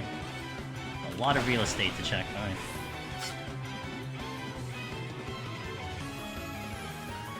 There's a lot of real estate with no chests. It's great. I didn't want a fortune because this was flighted. I mean, maybe I should have anyway, but Mimic patrols with POTD aggro range. In-game, that's it. Knight's raising pickup, love it. Patrol Mimic sound like a cool idea. Yep. Mimic boss, Mimic patrols.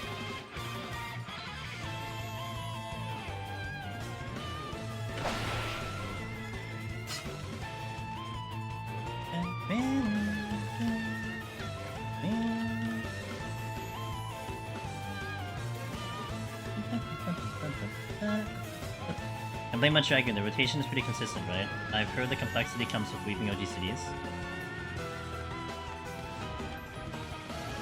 I guess. I've always loved weaving OGCDs, so I've never found that complex to me. But, I guess. Like, honestly, a job that doesn't weave OGCDs is boring, because it just feels very slow. But that's me. Everyone's gonna have their own preferences, right?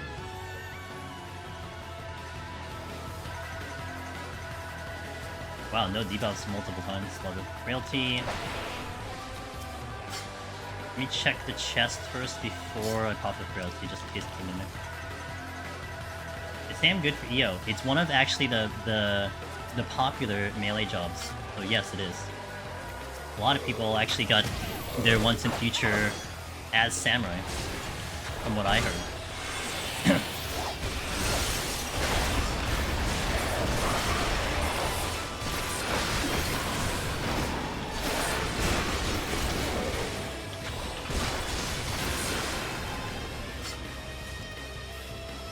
New Monk feels amazing.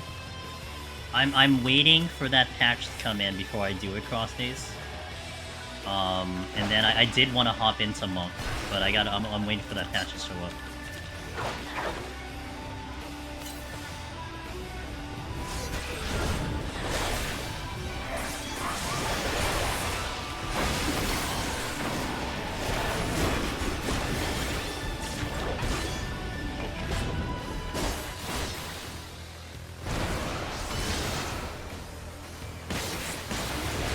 How much of the solo run is executionally difficult compared to learn knowledge?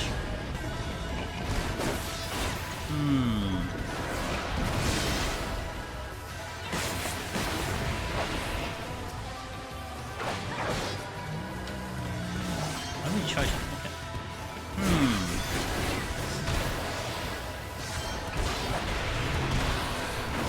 I mean, for one thing, knowledge of this content only gets you so far, because you do have to execute that knowledge. And there's a lot of more kind of gameplay that's required at a specifically Heaven on High for you to get through, in my opinion. Like, knowing like, certain things hit really hard, that's great, but what are you gonna do about it? Like, what's the play? Like, this thing is actually gonna kick my ass, so what am I supposed to do with this, right? And having kind of the skill to understand, you know, what your cooldowns look like, what are the gameplays that you can do, what are the options that you have, and then also coming down to, like, you know, actually executing said options comes into play. I think all of those kind of play into it in terms of trying to clear it. Now, a comparison I can give is Eureka Orthos, which is kind of where I was kind of thinking, like, how do I compare it that way?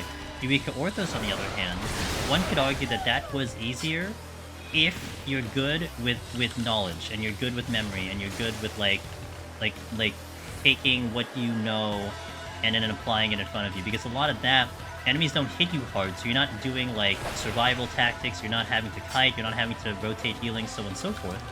You're just worried about, if it uses X, what do I do to resolve the mechanic? For some people, they find that easy, for other people, they find that difficult. But EO asks you to do something different than Heaven on High and Palace, etc. If that makes sense. But there definitely is, like, I would feel like a limit into, like, how much your knowledge carries you until you do have to start executing, like, really good gameplay in, like, Palace and Heaven on High. Like, you can know how to burst Behemoth, but can you actually burst Behemoth? In Palace of the Dead, as an example. And what comes down to, like, the behemoth burst, it's like keeping your nerves in check, hitting it correctly, you know, not kind of missing one thing out of the 20 things you need to worry about. Like, all of those kind of factor into being successful. My steel has worn off.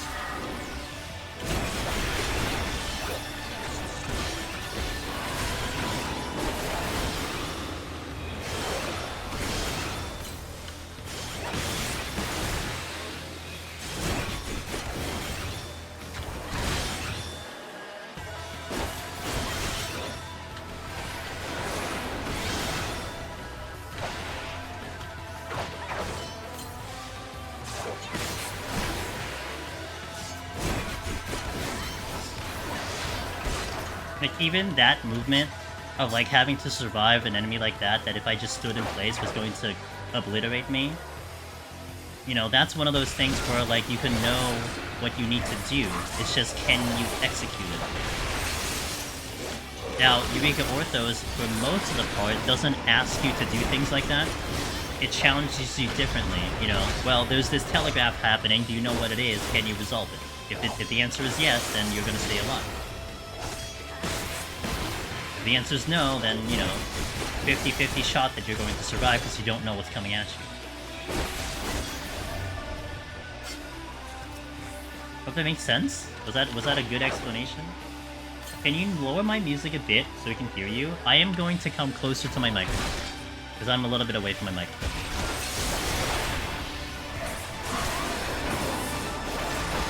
Sometimes when I'm standing, I kind of move around a lot, so I will try to stay closer to the microphone.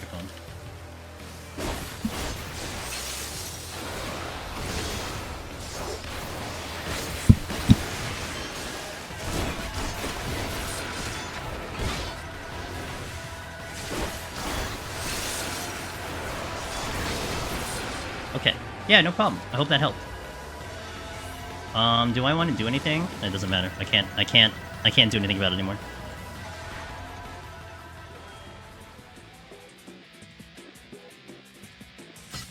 Blind. Alright. How's my time? I am a little over time at the moment.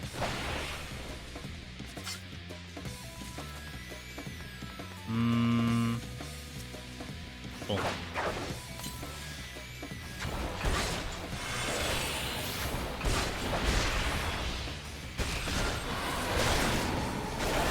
See, this enemy is gonna be not too bad to fight in general, because he's gonna have a lot of telegraphs coming at me, so I have a lot of opportunity to get my HP back. Whereas the deer that we were fighting doesn't have telegraphs, therefore he's just doing consistent, sustained damage on me. And as a melee with not that great defense, I can't survive something like that very often. So you do have to, like, have that kind of pick and choose about what your targets are going to be in a certain situation. I mean, I could pop a steal, but you only have so much steal, so you wouldn't want to, like, blow it every single time that you need to fight to fight something hard. And that's where that kind of balance of the resources come into play. I mean, even that, like, knowing what the palms do is very different than how to actually use them, right? Like, you can know the definition of, like, what a strength is, you can know the definition of, like, you know, what the Petri can do for you, what a flight can do for you, but the situations in which you actually use them will be changing minute to minute in Deep Dungeon. Sometimes you need to do it because you are falling behind in time, sometimes you need to be like, nope, I'm going to fight through this floor because I have a lot of time.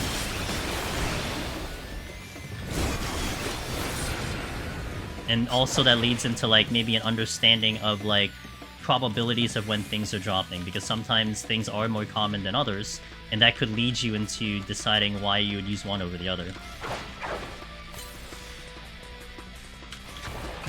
Perfect. I didn't think it would be that close, but we got it.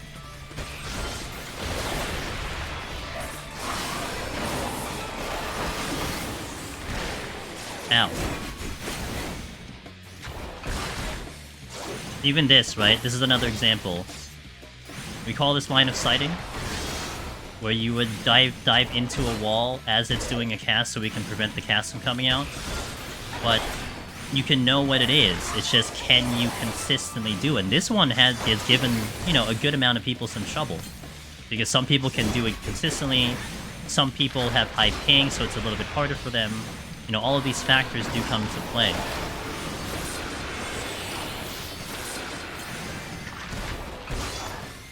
Yeah.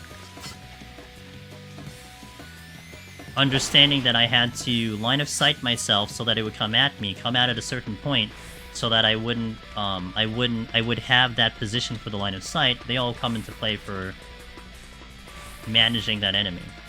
I like these chests, but everything is blocked at the moment. I'll just fight you now.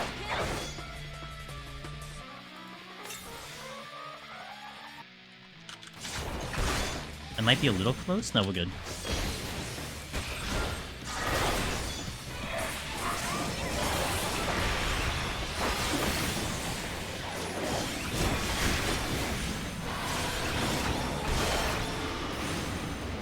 How does stagger kiting work? Generally, how you would execute that, you have to think of like every auto attack having its own casting time. So every enemy has a GCD. And between those GCDs, as they're about to hit you with the GCD, you would get out of their range and get just far enough that it tries to chase after you, but then it doesn't quite execute the hit. Actually, perfect. I can demonstrate on a deer. I have steel on. Let's pull the deer. Let me try to showcase it. So watch the damage that I'm going to be taking here if I can do this right. So I'm going to move away from here. He didn't get me. He comes at me. I move away. He didn't get me. See that? That's stagger cutting. Up, away. Didn't get me. So if you... Well, he got me there.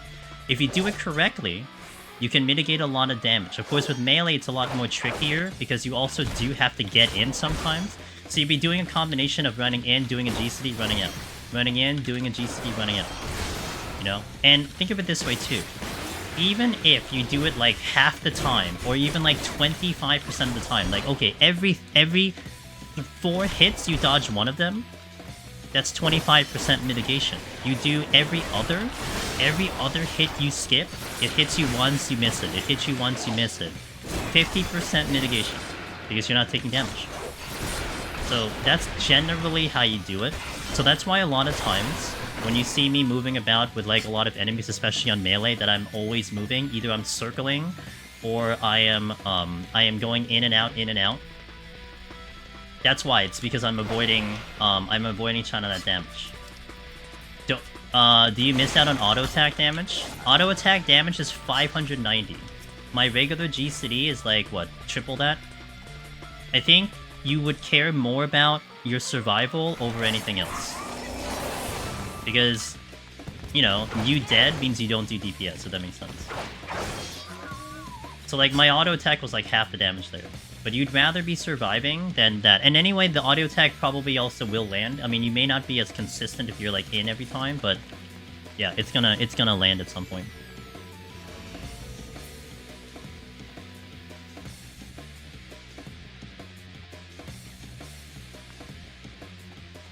Okay, that's a petrify. I'm gonna check the other chest here, which I don't remember if I checked or not. I feel like I didn't check it. No, I'm pretty sure I didn't check it, but I'll check it, I guess. Let me wait for these guys to move.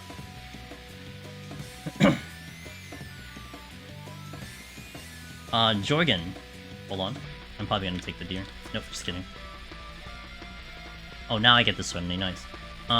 Biggest thing about decision making to me is making a quick decision that seems decent at the moment. You shouldn't wait 3 or 4 minutes to decide whether to Magicite or not, because you just wasted half of the time. It would have been better. It would have taken to clear the floor, making the Magicite less effective. 100% true.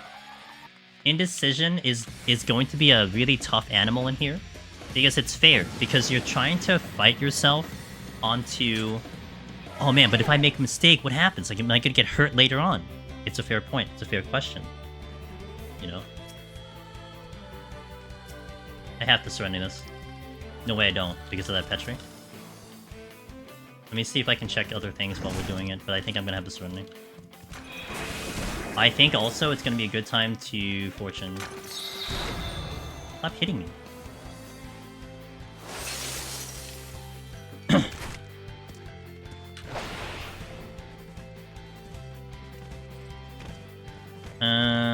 I'll take it with me.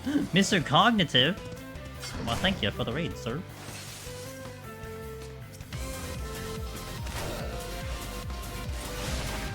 What up, Cog? What are you up to today? Are you at 14? Were you doing some, what are you up to? I didn't get to catch what you were doing because I went live a little bit early today.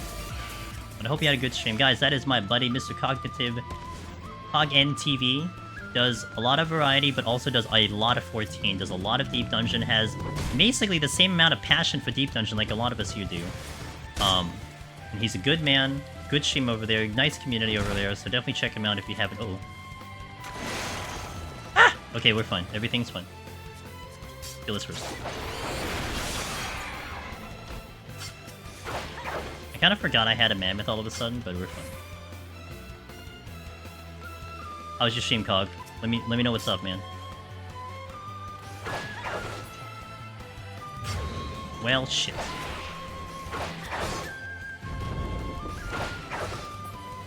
What did I pull?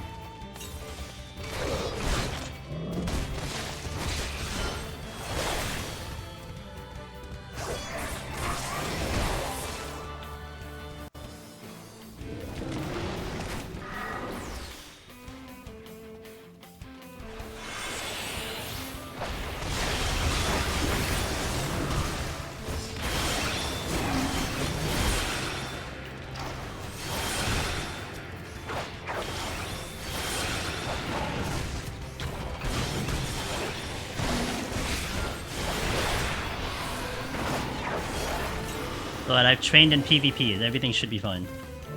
Up until it isn't.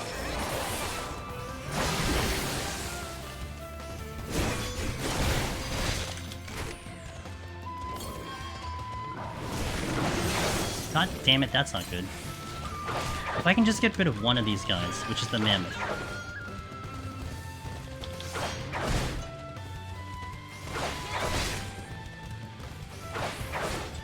One's down. Now the next one.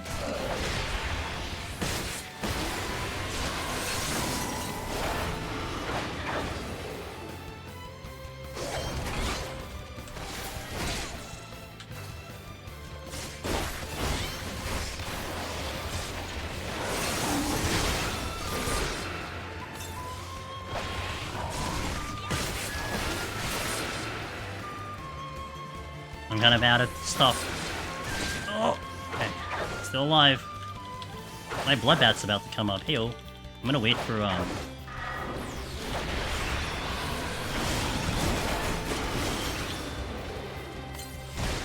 Oh, there's a hippogriff here. Shit, I forgot about that. Okay, well. May not survive any longer. I think I held off long enough, huh? Oh, pain! Okay, we're good. I think what I want to kill, probably this one first.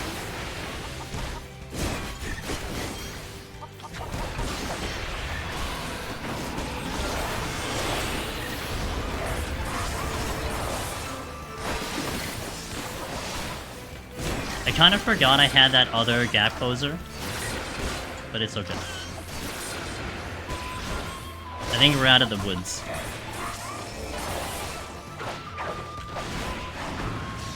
Still ended up using the witching, which kind of sucked because I just went into the... basically went into the wrong room. I just kind of blanked on that, but we're still alive. So we'll take it.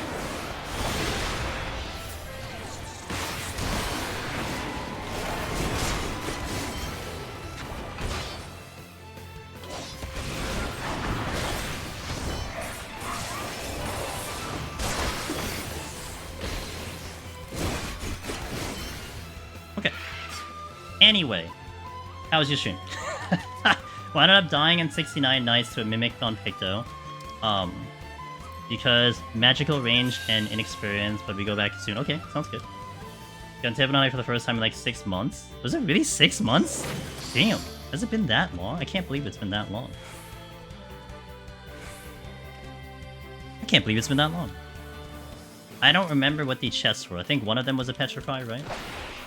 Pretty sure one of them was a Petri. Yes, they were. Well, that was a steal. I think the Petri was in the spawn room? Yes, and this was something else. I don't remember what this was. Oh, the raising. Oh, the raising. Yeah. The actual big brain play was just to die, so I didn't waste time, but I didn't do that because I wanted to, like, flex a little bit. But whatever. It's fine. We're good. Everything fine. It's been a while. It's been a couple weeks after Cloud servers. I'm gonna try. Okay. Gotcha. Sounds good.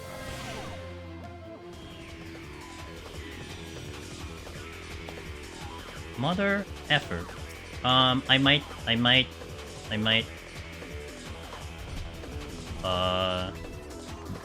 Did I do anything to this floor? I didn't, right? This is either a Magicite or actually figure my way out of this floor.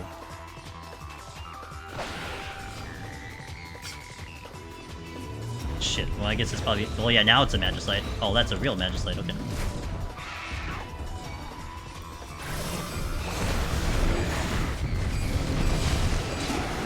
There's a Petri here, but that doesn't do me anything. God, Strength Steel Petri in this floor. Safety. Man, twice. No items, but a Petri. Did I check this? I didn't check it, did I? Steel. It's just... These palms are so good. It's just I can't do anything with it. Alright. Man, it sucks. And I can't really... I don't know if I want to run a risk of, like...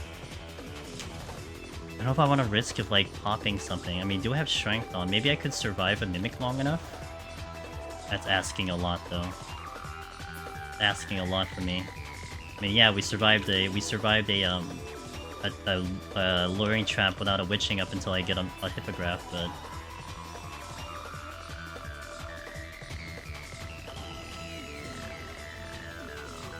Very reminiscent of my past runs sometimes, where the file would just keep bringing in no items. But we're gonna work for it. I will try to go for a chest here. I'm gonna be confident in my ability to kite a mimic, and I can survive long enough to. Oh yeah, okay, worth it. And therein lies going back to that original question of knowledge and execution, right? If I had no shot at trying to fight a mimic and I didn't feel confident, I'd just leave. Now, I could still also die. I mean, that's also knowledge, right? I have a raising, I can die, it's fine, not a big deal, but... The palms are so good. Alright, it's fine. We're gonna continue.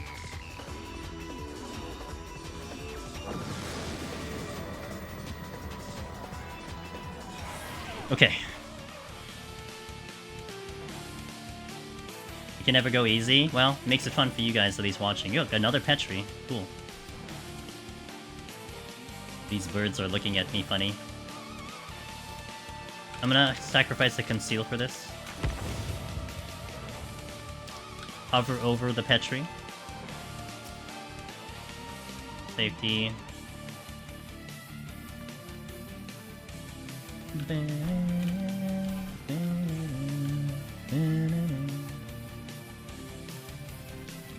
Boom, boom, boom. Right or left? Straight. I'm gonna go straight. I love when it's like a literal room that goes one direction and the other in equal distances and I'm in the middle. Conceal came back sick. Yeah. Yeah, time's really good. Sometimes that actually is a penalty that I give myself, is that I tend to go a little too fast. So I need to kind of chill on that sometimes. Like, I like respect melee so much that I push in a lot of things, and then I realize, oh wait, we went too fast. And I have a lot less than I could have had if I wasn't that, you know, aggressive. So I would want to start from the exit and then work my way through, because I do want to clear the exit with the Petri. That would be very ideal. I just have to make it to one of these other rooms fast enough, because I don't think I'll have enough kills from the exit room going back. Hope I don't aggro here, unless it's a mimic, then it's whatever. Ooh, steal. You're using it. I'm okay if I take the aggro? I've been here a little long? Alright, we're good. And I think what I want to do, actually... This. No, not you! God damn it. Alright, we're gonna go this way. I'm gonna hope this will be enough. I'm gonna Petri here.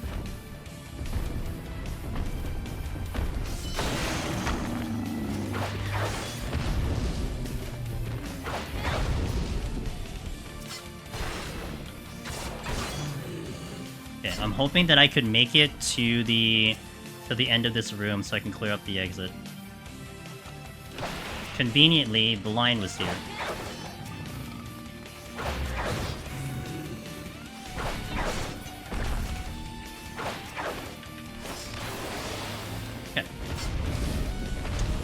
lights. Alright. Excellent. Now we're just gonna, like, sail on through to 79.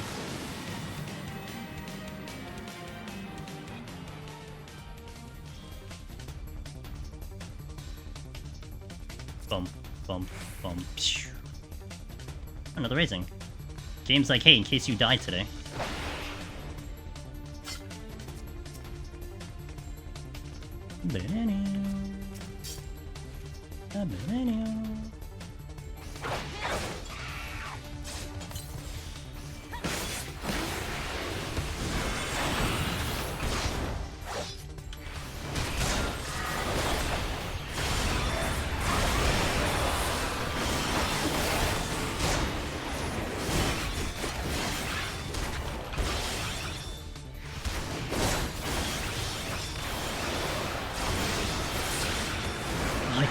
Dude, I hit my wrong combo again.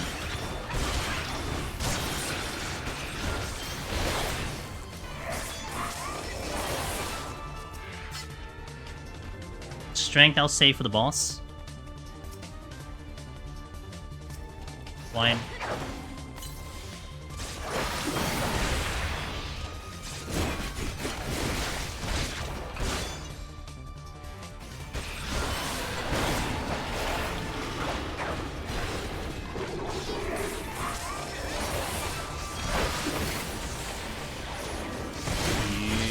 Got it.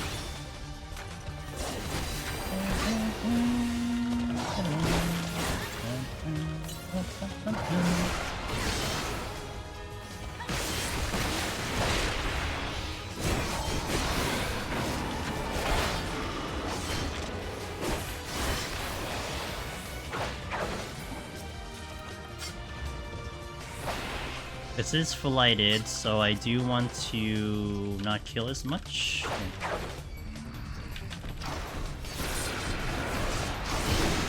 Now, ideally, I do want to get to the boss as fast as possible, so I can take advantage of the steal that I have on. Did I ever fix the portrait? I did. We had chat help me out back on, I think, 30 or 31. So, chat saved me. I need to fix the portrait in like, not the sense that I didn't do it, more like I need to do something better, but at least I have a portrait going.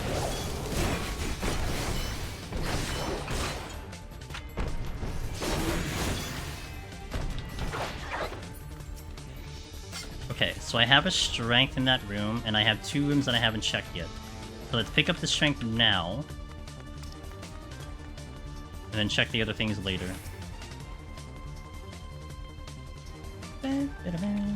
Strength.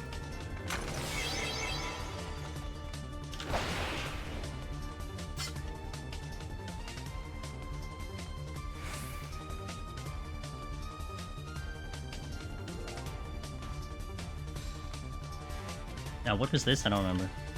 Oh, the raising. I'll ignore that hippogriff for now. I might conceal my way out of here, but we'll see.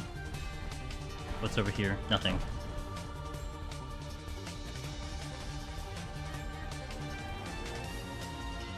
I'm gonna conceal out of here. It's to kind of like take advantage of the steal that I have on. You stupid bird. I'm probably gonna have to fight the bird, huh? Nope, just kidding. Hehehe. Dragoon OP. I'm pretty sure if I actually walked through there, I would have aggroed. Nothing here. I mean, there's a chest there. It's just I'm not gonna go get it. Okay. Down 1 Magicite to save a Serenity, but we did get the Serenity back. Don't think I'm upset by that. That was a good play. Time for a dub boss.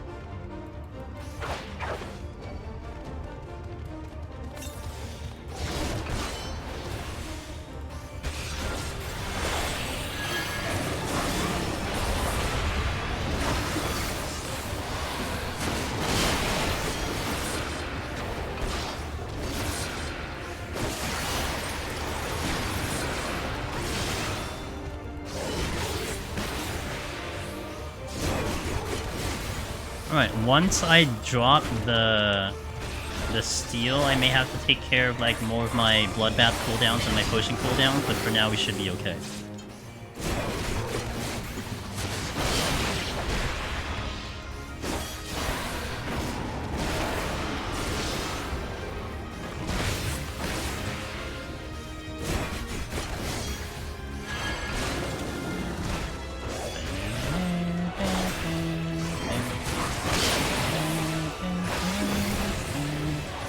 I would say, I don't know how you guys feel about this. I think my biggest want in the next deep dungeon would be to bring this back as the boss music. When you get to like 40 plus, you return it back to Revenge Twofold. That's me. Like, granted, it's a lot of bias. You know? I mean, I'm sure, like, the guys who did, what is it, DSR? Would, like, remember Revenge Twofold for that last phase with Thornton, probably. To me, this theme is the Deep Dungeon boss theme. It's not the Heaven's Ward boss theme halfway through Heaven's Ward, it's the Deep Dungeon boss theme. I would almost, like, love it for it to come back to it. I might just be so happy if I hear it. Now, interesting thing that I kind of realized a little bit more recently was I'm sure all of you guys know that they skipped Deep Dungeon in Shadowbringers. You know, could be a COVID-related thing, could be, you know, whatever it might be. And then they make the argument that they brought it back because it was like popular demand. Everyone, what is their quote? Everyone around the world was asking for Deep Dungeon. That was literally what they said. And, so they brought it in for Endwalker. However, I actually thought, and I might stick with this, like, moving forward, I actually thought that Eureka Orthos was still the Shadowbringers Deep Dungeon, not the Endwalker Deep Dungeon. Like, yes, it released an Endwalker, and yes, you actually needed to finish 7.1 for it. But to me, it's like, the more I analyze it, the more I think, like, okay, maybe this was, like, more of a deep dungeon for Shadowbringers. Because, A, Crystal Tower related, which was a big thing with Shadowbringers. Rod Tia is a part of EO storyline. And then the music they play is all Shadowbringers music. The boss themes are all Shadowbringers music. So, so then, with that kind of maybe potential theory about that, if, let's say, they're operating one patch behind for Deep Dungeon, you may get a... And let's not discuss, like, areas or something if you think, because that's, like, I know someone was saying, hey, I think I might see an area in, like, you know, the new areas that might be Deep Dungeon related. I'm like, tell me later, once we are free of the MS2 spoilers, so don't mention that. But, with this being said, maybe the next Deep Dungeon follows the expansion, and it's going to be Endwalker related. Which then means you could theorize the area that way. Maybe the music ends up becoming Endwalker related, so you get finality, and I don't think I would be against finality. I do like finality, which is the Endwalker boss theme. But I think at the end of the day, if I had to pick one, I think I would still prefer Revenge Twofold over really anything other than that. I need the Bloodbath. Like, right now. Okay. I will look at chat after I kill the boss. I just wanted to go on that monologue so I can make it through this boss without mistakes happening. I'll check chat after I kill the boss. We're almost there.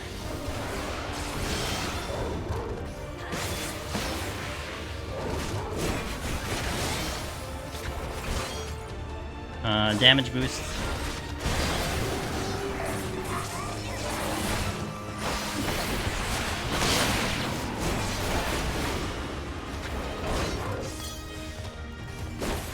I need some potions soon? Maybe right now.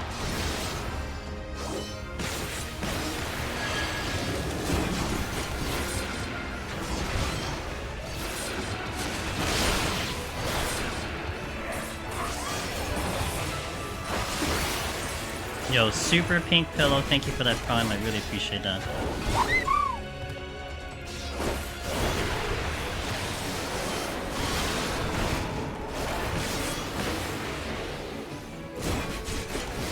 Okay. Bombs are good, nothing else to say about that. Let me check here. I wonder why the Heaven on High bosses are so boring compared to EOP or TD.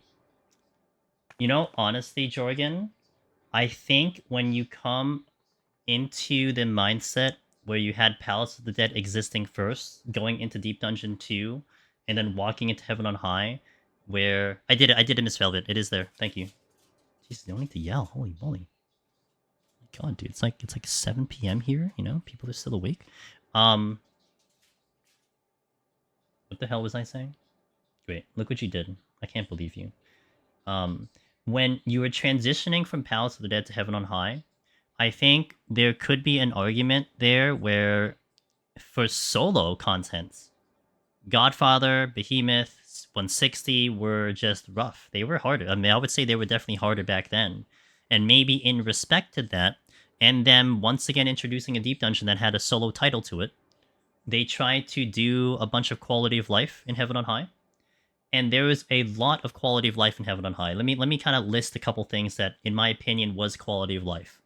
The arena that you look at, I'm sorry, not the arena, the map layout that you look at, and 41 to 100, it's so accommodating to avoid traps. Like, they're not as rigid as the cave floors, you know, not as kind of with the weird traps and stuff. You have a lot of line of sighting, which kind of came a little bit later, but there's a lot of opportunity to line of sight like that, so it's more structured. You had the introduction of Magicites, which made silver chests become something of a non-vital resource to something that you do not want to skip starting in Heaven on High. You had a lot of enemies site aggro with the occasional proximity, where Palace of the Dead was littered with proximity enemies. So I think, you know, again, this is more me theory, not really being able to talk to devs and see if that was what they were thinking of. But I do feel like in that direction, that's why they dumbed down the bosses a little bit, because they wanted to maybe make it more accommodating to people trying to solo it. And it was a big departure going from a deep dungeon in Palace of the Dead, where you basically required to use Strength and Steel, into a deep dungeon where you were debating if you were going to even steal because you just needed to make sure you had enough time. Like, you were only going to strength and or steel and or frailty if you had low on time. Otherwise, you just fight it normally. Like, that's a big gap between that, right? So I think that's where it kind of led into. I think that's why you have it now. And then on top of that, it's now, what, 6-year-old content? Compared to the fights that we're seeing in present day, compared to fights we were seeing as of last expansion, compared to Eureka Orthos, compared to so on and so forth, that maybe in relative terms, they're boring, because there are other fights that we know in the game are much better. Does that make sense? So I think, I like, it's not me justifying it. Like, they're boring. Like I would love for them to, if anything, go back in and adjust the bosses. Like, if they had to change something of the old deep dungeons, maybe make the Heaven on High bosses better and leave everything alone. Maybe. That's a big maybe. I still kind of like the preservation of what the challenge was for forever. But yeah, I think that's where it kind of is a little bit of a justification now. We then says, agreed. When I hear this music, I always get the fear of dying and ending my run. Maybe switch from different boss themes every other boss or so would be nice too. If there was, like, they did go very heavy on the lore for Eureka Orthos, and that would be cool if there was a lore reason for switching the boss theme. Like, what if the boss came from something in Heaven's Ward, then came from something from Stormblood, that came from something from Shadowbringers? That would be kind of cool, because yes, you would then have this excuse of using different battle themes, but also it would make sense because of what you're fighting, right? That would be kind of cool. That would be acceptable, but I still would say Revenge Twofold to me is deep dungeon boss theme. Heaven on High bosses feels like, let me walk around you in a circle for 8 minutes. Except for Onra, where it's just, let me walk up and down for you.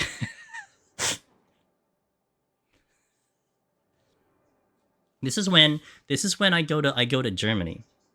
I go to wherever Velvet, you know, resides or something, where, like, she works. And I watch her work, and she's just walking around people for 8 minutes. That's what I see. Or she's walking up and down with people for 8 minutes. That's what I see. IRL. That's fair. Fender always just makes me sleepy. Oh yeah. Fender makes a lot of people sleepy. 8 hours. True. And accomplishes the task and beats the boss. That's how it goes. So anyway. yeah, so that's my thoughts on that one. But you know, we've definitely had a lot of hopes and dreams. I wonder how our community will think about going into into Eureka Orthos and see like oh no, I'm sorry, into Deep Dungeon 4 and see what people would think about in terms of like what they would like to see and so on and so forth, knowing how Eureka Orthos came into play and everything. By the way, I'm going to do an advertisement here for Miss Velvet. If you guys hadn't seen this run, I had this interesting idea, and we did a collab with Miss Velvet, who is a very talented musician, and we did a Bard Behemoth with that link. But she played the music of Revenge Twofold on the piano as I was doing Behemoth, like live IRL. So if you've never seen that run, that's a badass run. And we actually cleared on Bard too, which was, it was like interesting because it was Bard music made sense. Bard was really hard and all that stuff. But if you ever were interested in seeing that VOD, that's or at least that run, check it out and give Velvet your compliments because she did a wonderful job there. Did I ever do a full POTD clear in one go? Twice. Also less than 12 hours. So I did it once. The first time I did it was when I got Twitch partner. We did it on Red Mage, and I wanted to do it as a subathon. And so we were doing a lot of things in between. We were doing some giveaways in between. That run, 1 to 200, I was surprised I cleared because when I hit 181, I was feeling like a freaking zombie.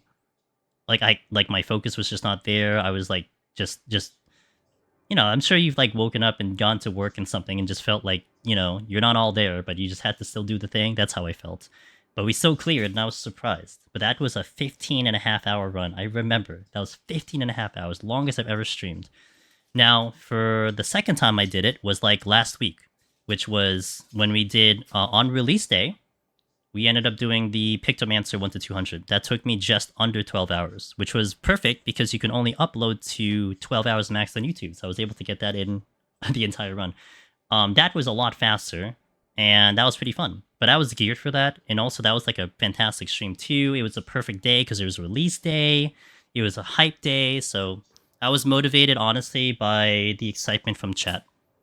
Like, the people there, the people watching, that carried me. So it's a little bit more of a unique situation. So I got, and honestly, it's like a spirit bomb. I got energy from like the guys watching it, and that was a fun run. One of my friends actually saw your video recently and messaged me and like, "Is that you?"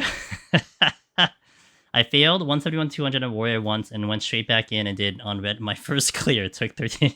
Yeah, that's how Velvet did her Necromancer.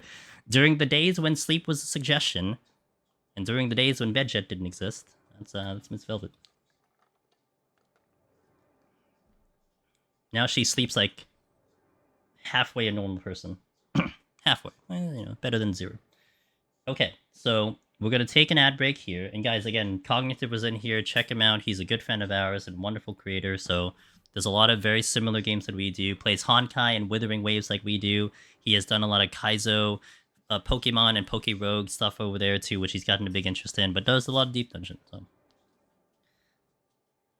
you only got 15 hours of sleep last night. Okay. Why couldn't you get 15.5? I don't understand. You gotta try harder next time. I'm gonna hit some ads, and then we will continue into 81 plus. Let me update the title. Let's hit the ads going, and I'll go right in. I might take a restroom break at the end of 90, assuming we get there. So thank you guys for watching. Thank you for being here. One thing, while we do hit the ads, we are pushing for the Partner Plus program. I updated that tally as of before stream. We got 105 out of 300, meaning 300 need to hold it for 3 months. And I do thank everyone who's given subs to this channel and maintained them. And I completely understand. Starting, I think, yesterday or 2 days ago, the subs went up. I think US dollars, it went up $1. So, look, if people can't keep it going, if you were thinking about it, but the price hike was just like, it's just, it's the deal breaker. Hey, it's all good. I understand. I mean, I'm just doing my diligence because, we are trying to hit that goal, but it's there and we're getting close to it. And I do thank everyone who is currently subbed because it means a ton, because this is a big change. Hey, Dad, thank you so much. I appreciate it. 1 plus over there. Let's go, man. Getting the revenue split, it locks me in for a year, and that's massive for me continuing with what I love to do here. So once we get that 3 months, I'm locked in for a year. Oh my god, look at these guys. Yo guys, you guys are amazing. Thank you so much. It really means a lot.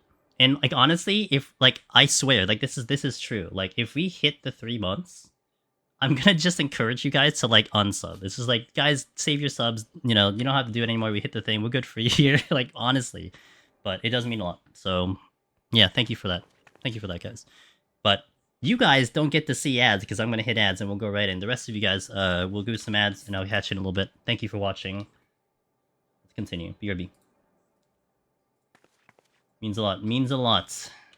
Yo, Wayland, thank you for being here, dude. I appreciate you. Wonderful talking with you. And if you do engage with scoring, I wish you the best of luck. I know a little bit. I don't know as good as some other guys, but if you ever have any more questions, if not me and the community, will definitely help you. I hope you have a good day. Nom nom nom nom nom nom nom. Okay, let's go. The fun floor, I would say. Everything comes down to this. If we do this clean, we got a good day. I already hear something coming at me. What is it? Oh. You know, this is a good excuse to, like, Petri, in my opinion. What's over here?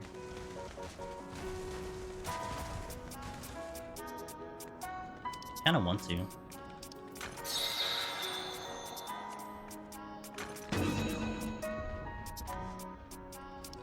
I'm actually gonna conceal. Oh, crap, I forgot about that.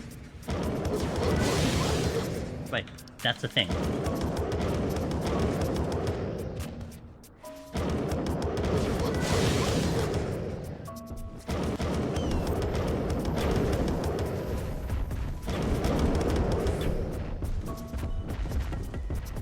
Oh my god, what is this room?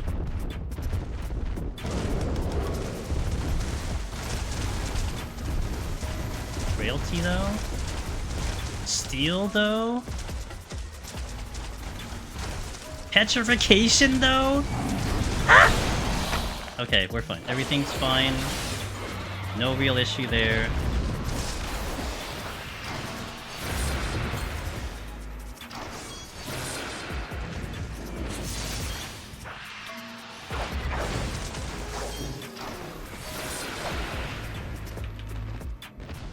Do we have a deep dungeon without monkey? No. I was expecting us to get the armored monkey. Oh, something is alive. Okay. I see it. Something is alive.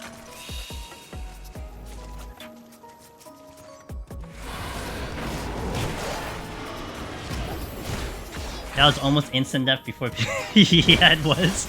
Honestly, didn't think I'd take that much damage. Oh! Okay, we're fine.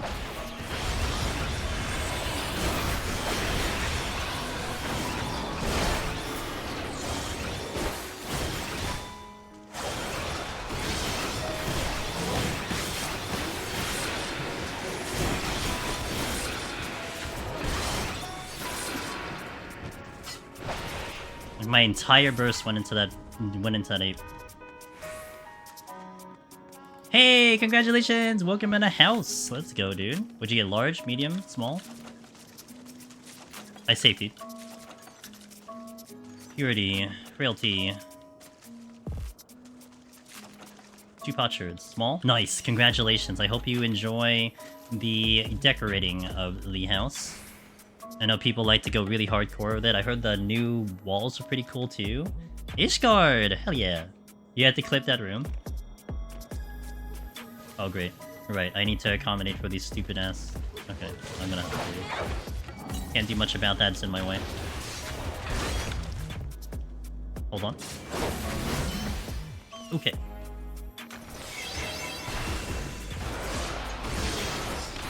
Oh, that's wrong. I didn't do that right.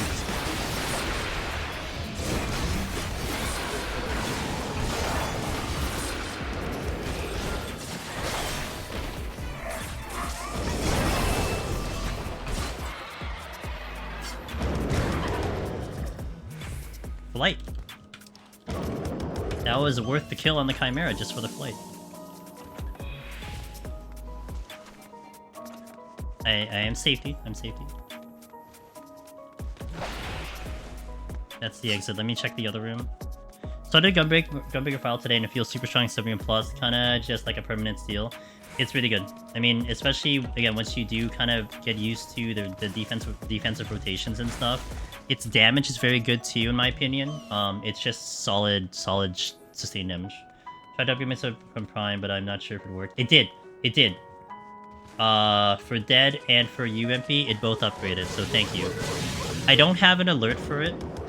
Like, you could set an alert specifically for it. I don't have it set up, but it did upgrade, so thank you so much, MP. Really appreciate that. It's like a satisfying rotation. Like, it sounds great. It sounds like you're doing damage kind of thing. Alright, I'm just gonna pull this right now, because this is the one that's kind of blocking me. And I kind of have full burst here.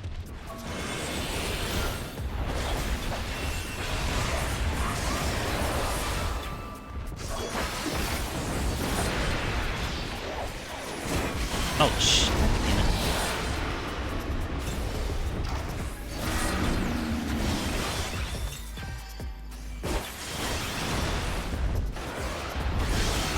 Okay, I'm here a lot longer than I need to be. I don't know where the gorilla came from, not gonna lie.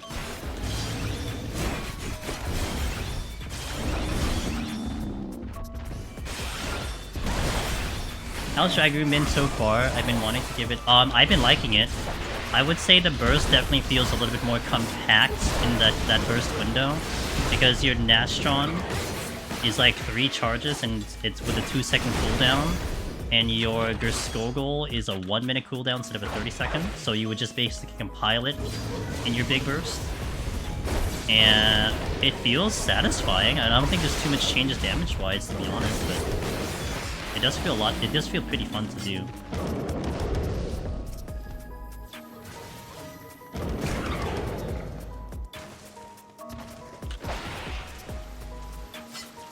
Okay, I was here way too long, but it's okay. Basically, we went neutral on Palms anyway, because I didn't use anything special. Got the Frailty, got the Steal, got the Petrify, got a Flight. If anything, it's the Steal timer that's concerning, because I would have loved to have kept the Steal timer going. This is gonna be bad, but whatever. Ow!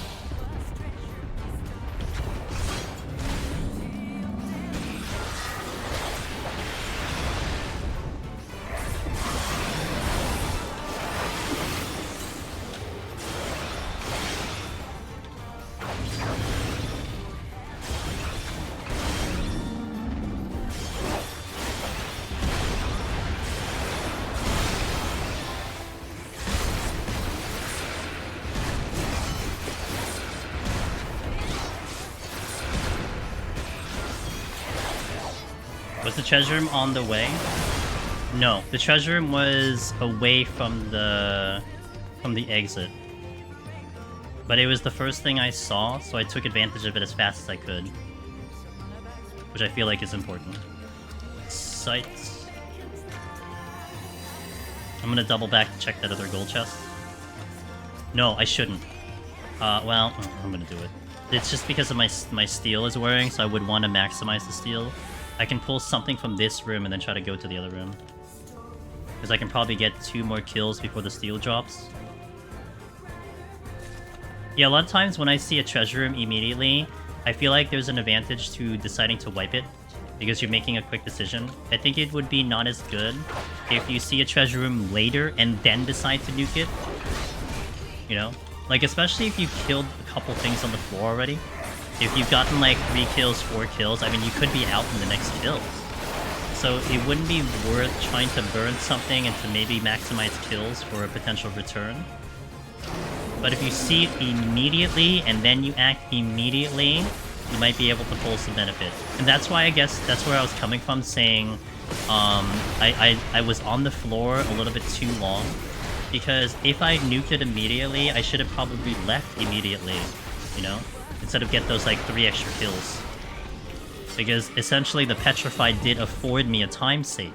But I can at least kind of be like, well, it wasn't half as bad because it was a free Petri in that case. Or you get a lot of mimics, right? I mean, one or the other, but We did get kind of lucky with the thing.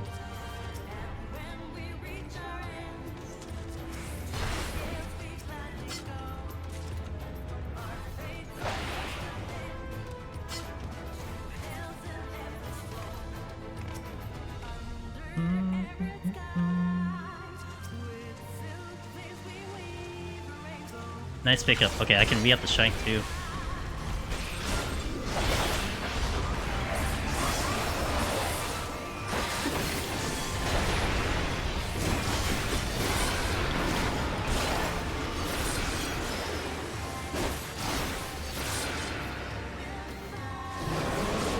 Personally, would move on and be pissed that I fought a max kill floor instead.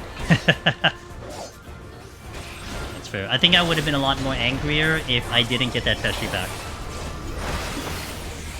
To be fair, as I was deciding what I was doing in that room, if I didn't get the Petri, I may... like, depending on what is there. Okay, let's say I didn't get the steal, and I didn't get the Petri, and I got something else. I think I would have just decided to do the floor normally. Because it, like, it wouldn't be worth me popping it there. Like, I could just, like, the exit isn't blocking it. I'm not getting blocked by this room. So I would just like, okay, we'll just do it normally. But because the Petri was there and the steal, which I can take it to this floor, which I did, huge benefits. And for melee, you want the steal. For tank, maybe different, not as important, but melee you want the steal.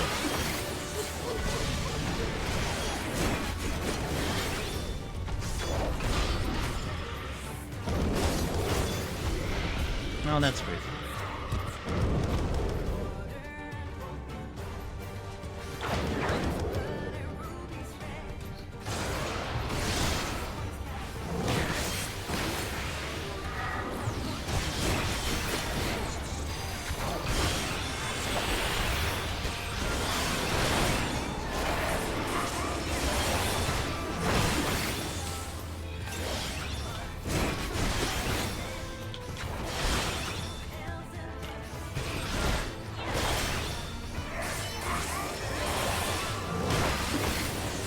Gonna have to do a little bit stagger kiting here.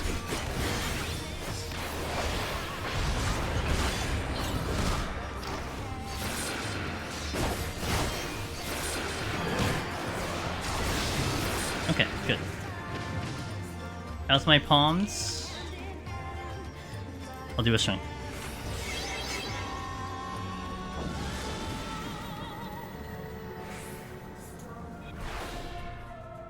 Sounds like ability or blind.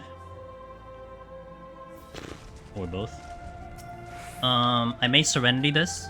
The reason why I Serenity this is because I am riding the Strength and Steel. And I would want to take advantage of said Strength and Steel instead of doing a Petri where I just basically just waste out the timer.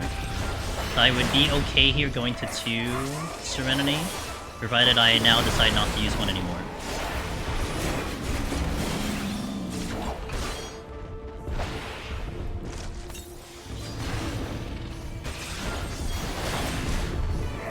I think Petri or a Steel is a decent trade on a melee, especially if you kind of expect to use 1 or 2 wipes on the set most of the time anyway.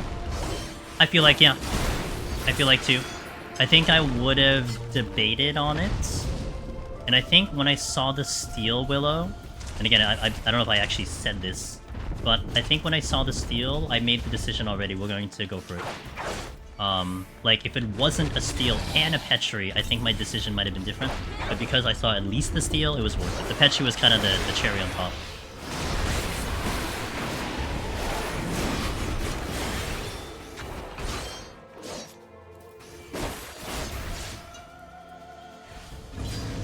I didn't get the GC deal. I did say I was stuck at... Oh, okay. Dude, I forget, like, the last 2 minutes, so... Nothing off you, nothing off me, all good.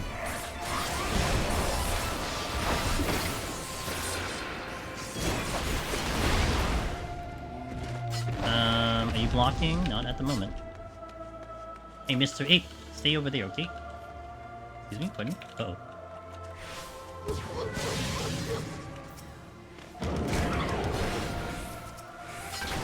Ha! Well, this will be fun. I think this is just a witching.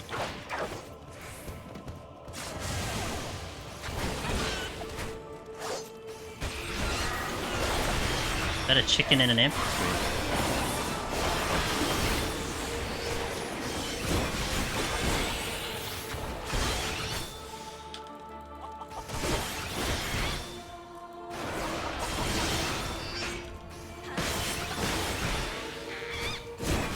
Liger Skogul is coming up.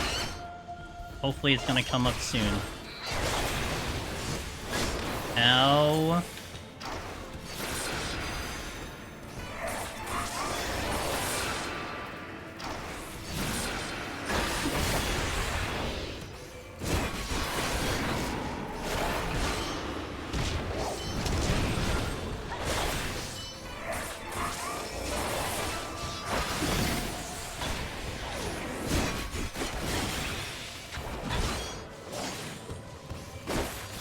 Two apes.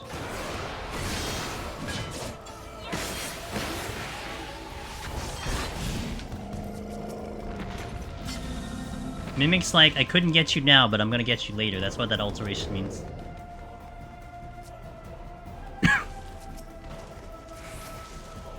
Steal?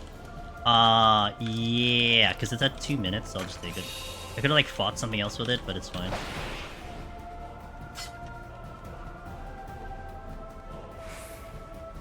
Because I may not come back here. I know that was a question someone had before. Like, when do you decide to pick up a steal, now or later? Kind of distance to exit is the thing.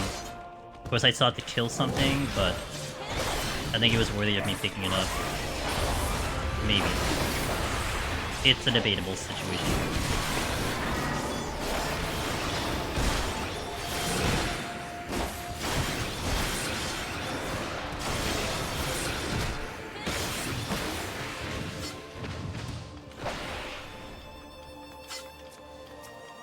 There's another ape somewhere here. Affluence. Okay.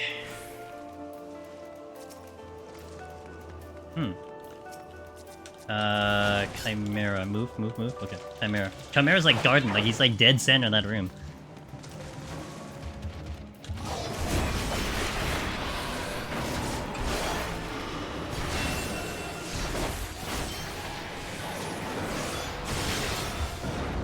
Let me pull him back a little bit more. Okay.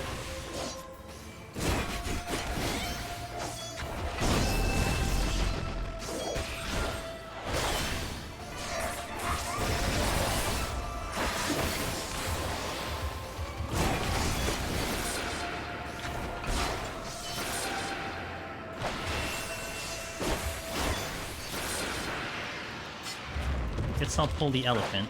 I want access to that silver chest. But I don't want to do it now, because I might get the Mentega on me.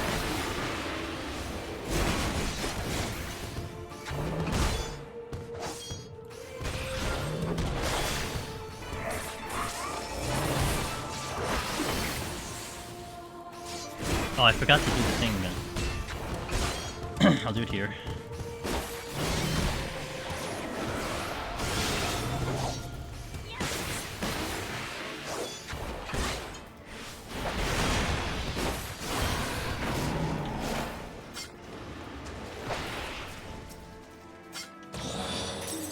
Not quite.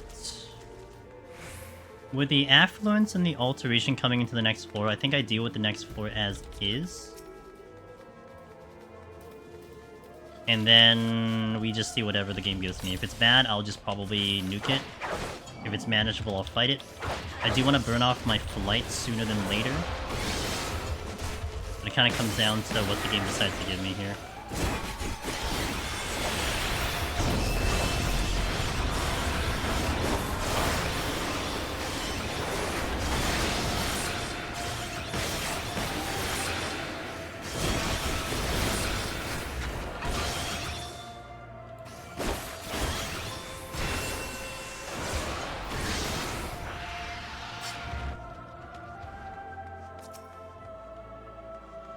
Okay, this is as far as I'm gonna go. Pretty sure I was clean here. Oh, that's not good. There could be a trap down the middle. I think I like walked all over where that trap could have been. Alright, let's go. There's like sometimes like a trap that could be there and... Hey Sand, thank you for that prime, dude. Cheers, appreciate it. Thank you for that support. Hell yeah!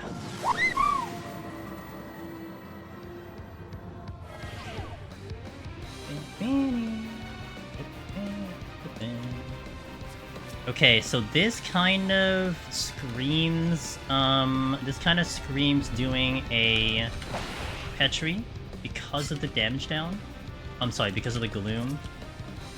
And now the Mimic. But I was kind of hoping I could see if we could find a, the altered room before we made this happen, but it doesn't look like I'm going to be afforded the luxury of doing so. Okay, at least I cleared the exit, yes.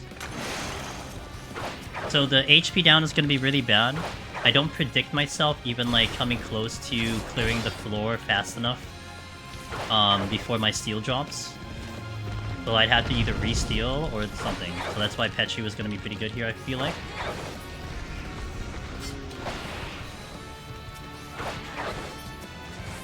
Wow, where the hell was the altar? Wasn't this altered? Oh, I guess it's in this room. And it is, survey says, it was Corrigan's. Okay, it doesn't matter, because honestly it would have been tough because I would have ended up having to maybe surrender anyway or like re-steal to get off this floor. I can't reach it. I do have enough to deal with the Mimic, I feel like. And a re-steal. I'm just gonna pop that now. That actually was very convenient. The steals have been very generous on this run right now. Okay. No, I think it's worthy of me doing a flight here.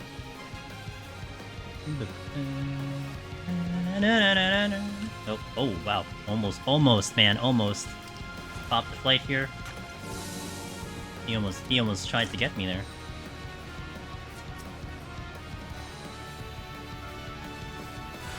Well, shit. Okay. Alright.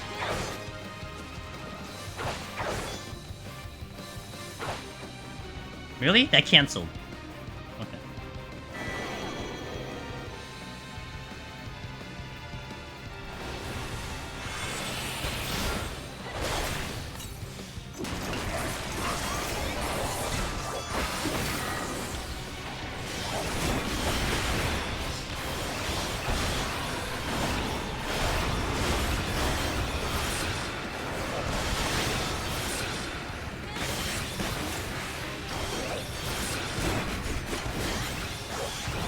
Bloodbath carry, man. Bloodbath carry.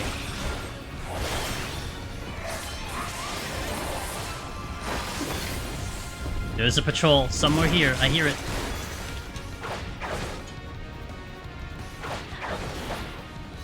Okay. That's fun, isn't it?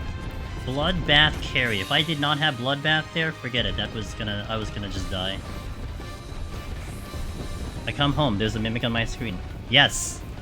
How dare you, Annie? Welcome home. How you doing? How you doing? Please go left. That's not left. That's right. I need you to go left. About to trip up or something. No! Is it a weekend thing? Oh, back to OG. Alright. Good thing I can do this while I'm waiting for this thing to do its thing.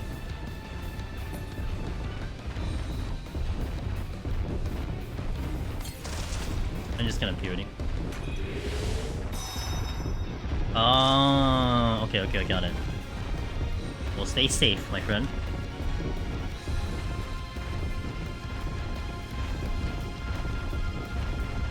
Please go right. Now go right. Take the right. Take the right. Take the right. Good boy.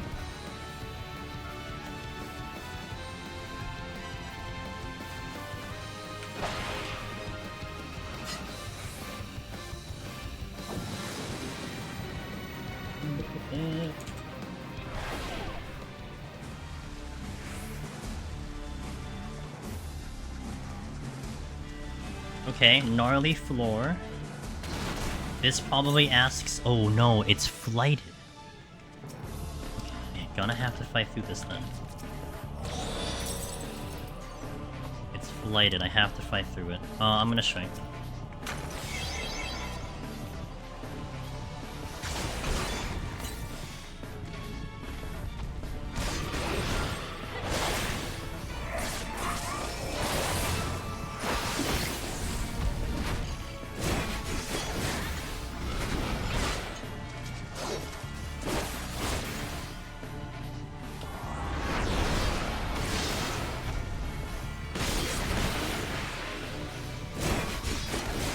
gonna be a big floor if I can get through it, which I am confident about doing so, based on my steel timer.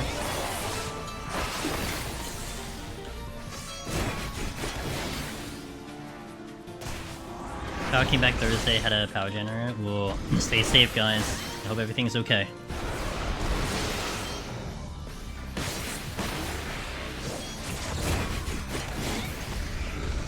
You know what? I'm gonna pull the elephant now.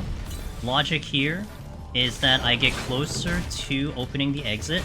So if the next pull is a mimic, I have to deal with less pox. Because I am also gonna just ride the pox because I did already purity. Arguably, I could find something else as well, then come back, but I think I don't want to come back, so I think I just do this. I'm mostly annoyed I lost a week doing homework. That's, you know what? Fair. Fair.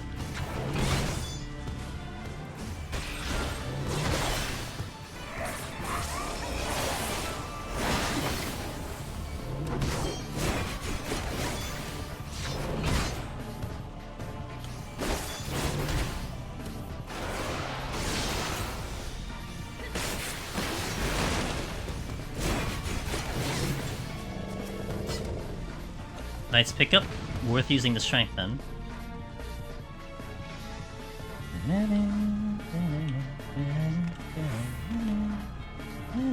I would kind of prefer not to fight the Mentega. But I'm okay with the aggro if he comes at me. Well, as we get another Mentega. Now, what's in the last room? That's the question.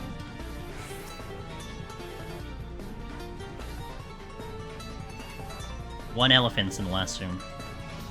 And there's a silver chest. Okay, let's fight the elephant instead.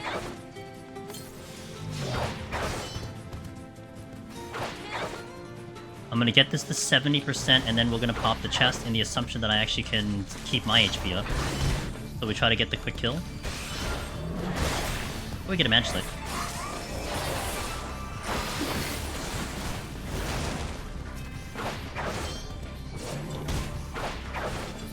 Okay, there you go.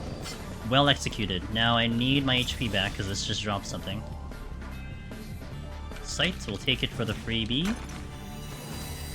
Okay, now I think I actually want to do another flight since my steel is not bad.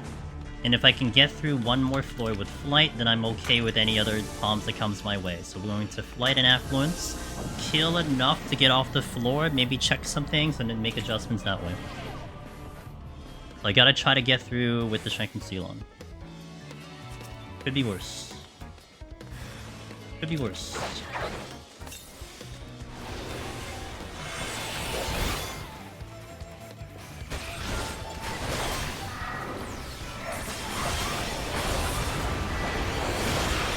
I hit the completely wrong button.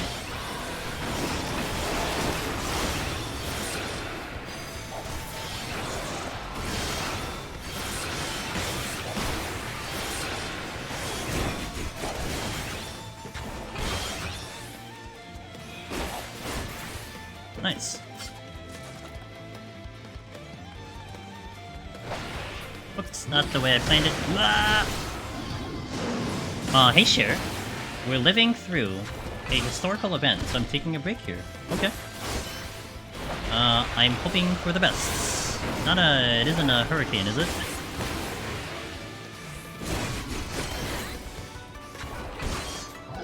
Or is it something news related?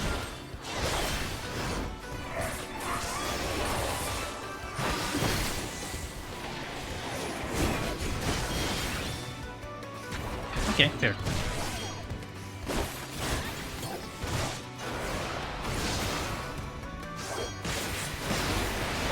Well, I got you covered, you know, we are deep dungeon focused up in here, and I only care about what's here. Bloodbath nice. Bloodbath it is nice. Hey Jo, thank you for the tier 1-3, I appreciate it. Oh you guys, I got you covered. We have a fun Dragoon run right now, and it's feeding me steals to no end, so I'm not complaining.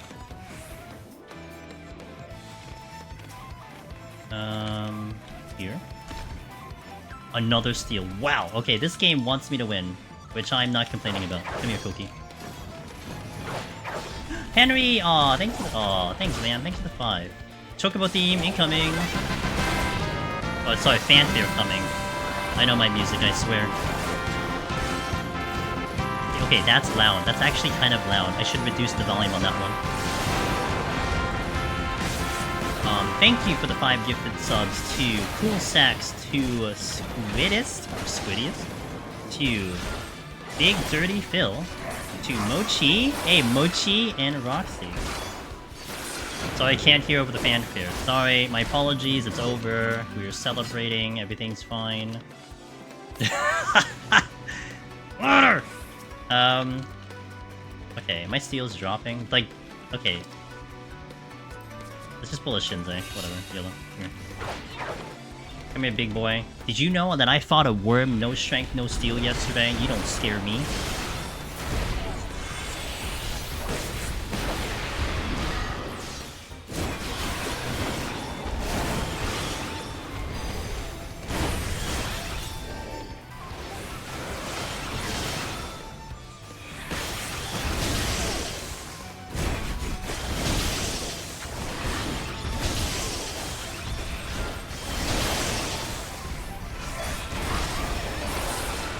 Okay, you partially scare me.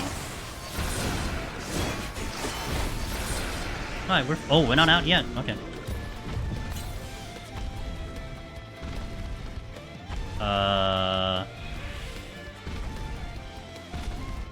Wasn't there a steal here? Ah, here. Worm, yes, yesterday we were doing some challenge pulls. And we did a worm, no strength, no steel, and it was convincingly comfortable. Like, I could probably duplicate doing it constantly. And the key to victory, which was originally unintended, but what saved my butt was that the moment he was about to pull me in, I bounded. And I was able to recreate distance away from it so it couldn't pull me in, and I just waited for it to finish the enrage. And I wasn't even in danger of my HP either. My HP was, like, really good. So I was a little surprised. I was able to pull it off only because I hadn't really done it before. I usually recommend, hey, don't pull this without strength and steel. But more so, we ended up finding a strategy that I think I could duplicate. So new Dragoon feels pretty much the same. I think that would be the short answer I can give you, Dessen, is that it feels pretty much the same. I mean, you do have some changes, like your skull goes 60 seconds, you have 3 Nastrod, you have your Dragonfire does more thingies, you don't have Spine Shatter anymore, but honestly that's a moot point, it's still the same functionality, it just doesn't do damage. Honestly, I think Spine Shatter changing to the new jump was even better, because a lot of times I'd be in this kind of in-between state of like, do I actually use my Spine Shatter for damage, or do I use it for distance, you know? So now that kind of solves that, which is kind of nice. But pretty much the same. We did it on Machinist yesterday. Machinist, no strength, no steel. And I'm sure that's not, like, you know, the newest thing for a lot of people. I'm sure a lot of people have tried that out and had been successful, but what was important to me was we got it on video, and it's going to supplement the guides that we'll be remaking in the very near future. It'll be a lot more precise, a lot more concise with information. As we casually get a double mimic. I have no bloodbath. HoH weapons are the best. If they were blue, I would agree with you. Unfortunately, they aren't blue, so I have to respectfully decline and disagree.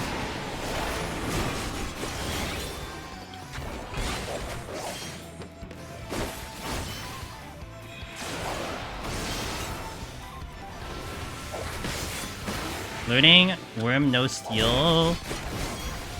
No steel on stage. Really opened up 181 for me a lot to do. I remember I tried doing it on stage one time. Or was it Scholar? No, Sage, because it has the weaker shields. I remember trying to do it on stage. Maybe it was a Gloom floor that I tried it on, and I just got obliterated. Like, it just cut right through my shield. I stood there, I ate the thing, and just, like, killed me. I'm like, oh. How come your HoH let you have 2 mimics? It's balancing the RNG. We have so many steals, it's gotta balance it somehow, right? So that at the end of the day, we don't have the gamers being like, oh, streamer luck. At least there was something that happened on the run I could reference. No, I stood like in the middle of the enrage. I don't think I was standing in front of it. It's just the enrage happened and it blew me up. I think that was... yeah, that was without steal. That was with shield up. EO was a lot tougher than I thought. I kind of thought it was the easy one. Well, it's easy depending on how you approach it, go to bed. It's easy in the sense that if you know the execution of Eureka Orthos, like you know all the what everything does, you know how to resolve all the mechanics, that's where people infer that it's easy, if that makes sense. Because it really is like, okay, something is happening to my left, I go to my right. Something is happening in, I stay in, I go out. Something's happening out, I go stay in. Ah! Jump scare. So that's what it is. The enemy autos are certainly not as tricky as it is in Heaven on High, but with that being said, easy, difficult, easy, hard is always a subjective thing. You know, some people will find something really easy, some people will find it really hard. Depending on what the topic is. Do you use pawns more liberally in EO earlier? I do, I try to. I will keep a lot of things at 2 early on. In EO, I mean, in a lot of deep dungeons, I try to keep things too early on, and then I start kind of buckling down as we get deeper in the run.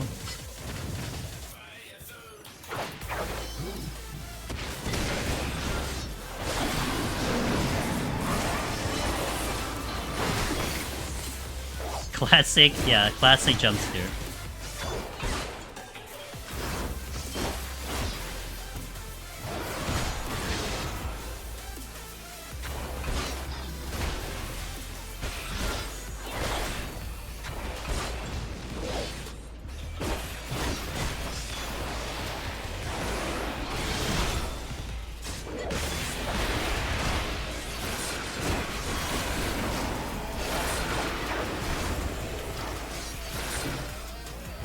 Almost out of this floor.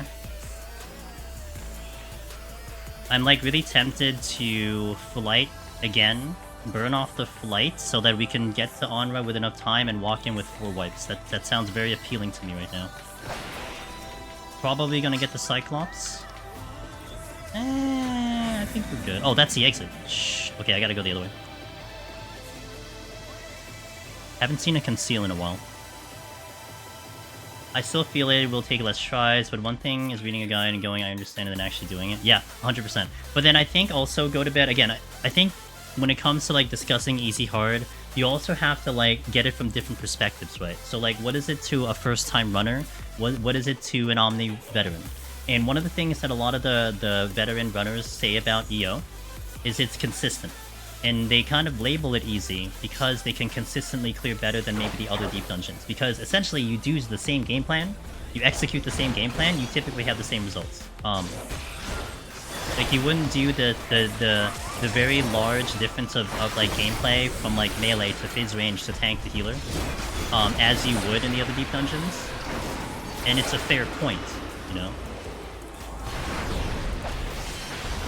Like, okay, for example, if you take the popular jobs in Heaven on High and Palace of the Dead, and then you just take any other job that isn't popular, there's definitely a big difference between, like, the clear rates and the efficiency of the job performance, you know? But in EO, you see a lot less of that. You can almost take most jobs and still apply the same execution, and you'll probably still have the same result.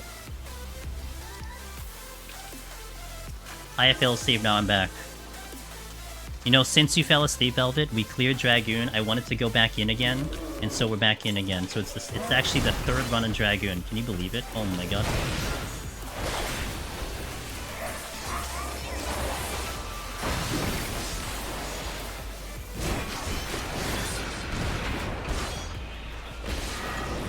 I hate how I stun, and it still gets it off.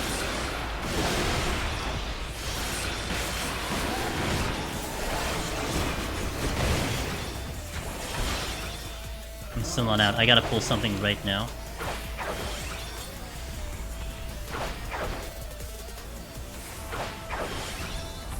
If your name is Sig.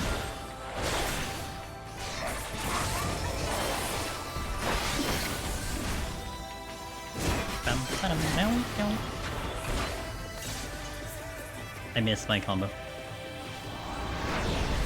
Welcome to the way I stun enemies. Hey, you're still getting some mitigation. You can't complain, right? Something still works, it's just not optimal. Steel is gonna wear out, I think, in the middle of this fight, so we'll be okay.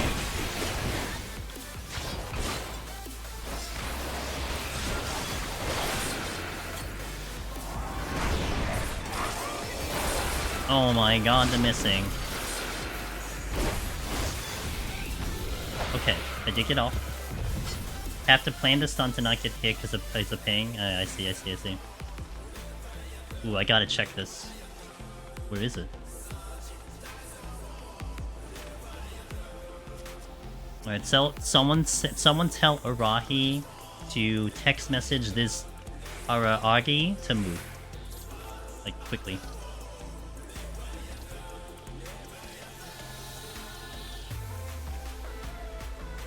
Turn around. Thanks, Velvet. There, that worked. Perfect timing.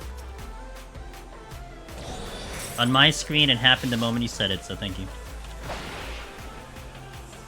Literally talking to Arahi at the moment. Thank you. It's in a cringe. Thank you for the follow. Welcome in.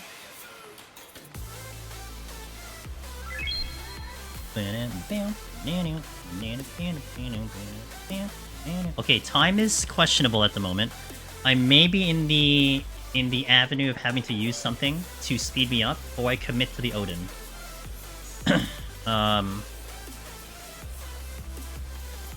It may come down to what 88 gives me. I did spend a little bit too much time here, I feel like.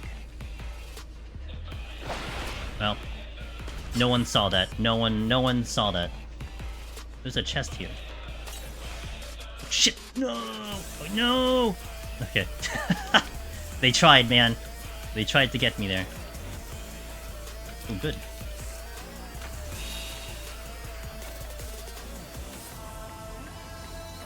Excuse me, pardon me. Oh, angle. Okay.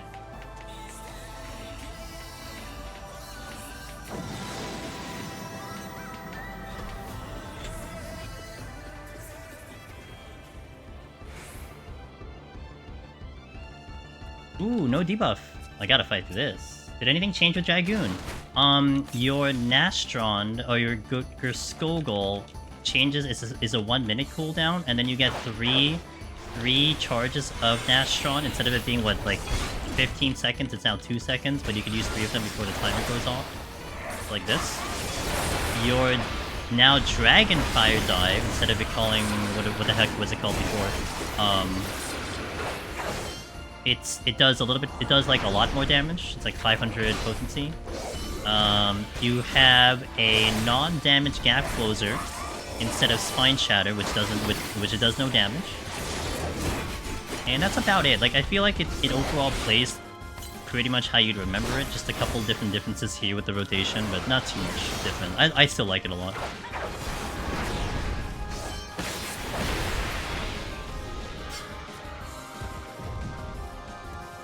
It is indeed Mimics. Can I sneak any? That doesn't really matter, the setting here. Cool.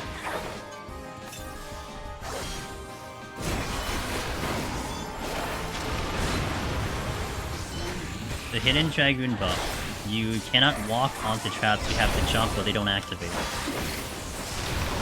Ah yes, that's how I ended one of my runs before. Classic.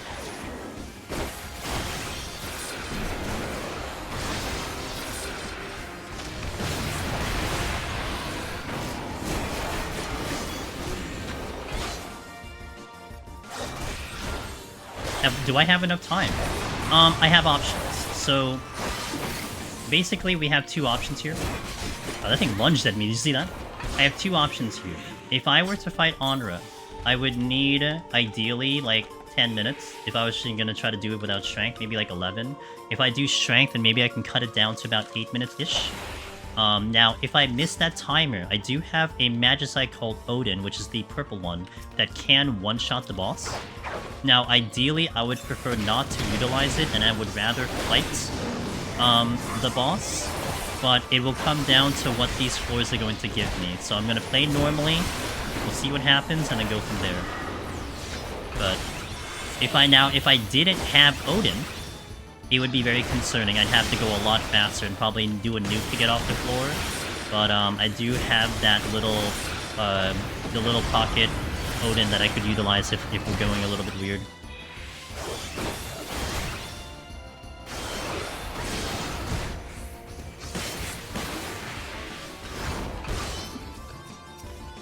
Now, the bigger issue here on this floor is I did not get Corrigens. So, what that causes a problem of, I need a lot of kills here. If I had Corrigens, it would zoom me up the kill count, and I could probably get out of here in like 3 or 4. But now I probably need to kill like 6, like, at least, potentially. And that could cost me a lot of time, which then would lead me into doing an Odin instead of just fighting Onra. I think with the seal you found, I'd have gone for Strength Frailty on this floor than trying to decide if I flight 89. I feel like because this floor could be a while, it's already kind of giving me the answer. I think, if anything, if I can carry that into the boss, maybe I adjust that way. Oh! See, therein lies an interesting choice here. So now, I think I do consider a strength to get off this floor. And I think I push. See, that was a low kill, and I've seen that before too, so now that gives me an option, and that gives me a chance to get off of here. I maybe double the strength, might consider a double strength here. I picked one up too, so that really helps. Koki's blocking the chests. What else we got? Any patrols? Any chests?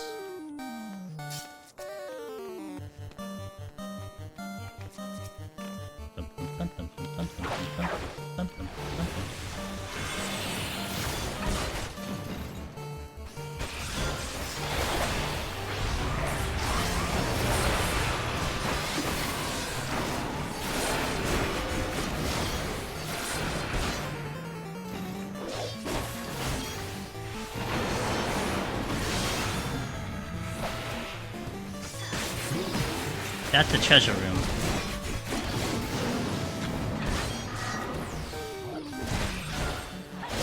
Brought to you by the flight.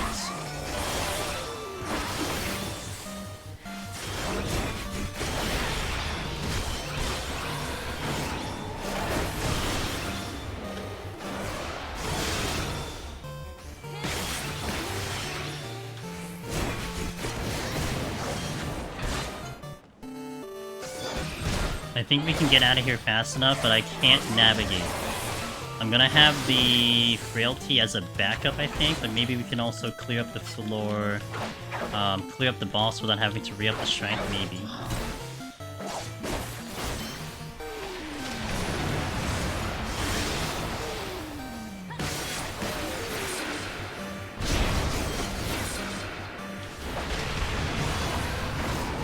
Yo, what is up, Tridap? How you doing, man?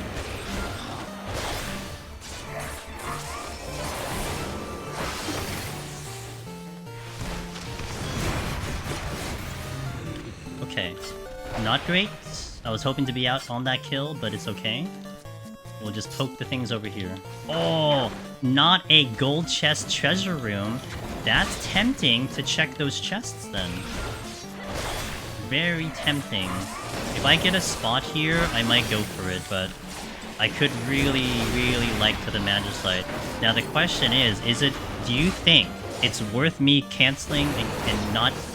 Okay, let me rephrase this. Do you think it's worth me using a conceal to see if I get a potential Magicite?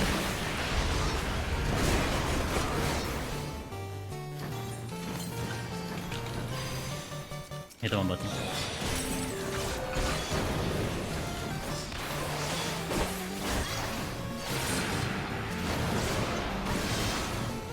Okay, that might be not great, but I got one at least. Well, I wouldn't die, right? Because I would hit the enemies next to me, so they wouldn't aggro. That would be the least of my concerns. I think I would be okay with dying if it came to that, but I don't think I would. Okay, so I think because I did this, I do have to re-strength on the boss. Not a big deal. Frailty might be a thing though, but we'll see. I took a look to see if I could sneak in there. Alright, bring in the in-game music here. What's playing? Okay, that song. Hey, Putchard! I could sack. I could sack. But then I would lose the Strength and Seal I'm riding right now. Which I would like to carry into this boss, I think.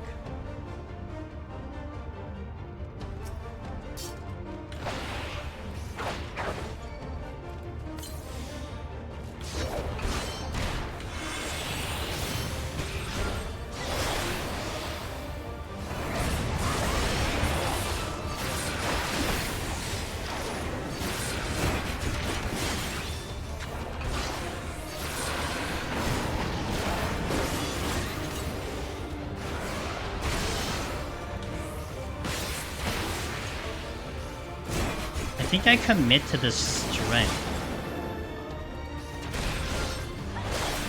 Especially because I'm gonna get downtime with the movement, and I don't have the greatest ranged attack on this job. Do I not have Drag?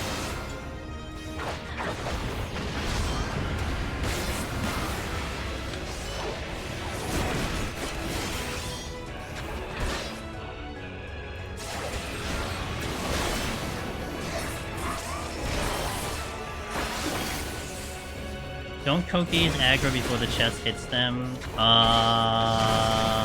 Good question. Unsure.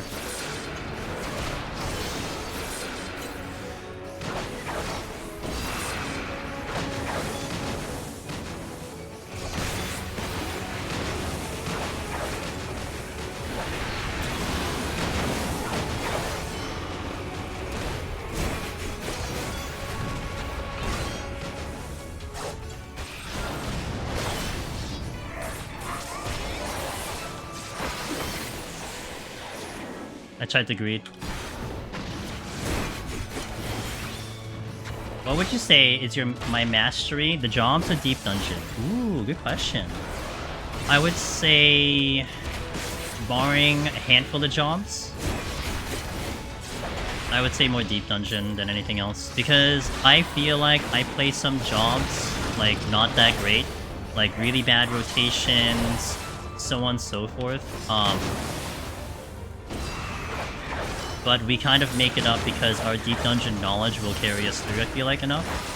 That's how I feel. But I do feel like deep dungeon knowledge does carry a lot of the run for me.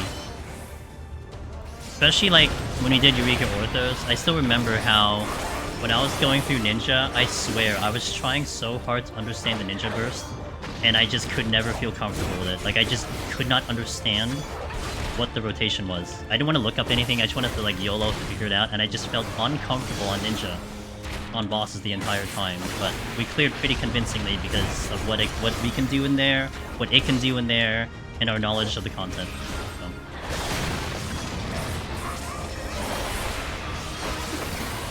That's why, like, when it comes to the next deep dungeon, and we're gonna go through it blind, I have a lot of confidence in clearing it, and it isn't in my focus isn't so much learning a 100 kit. Like, I can just like YOLO the 100 kit. I can make up a burst, I can figure it out, whatever, and we can get through. And what comes down to it more is how I handle the actual game mode. That's more what I'd be more concerned with. How do I use my existing knowledge and apply it to the brand new deep dungeon? That's how we did it for EO, you know? So, like, honestly, I barely remember the differences of Red Mage at 90 when we did EO. I think I just picked, like, there wasn't too much to work with anyway, so it's kind of whatever, but I was just more concerned about the mechanics of deep dungeon, how to use the palms the best, strategies, so on and so forth. Not so much, how do I hit the buttons on this job at 90 versus 70.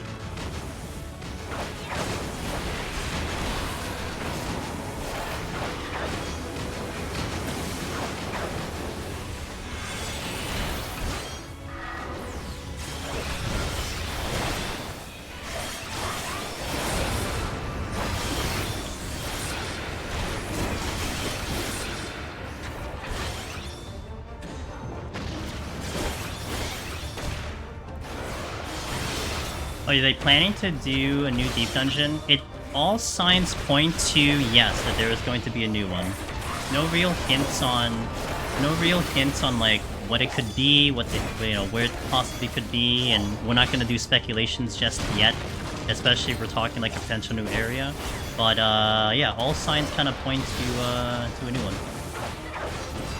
Starting to see a lot of necromancers. Hell yeah, man! We're gonna make more of them. Let's do it. I get a smile on my face when I run into a necromancer. Honestly, they did the thing. That's it.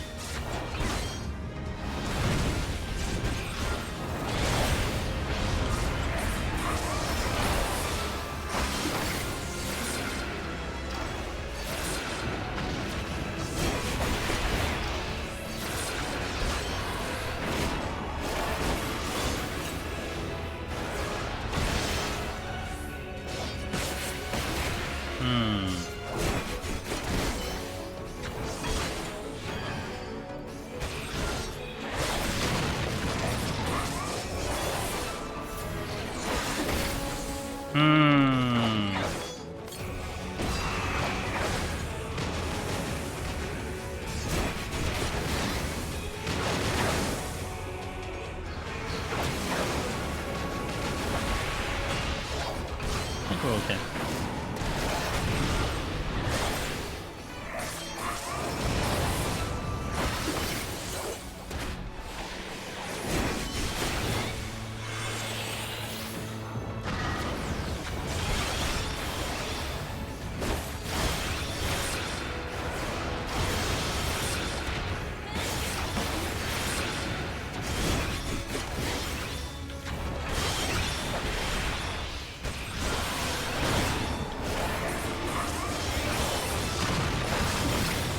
Okay, that was a little bit better. I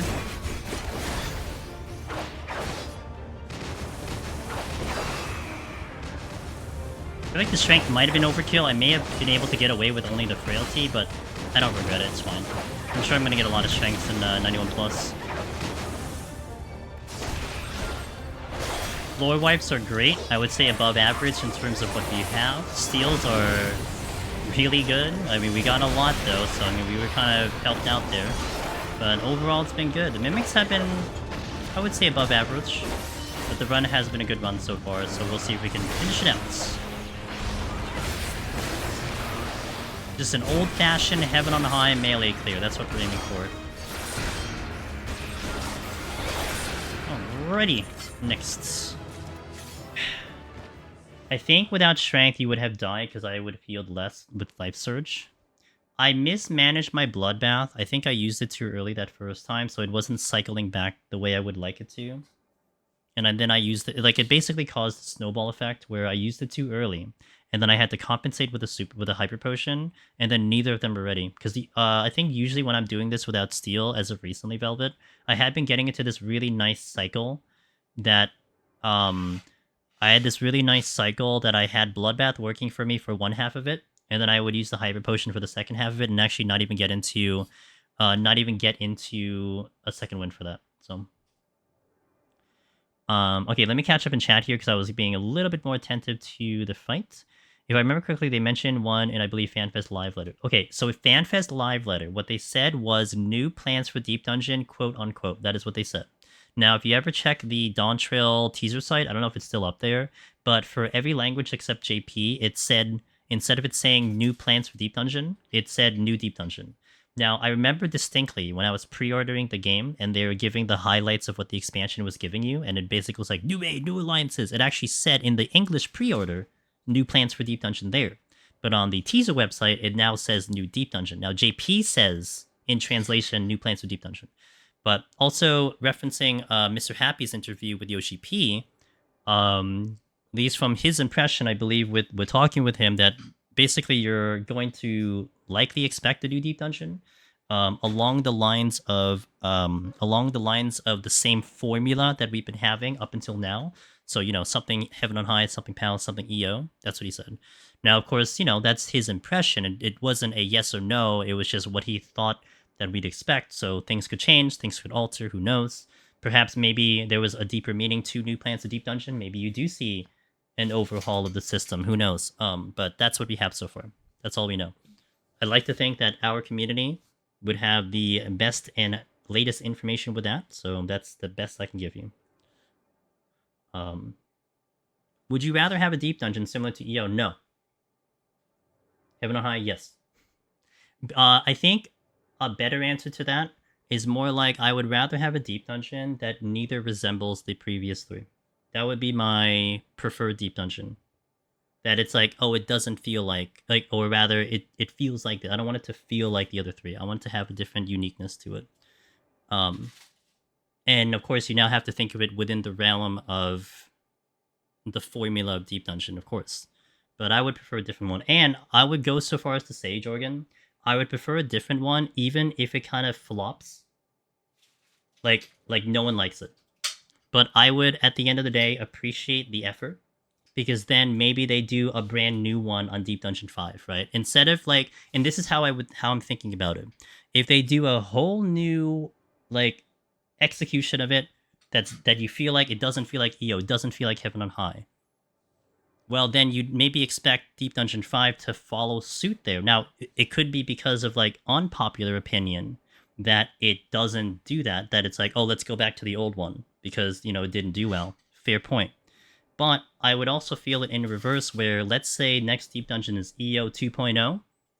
I would feel like Deep Dungeon 5 would be EO 2.3, 3.0. Like it would follow that trend.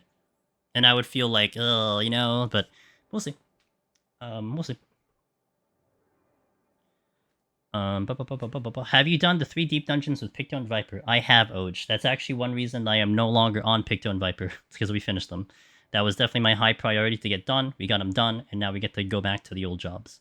Which class do you prefer in Deep Dungeon, or what is it for you the best? What class do I prefer in Deep Dungeon? I kind of like the Machinist run or like the Fizz range. I do like the kiting. It's more accustomed to my preferred playstyle. I don't mind the tanks, and I don't mind like Ninja. Ninja's a lot of fun. Red Mage is how I got all my titles, to be fair, and I do like the Red Mage run once in a while, but I think I've gotten definitely a lot of comfort in the Machinist and specifically the Warrior run as well. So, my perfect deep dungeon would be 100 boss floor with queues into front lines, and you just giant... Wait, no, we don't want people. That involves people. What's the reason people are less keen on EO than Palace of Dead? I agree they prefer it. I think the most reason, and of course Rax, I think you are going to look at almost 2 different parties of this conversation. It's like you have the old farts, which is like me, and the guys who've like omnied the old ones prior to EO releasing, and then you have potentially another party of people who have hopped into Deep Dungeon because EO existed. And like you started with EO and then you went backwards.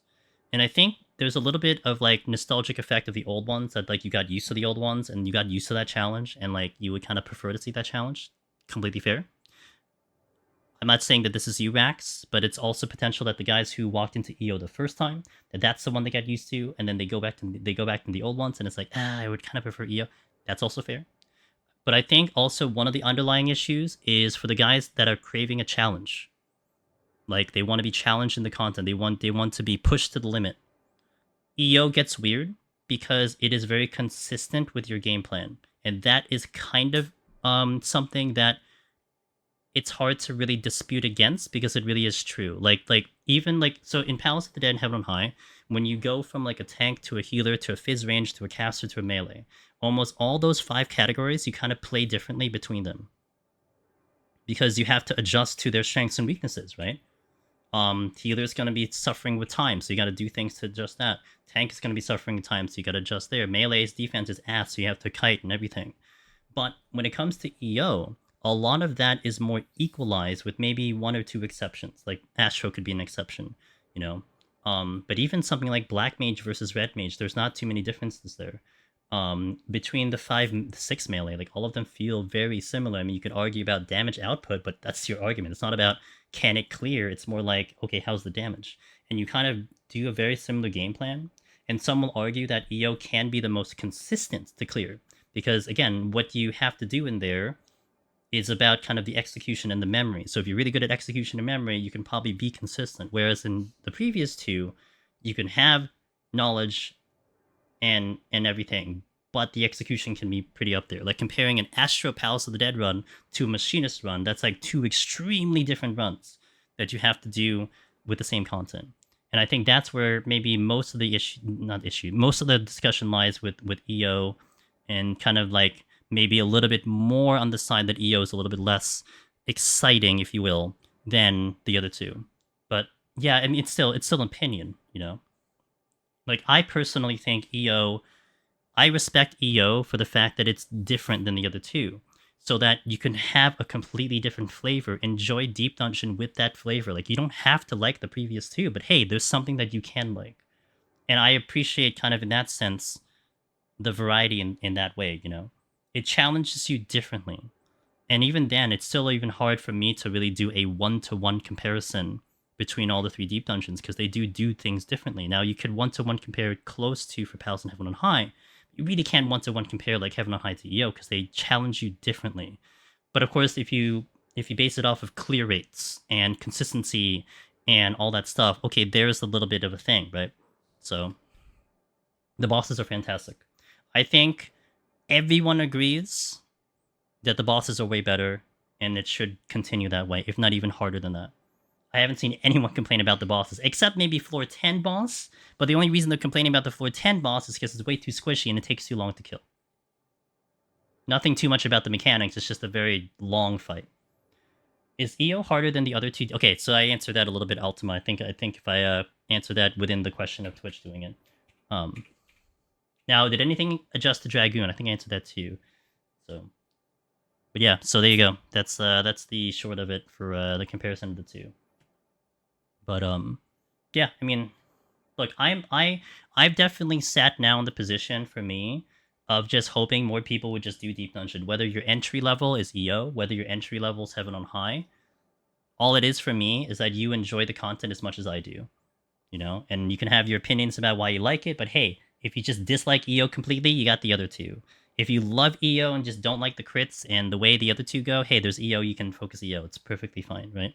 So when I see EO bosses, they all look so dull. It's like a striking dummy that have mechanics flying around. Okay, fair opinion. I think maybe after doing Heaven on High for so long, Tridev, and then running into the EO bosses where I have to actually execute, especially Administrator. Administrator's my favorite boss. Running into Administrator, comparing it to anything in Heaven on High, it's like, I would rather just do Administrator 10 times than do any boss in Heaven on High. You know, that's how I look at it. The mechanics for that is fantastic. Now, some of the bosses in EO, after a while, do get a little tiresome. Like, for me, the middle bosses, like the Chimera's okay, the Gozu's like, I always demi the Gozu because I just don't want to spend any longer in that fight because it can just get a little bit draggy. But for me, the bosses are real bosses in POTD. I don't think they'll ever do that. That's the problem. I can understand why they don't do that, but I would like them to return to bosses like that too, Tridev. It's just, I can understand why they would not do it. So, but I like the Boja duels. The Boja duel bosses to me were the best. I don't know if Tridev, you got to see any of the Boja duels. Those were great. Those were fantastic mechanics. And that would be like my top list of like where they should go with the bosses. Have I gotten the Accursed role? I have Hoarder.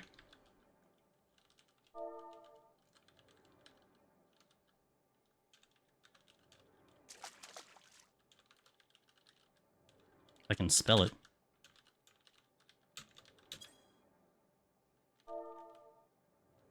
If I can do the right command.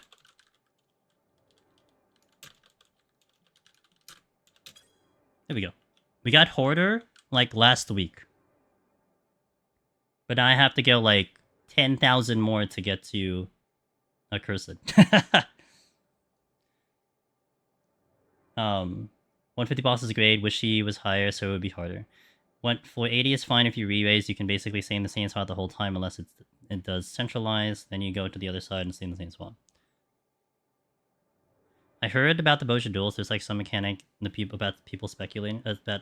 Yes, so in the open field of Boja Tridav, Think of it like the fates that you have in the outside world, except occasionally when you do a very specific fate, it will trigger a special follow-up fight. You know how like some fates have like follow-up fates, like they're 2-parters, 3-parters? So imagine part 1 is like you have to do the fate, and then you have to execute it without getting hit by mechanics. And the mechanics are not like easy. Like some of some of them, they get people all the time.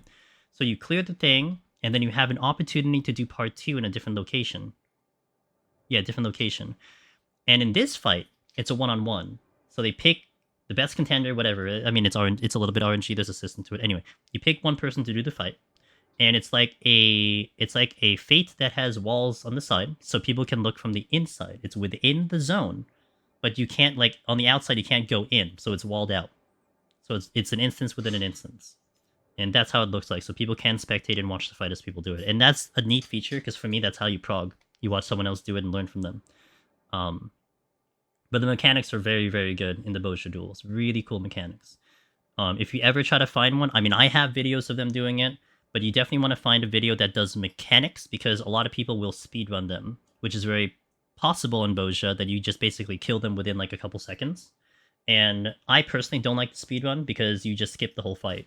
But the entire fight, there's like 8 minutes of mechanics before it enrages. It's great. It's a really, really fun fight, in my opinion. There's 6 of them now, 3 in each Bosha, but they were really, really fun. How would you describe your runs with Picto and Viper over the 3? Picto, overpowered. Viper, meh. Except in EO, where EO is a lot better. Also, if the winning player if the dueling player wins, all the yes, yeah, that's right. That's right. You can buff your people, the spectators. That was such a cool feature, yeah. There was a benefit to actually doing that, yeah. It's just the only part that was annoying is just getting into the duels. Like, I would totally start off stream doing a duel every single stream if I could do it on demand, but I can't. That's how much I like the content. But it's just kind of really annoying to do it, so. Okay.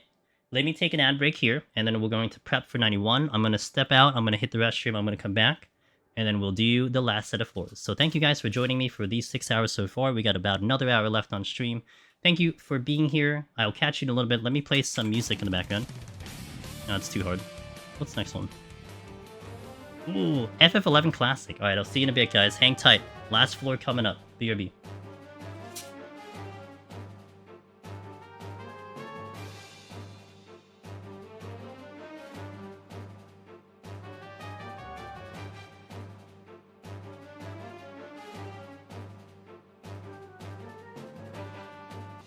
Alright, let's wrap this up to the finale, guys. Let's do it. Palms are good. Dragoon's good. Let me get back my correct title onto here. The Necromancer. Portrait's good. What do you like on the Deep Dungeon that you make him play so much? The repeatability. Every run, Hugo, is different. Every single run you go in will challenge you differently. And then not to mention, every time you go in on a different job, it's almost like you're playing a different game. It's like 21 different games right now, you know?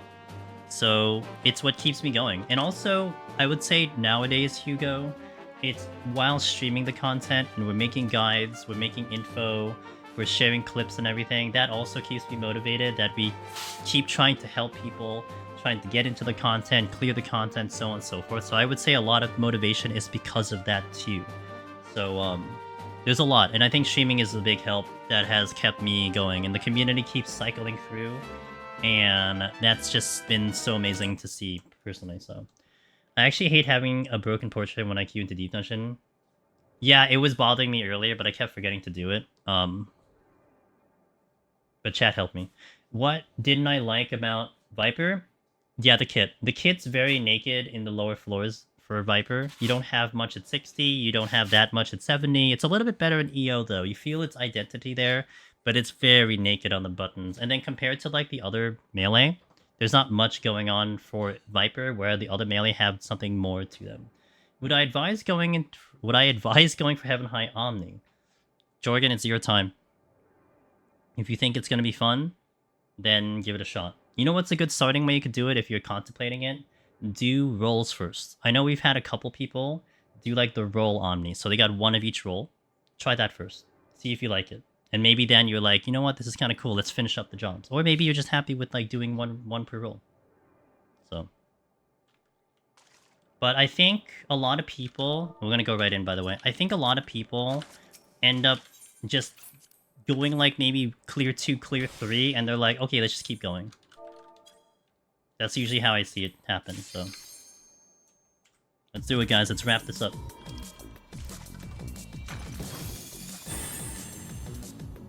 Affluence.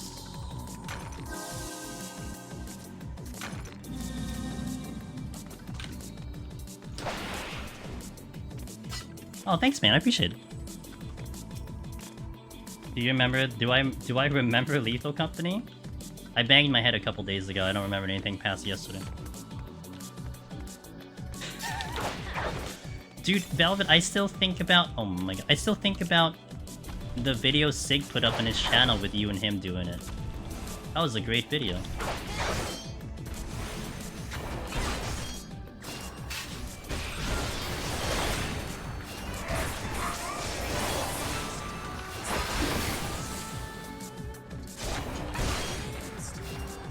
Oh my, can we not?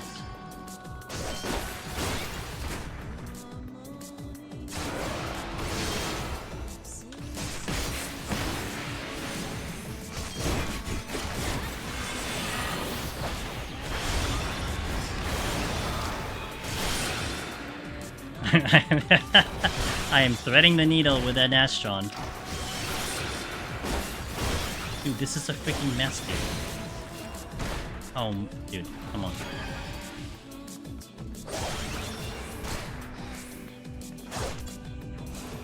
Okay, I think we got there, you know, eventually. Oh god.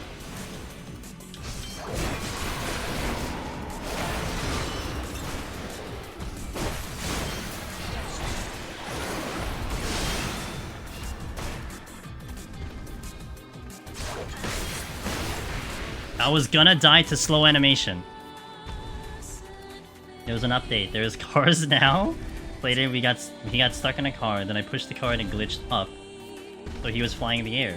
But I couldn't end the round because he was up in the air. And when I came back outside to check, he landed on the car and the car exploded and we both died. That sounds like an intended feature.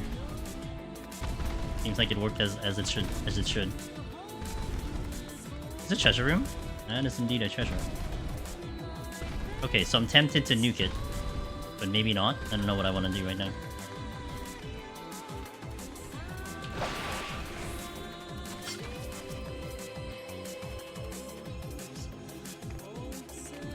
Let me check what the other chests are first and decide. Fortune... Sure.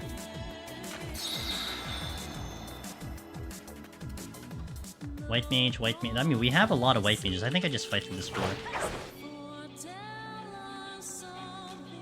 We still got a good song today as well. Banger song.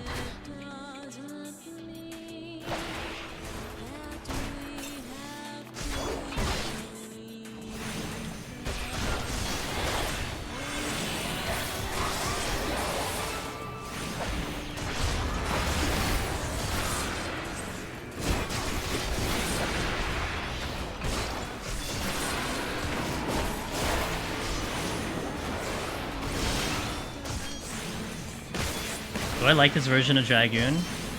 I got nothing against it. I think I do. I don't know if I like it more or less than the previous version, but I like this version. Hey, Donut Gently, thank you for that tier 1, dude. 6 months in a row, 7 months total. I really appreciate that support. Hell yeah. Good morning. Hope you had a good start of your day so far. I'm just dropping white mages. Ow! Ow! Alright, we're good now.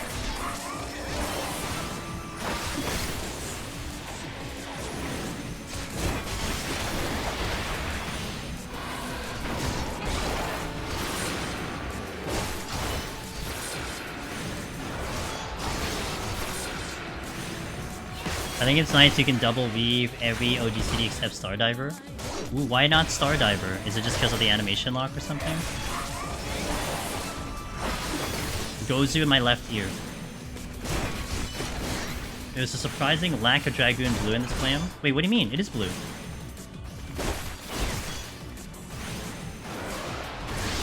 The jeans are kind of blue, see? The shirt's blue, the gloves are blue, the sides are blue. Now, I think I can actually change the hat so that the top is blue. Because it is 2 dyes, so I could do that. I might do that. Go to bed, wow. Stardiver's animation is longer, and if you're not in the hitbox of the mob, it tries to act as jump, making the animation even longer. Oh, neat. That sounds fun.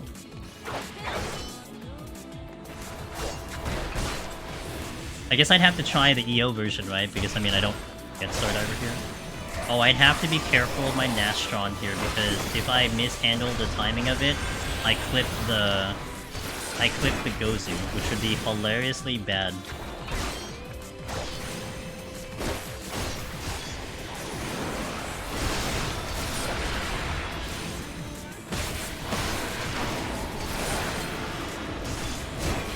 Everything else, you can double weave, though, even on higher ping, it feels amazing. Okay. I don't know, I mean, my only impression was, like, Dragoon really heaven on high, and comparing that to now, I don't feel too much difference, but... I mean, I just don't have the impression on the higher level, on the higher levels. Does it feel... Oh, God. Well... Oh! Does it feel any different in heaven on high? Not... It feels kind of very samey. Jerk. Okay. I guess I'll deal with the Gozus. Fine, we'll kill the Gozus. Fine. I kinda want another white mage though. That should be a clip, by the way.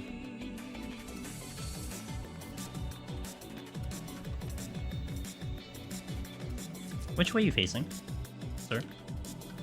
You're facing me. Oh my god, I can barely see you. That's like, that is legit hiding in the bush. Like, I just could not see the way he was facing at all. I was trying to look at the arrow, and even that was hard.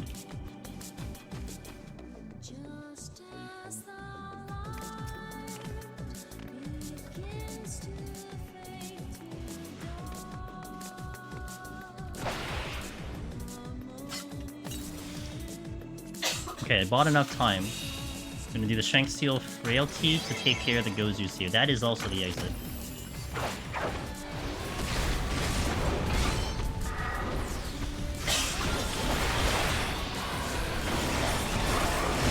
I am weakened here. Gotta watch out for the, Okay, there's no patrol coming in now.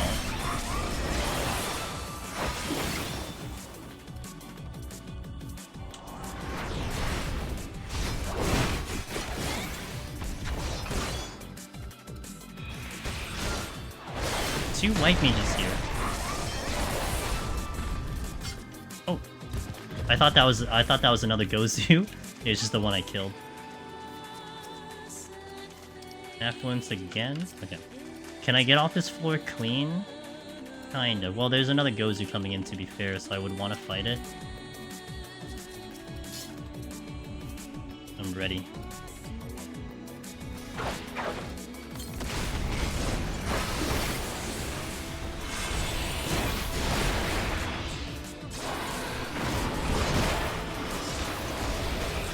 Another one.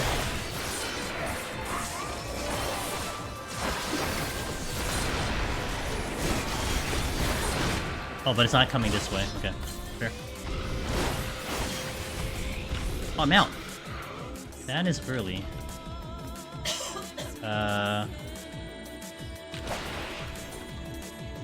Okay, good. Clean. Nice.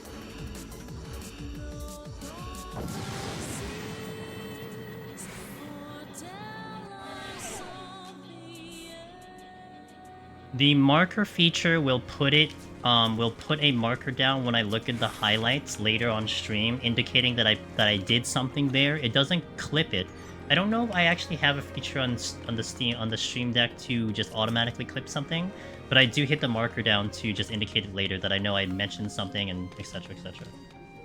I think clips are just what you guys do. I don't think I have control of that. I do the marker feature. Yeah, I do the marker feature.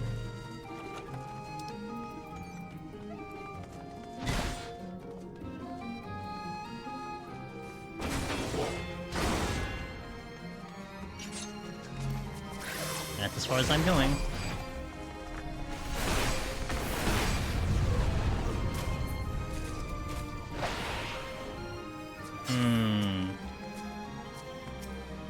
A dangerous spot. Time to spam marker. I think mods... I don't know if mods can do it. I think you could... Yeah, I think you have to be an editor. That's the problem. I mean, unless you want to be an editor, then...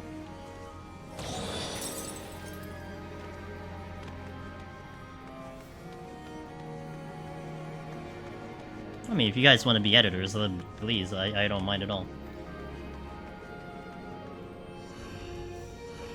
If that was a man-decided floor because of the bad debuffs, I would prefer to not... use another Magicite for now. Blind? I guess I'll fight through blind. I get another steal. I get steals forever, so I guess we'll just do that. Let me see if there's anything else that I would want, like if there's a patrol or something, so I can at least note it down before I do a pull. That's the exit. You got it. Desyncing. Look, it's right there. Oh, Jesus. Okay.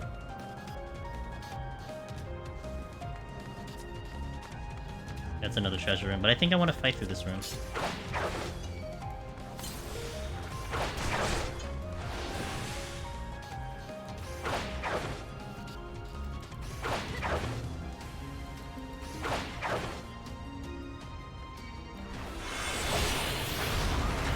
I missed.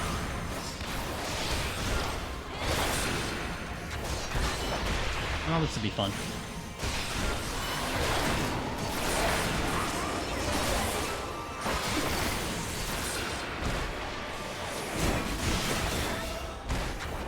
Yeah, because I am definitely skilled and creative enough for video editing. I mean, you don't have to go through the entire process of doing it. Well, I'm not asking you to do anything at all. It's the floor of the blind, it is.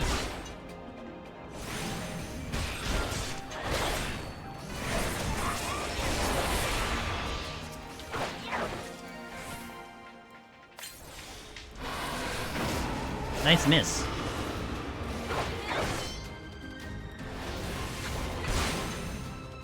Also have no skill video editing, but that won't stop me. Muahaha. Wait, you do pretty good video editing? What are you talking about? Those videos and clips that you do are pretty damn good.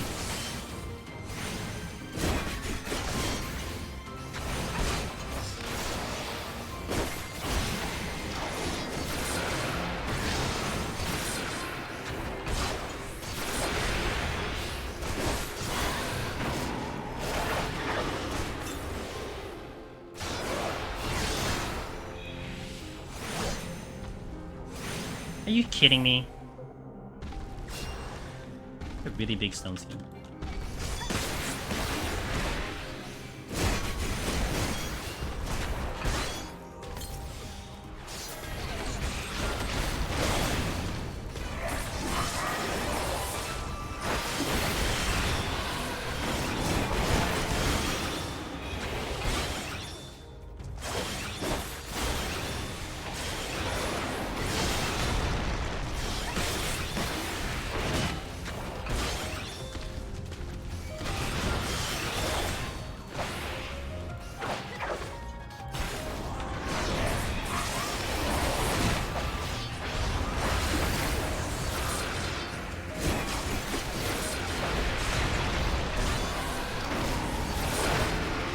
Okay, next pull.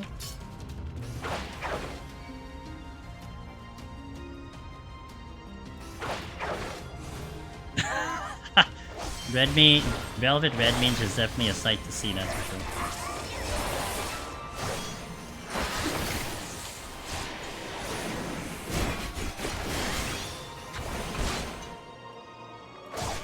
Okay, this is gonna be kill number 4.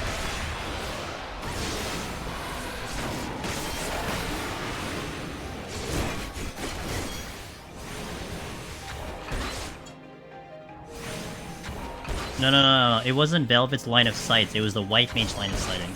There's a distinct difference.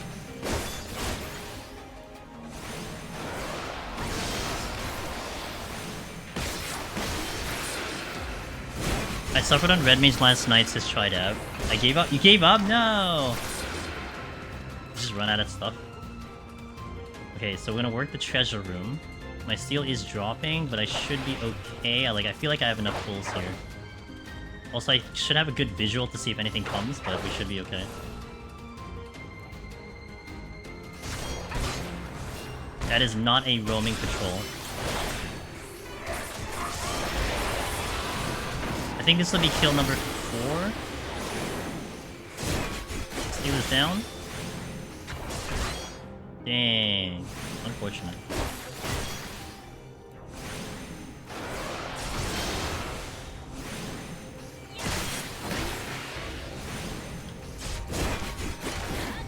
I missed.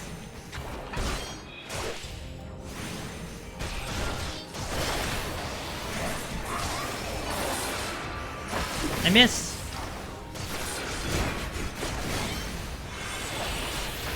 I missed. Oh my god. Unfortunate.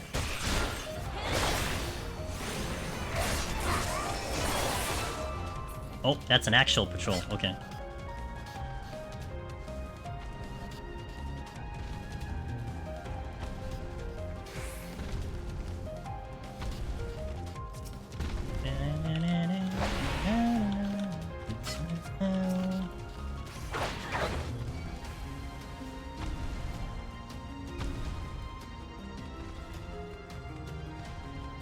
I'm gonna take it to the patrol safe spot here.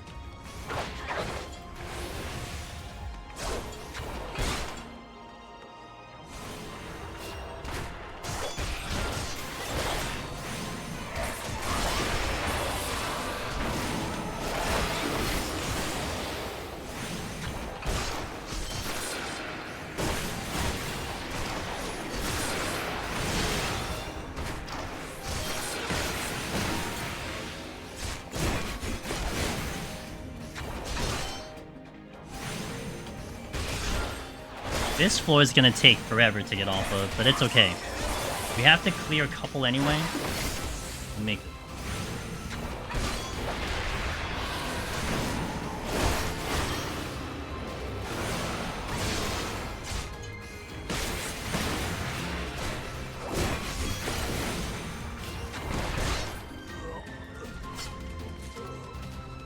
Where are you going, sir? Okay.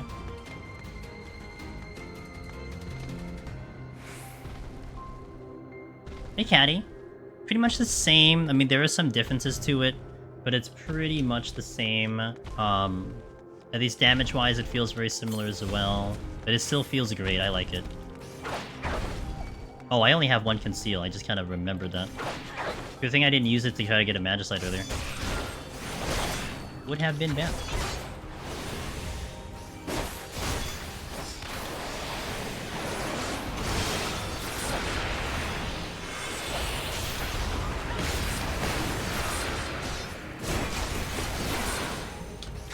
I'm surprised I didn't land.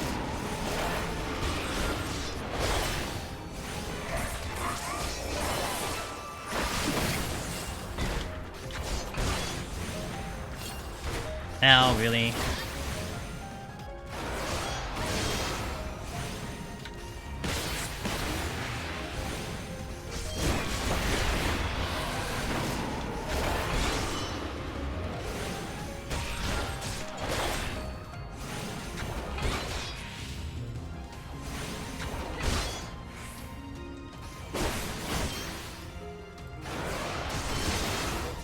Still on out of here.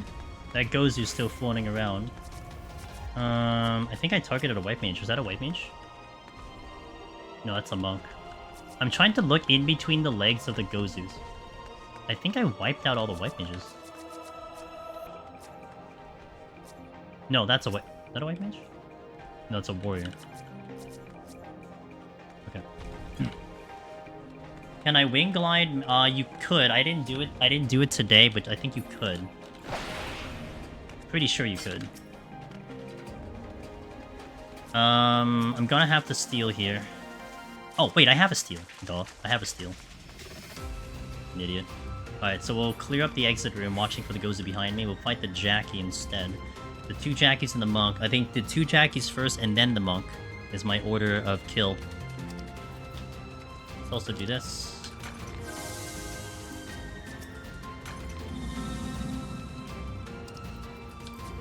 Would be cool if you could wing Golion to treasure chests. That would be exceptionally nice. Very fun, but nope, it has to be an actual target with HP.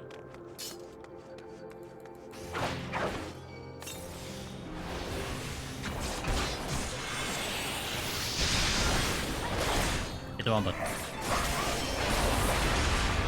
That's the first time I instinctively pressed the button I have for Spine Shatter as a DPS move and not just because of movement.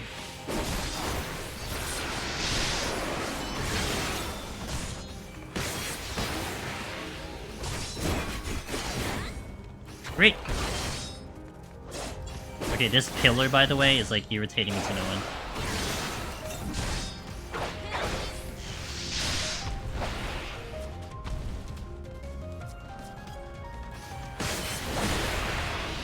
I missed. Not only did I miss, I didn't get my proc from Mirage Dive because it didn't hit the target. You're not dead yet.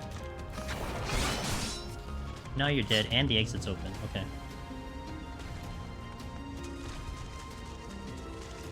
That took a while, but we're there.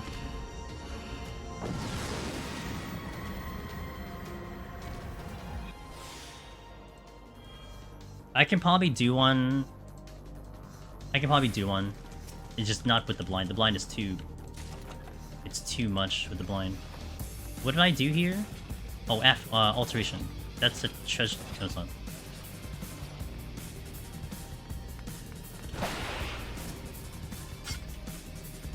Organs. Okay, I'm gonna try to fight through this floor then.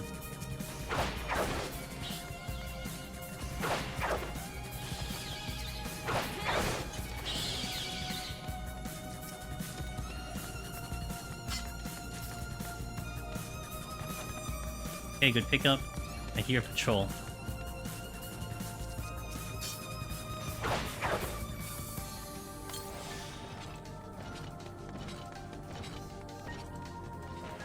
Yeah, I mean, Bloodbath works obviously when you get the hits landed, so that makes it more complicated.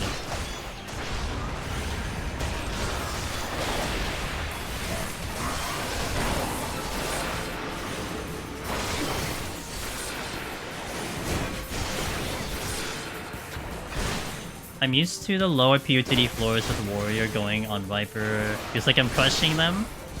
Matter of perspective, that's right. That was a giant. Okay.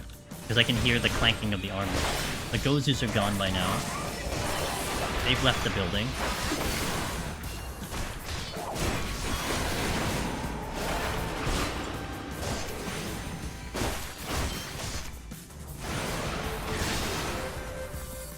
That is 4 kills. That's 5.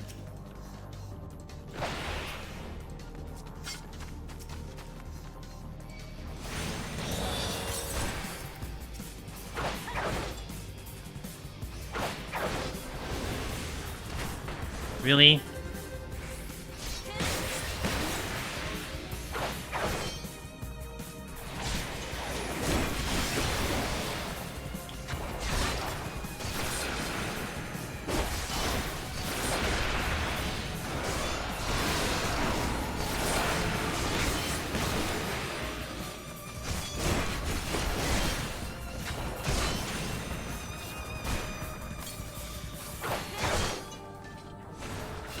No, he's too close. Okay, both the Kubinashis are going over that direction. But I do have Machinist and Dark Knight. Yeah, Machinist would be pretty good against Jackies, for sure.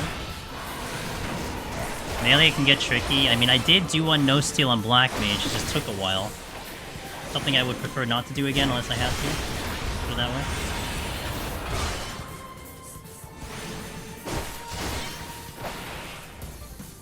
That is indeed a treasure room. Do I have a white mage in here? Well, it's all the way in the back. Smart.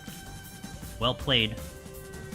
With a Mifune in the front. That's very tactical of these enemies. To put the proper enemies in their proper position. And then you walk forward. Love it. Alright, we're not gonna bother with that room. I'm not even gonna go there. Fragile people in the back, yeah. But I did find the white mage. In the chest. In the shrink.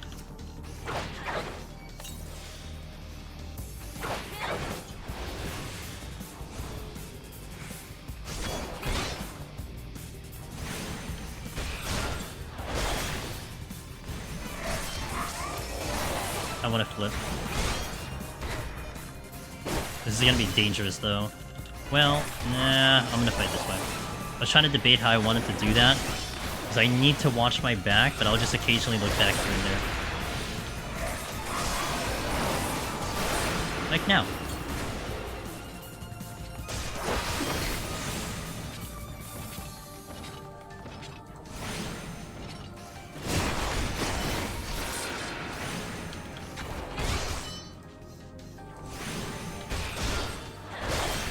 I know there's a second one floating around.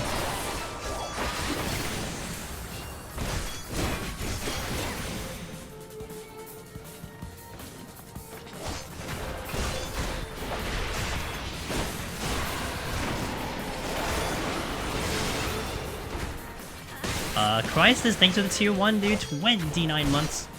I appreciate that support. Thank you very much. 29 months, High Peak E. How's it going, Angelus? Amazing. Thank you for that. And I appreciate you, dude. Okay, looks like I'm gonna be fighting through a couple floors, maybe. We'll do a Jackie next. Yeah, thank you for that continued support, dude. I really appreciate it. Hope you're having a wonderful day today.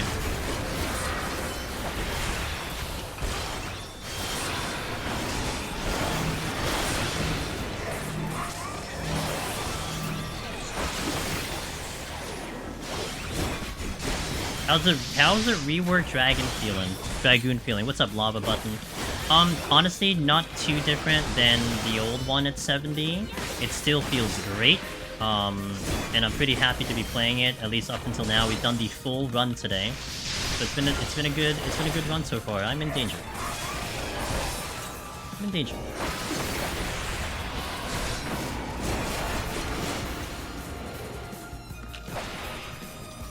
Oh my god, that pathing! What the hell was that pathing?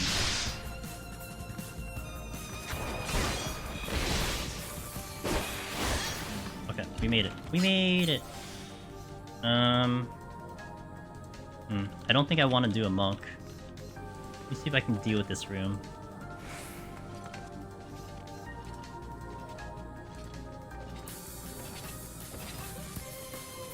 Wow, they are protecting it to no end. Okay, we'll do it again.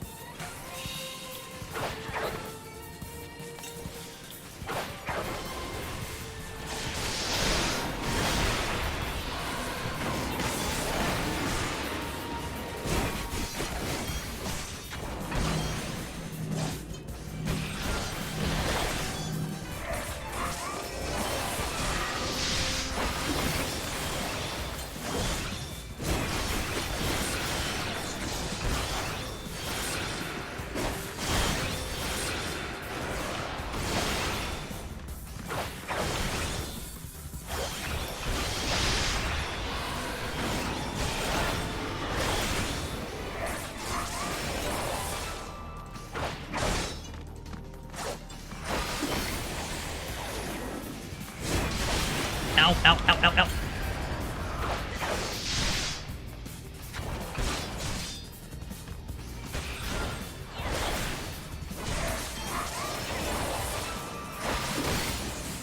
Okay, I'm still not off the floor.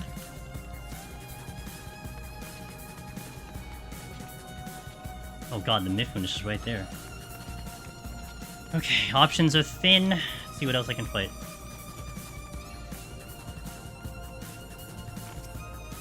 Not much. I guess I'll go into the other room.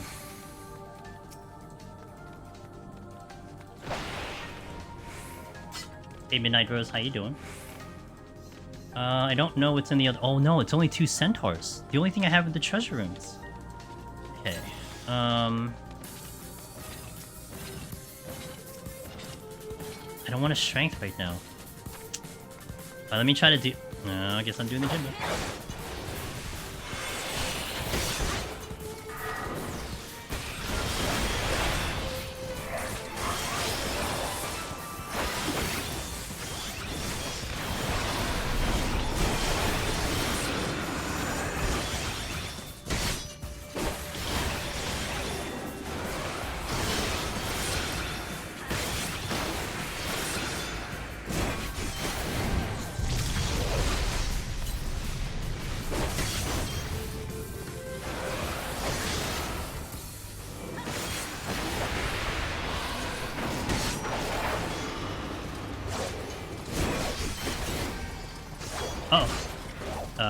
Okay, we're good.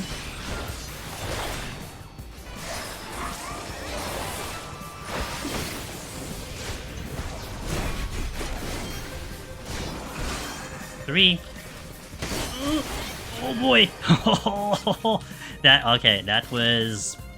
That probably would have killed me because it only registered the first hit, not the second one. Pretty sure I would have been way lower than what the actual HP showed.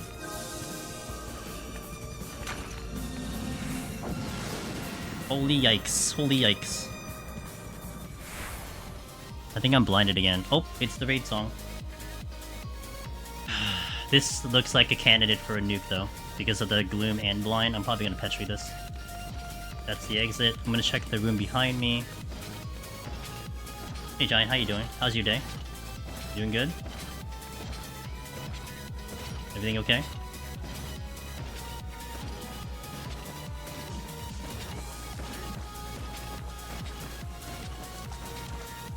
There's nothing coming at me. I had to check if there was something coming from the opposite direction first. There's a chest here. I want to check it before I decide to nuke. Oh, it's over there. Great. I love that. Oh, and you go over there? Oh, and you stopping? Okay. Hover over the Petri. Just in case tragedy happens when I try to go for the chest. No tragedy at the moment. Okay, we're clear. Besides Red Mage, what job are you looking forward to doing the new Deep Dungeon? Pictomancer, probably. Picto sounds amazing. I think maybe the full power of Viper is also up there, that I can see, like, Viper's full kit. That would be kind of fun. In about a year, you'll see it, Suki. In about a year. If timetables work the way we predicted, it'll be about a year.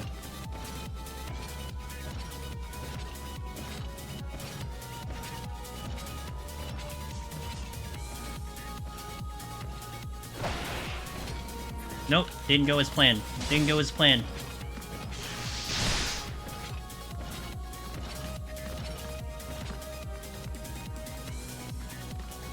There's Corgans. There's like so many. Oh no. Nope, that's a nope.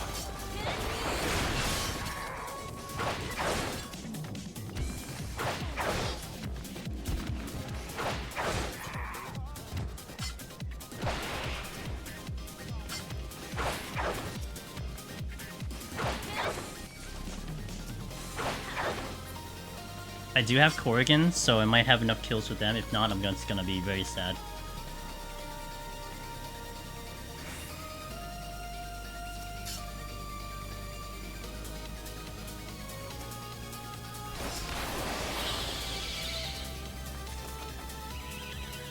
Good. Ooh. Alright. Wait, 95, 96, 97, 98, 90... Oh. Okay. Yay! I do have a strength.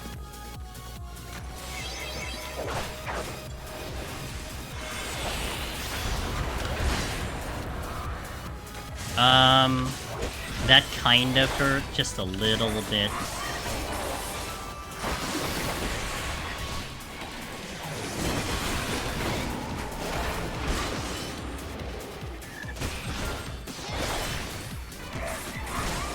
Yeah, steel, by the way.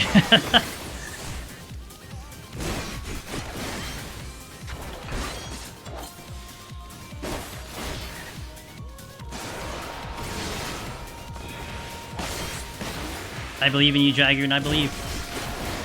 Nastrod, okay, good.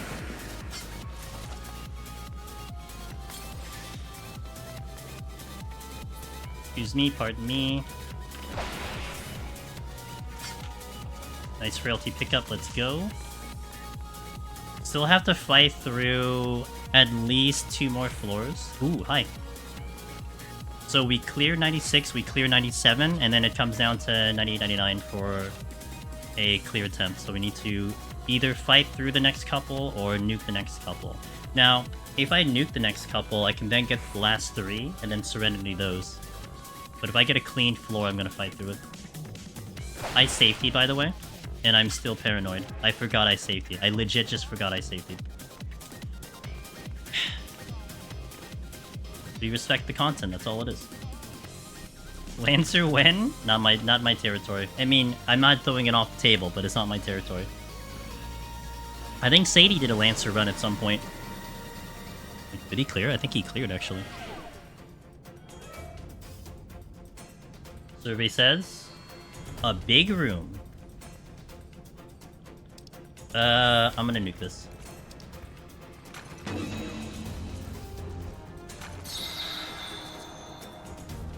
Odin, come to me, please.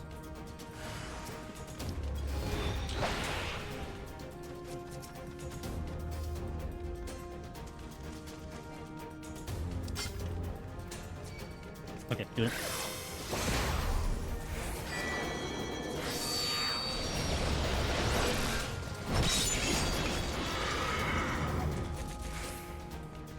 Alright, let's see if we dropped anything. There's one chest over here. The exit's over here, so I can go here later. God damn it, dude. I hate everything. Ow! What the? Oh, I don't have steel on. Oh, okay. Answers that question.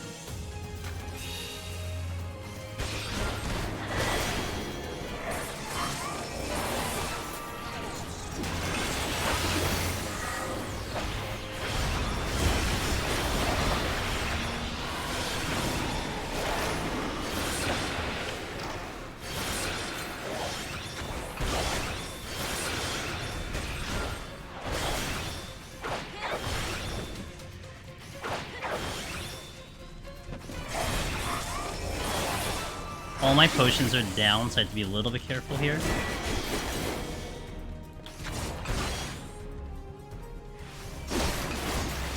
Now... okay. Kiting successful, let's do another. Nope, not yet. Strength, oh, that's the strength I had. Fortune came back, okay. Doesn't look like anything's here, so let's go this way. Couple more mimics, I'm sure. Steel, that's worth it. No, I'll just use this one.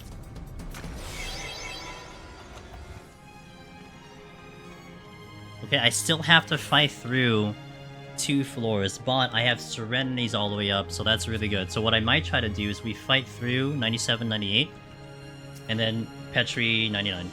That's our current game plan.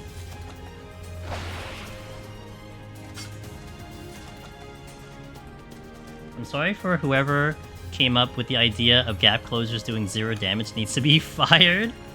I do like it better than Spine Shattered, to be fair. Especially if the damage was baked in somewhere else. I mean, I don't know about the other jobs, but at least for Dragoon, to me, I kind of like it.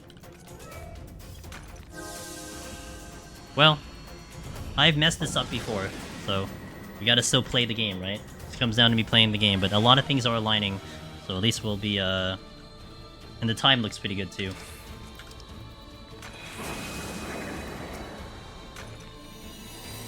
Okay, now we have a small issue, because I only have 1 conceal, and that could be a bit of an issue, because, I can get off this floor, but if I get another big room, then I have to go with the Gamba.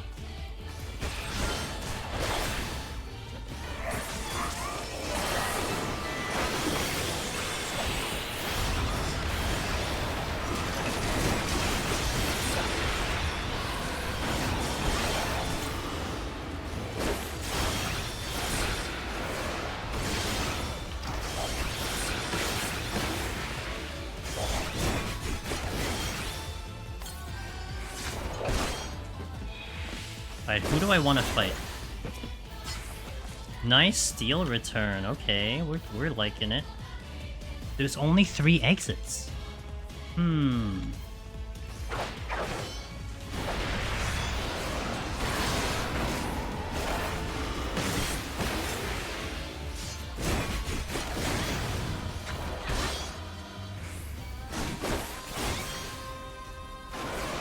mean, 1 in 3 chance.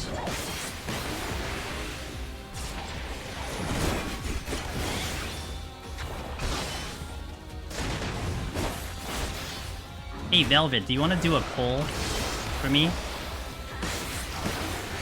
Are you like free to do like a poll? Okay.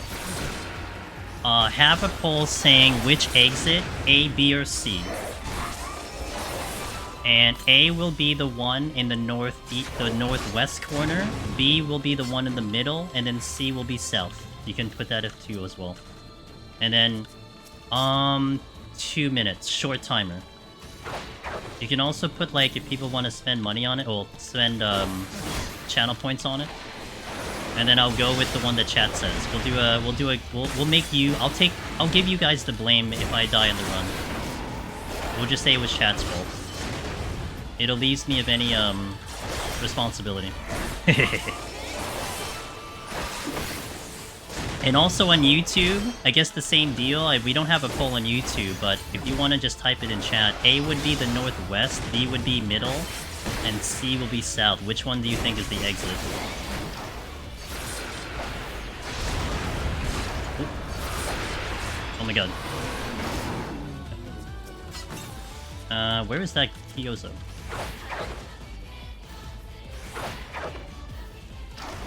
Immortal on YouTube goes with A. Alright, poll on the top of chat. You can also fix it by spending cash if you want to. Is it C because that's the old, like, is that the old, like, Scantron multiple choice option? B for belly. I mean, you know what? Fair. B for belly.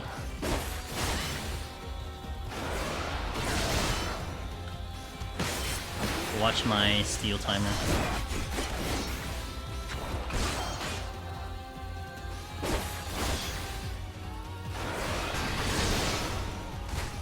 Because it's the furthest away when you asked. Fair logic. I respect that logic. Cool.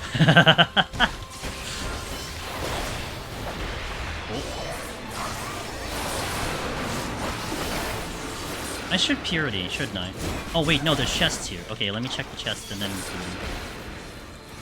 was kind of just busy, like making sure. Thank you, by the way, Velvet. I appreciate it. So far we only had 1 response on YouTube, so I will add it into the vote here with whatever the vote's gonna be.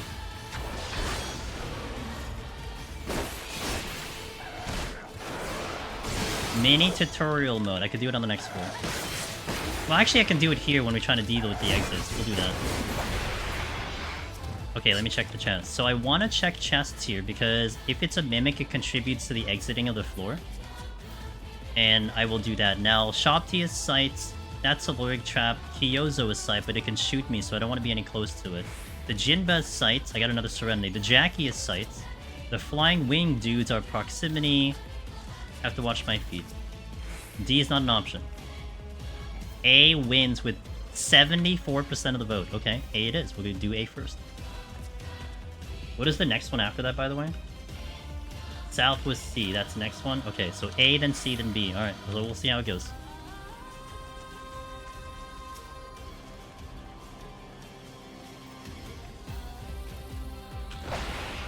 My steel's wearing. I'm probably just gonna re-up it now, because I have overcap.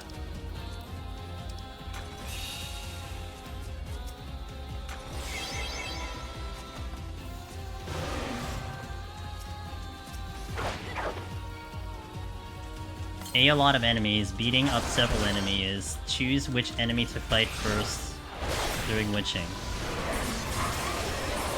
I can see the logic, yeah. Hit the wrong button. Oh my god.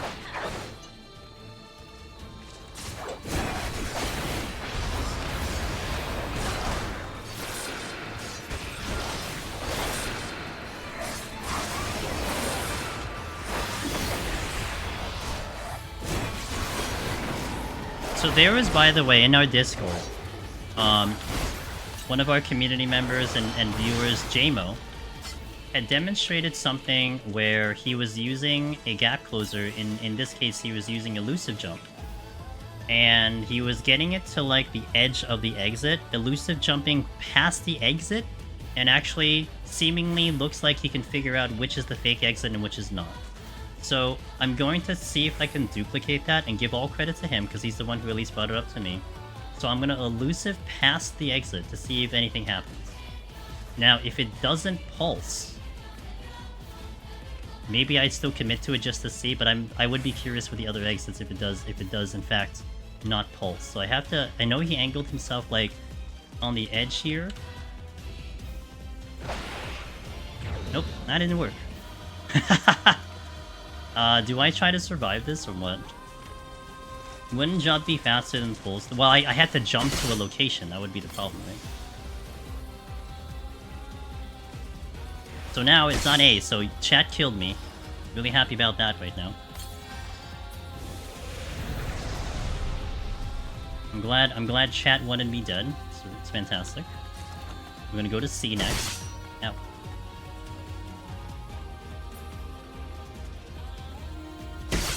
Ow.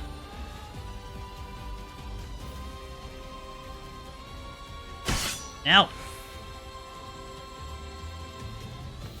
Where's your meteor? Shouldn't you be casting meteor at some point?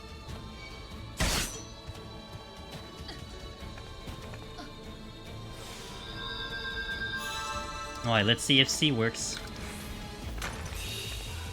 I have 2 witchings. I will actually wait for my weakness. Let's wait for the weakness, because if it is another luring trap, I have to fight it. I don't want to fight it in weakness.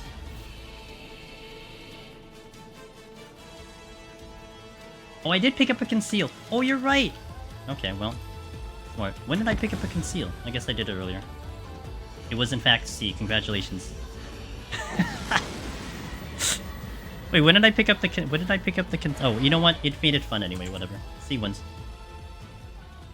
C gamers. Wow, it worked out because now I have to do this again. Hold on. Hold.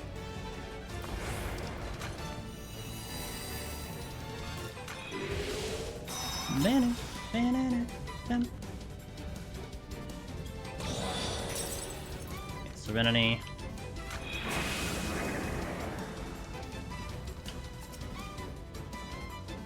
Okay, now Velvet.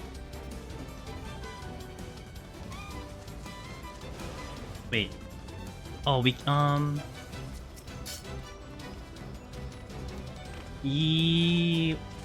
yes, we'll do a let's do a Dota prediction. Yeah. I was gonna say a prediction for this one. I don't know if we can like double back it on, but maybe we can do a prediction for both if you want to do both. It'll take me some time to get off this floor, so.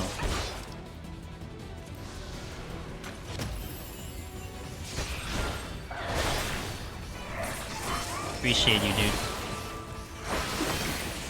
Okay, so if we were going to number it, let's number it starting from the south side, the southwest, going clockwise. So bottom would be 1, middle would be 2, then the one in the north to the left would be 3, and then the one to the right would be 4, and then finally back south again to be 5.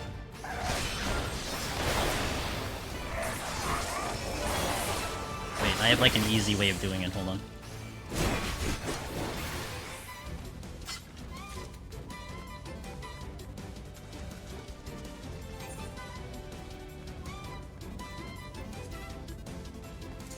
Okay. Wait, does the markers not show on the map? Well, that's dumb. Well, that's 1. Shit. So that 1 is like would be the last one. I tried to look for like 5, but 5 didn't exist. Southwest, south. You know what? Just do it with, yeah, maybe just do it with directions. That'll be smarter. Whatever is clear to everybody, I guess. Appreciate you, Velvet.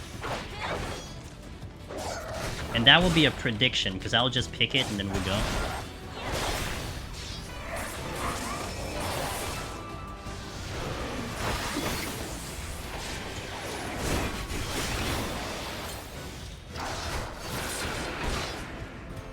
wait, I can do directions. Okay, I believe you.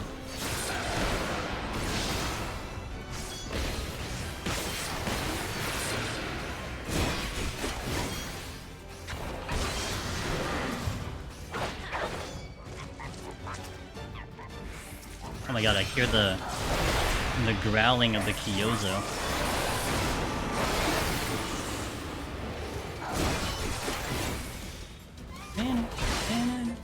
I'm like scared to do a dragon dive.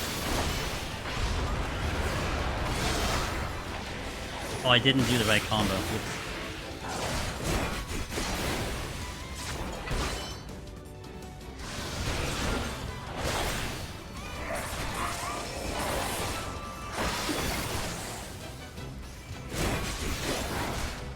Yeah, C was the exit. C was the exit. For the second option.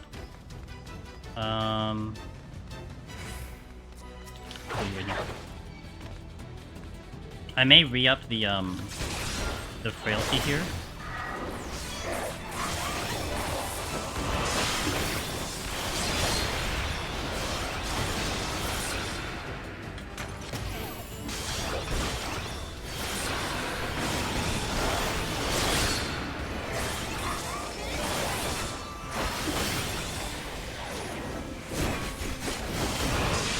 Damn! Zenki. How long do you want the Dodo prediction? Quick. Like, just make it, like, maybe, like, a minute or two, because we won't have that much time to go for it.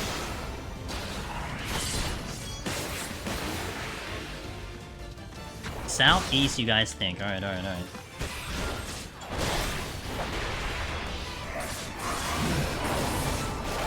Second conceal for that one, too.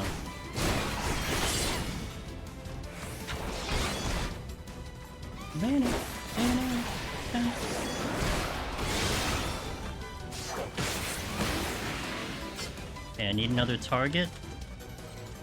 Maybe another Zenki would be... Oh, no, the Kyozo, because it's gonna shoot me.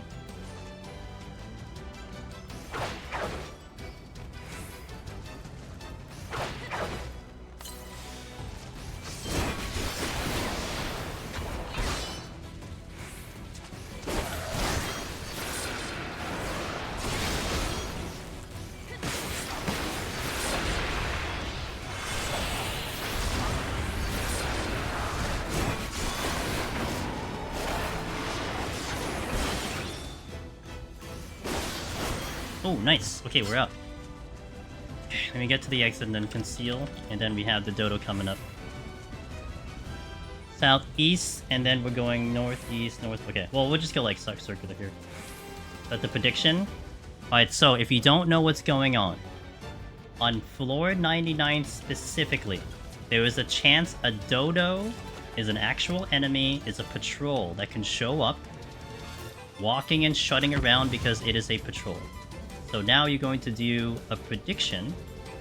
Oh, that's not that one. To see if it is there or not. And we will determine the winner once I examine the entire floor. Although it's going to be a tiny bit hard because I do have a Petri and I don't have a Conceal anymore. It's a little bit of an Easter egg for Heaven on High, which is pretty nice. That's the exit. So that's what you're going to be voting for.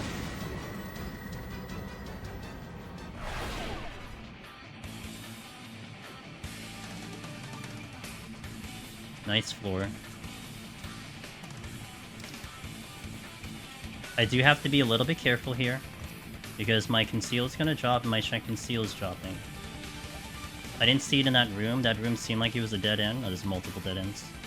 7, 6. That's a lot of patrols, by the way.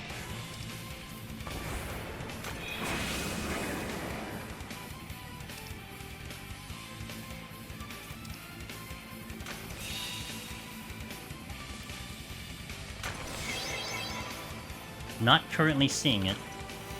It wasn't in this room. I didn't see it on the other 2 rooms, but I'm gonna reanalyze them. Gonna hover over the Petri as well, just in case.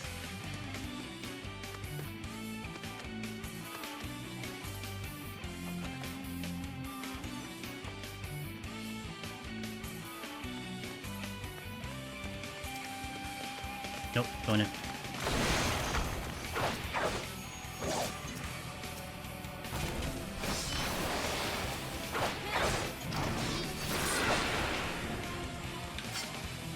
Like, literally nothing in this room.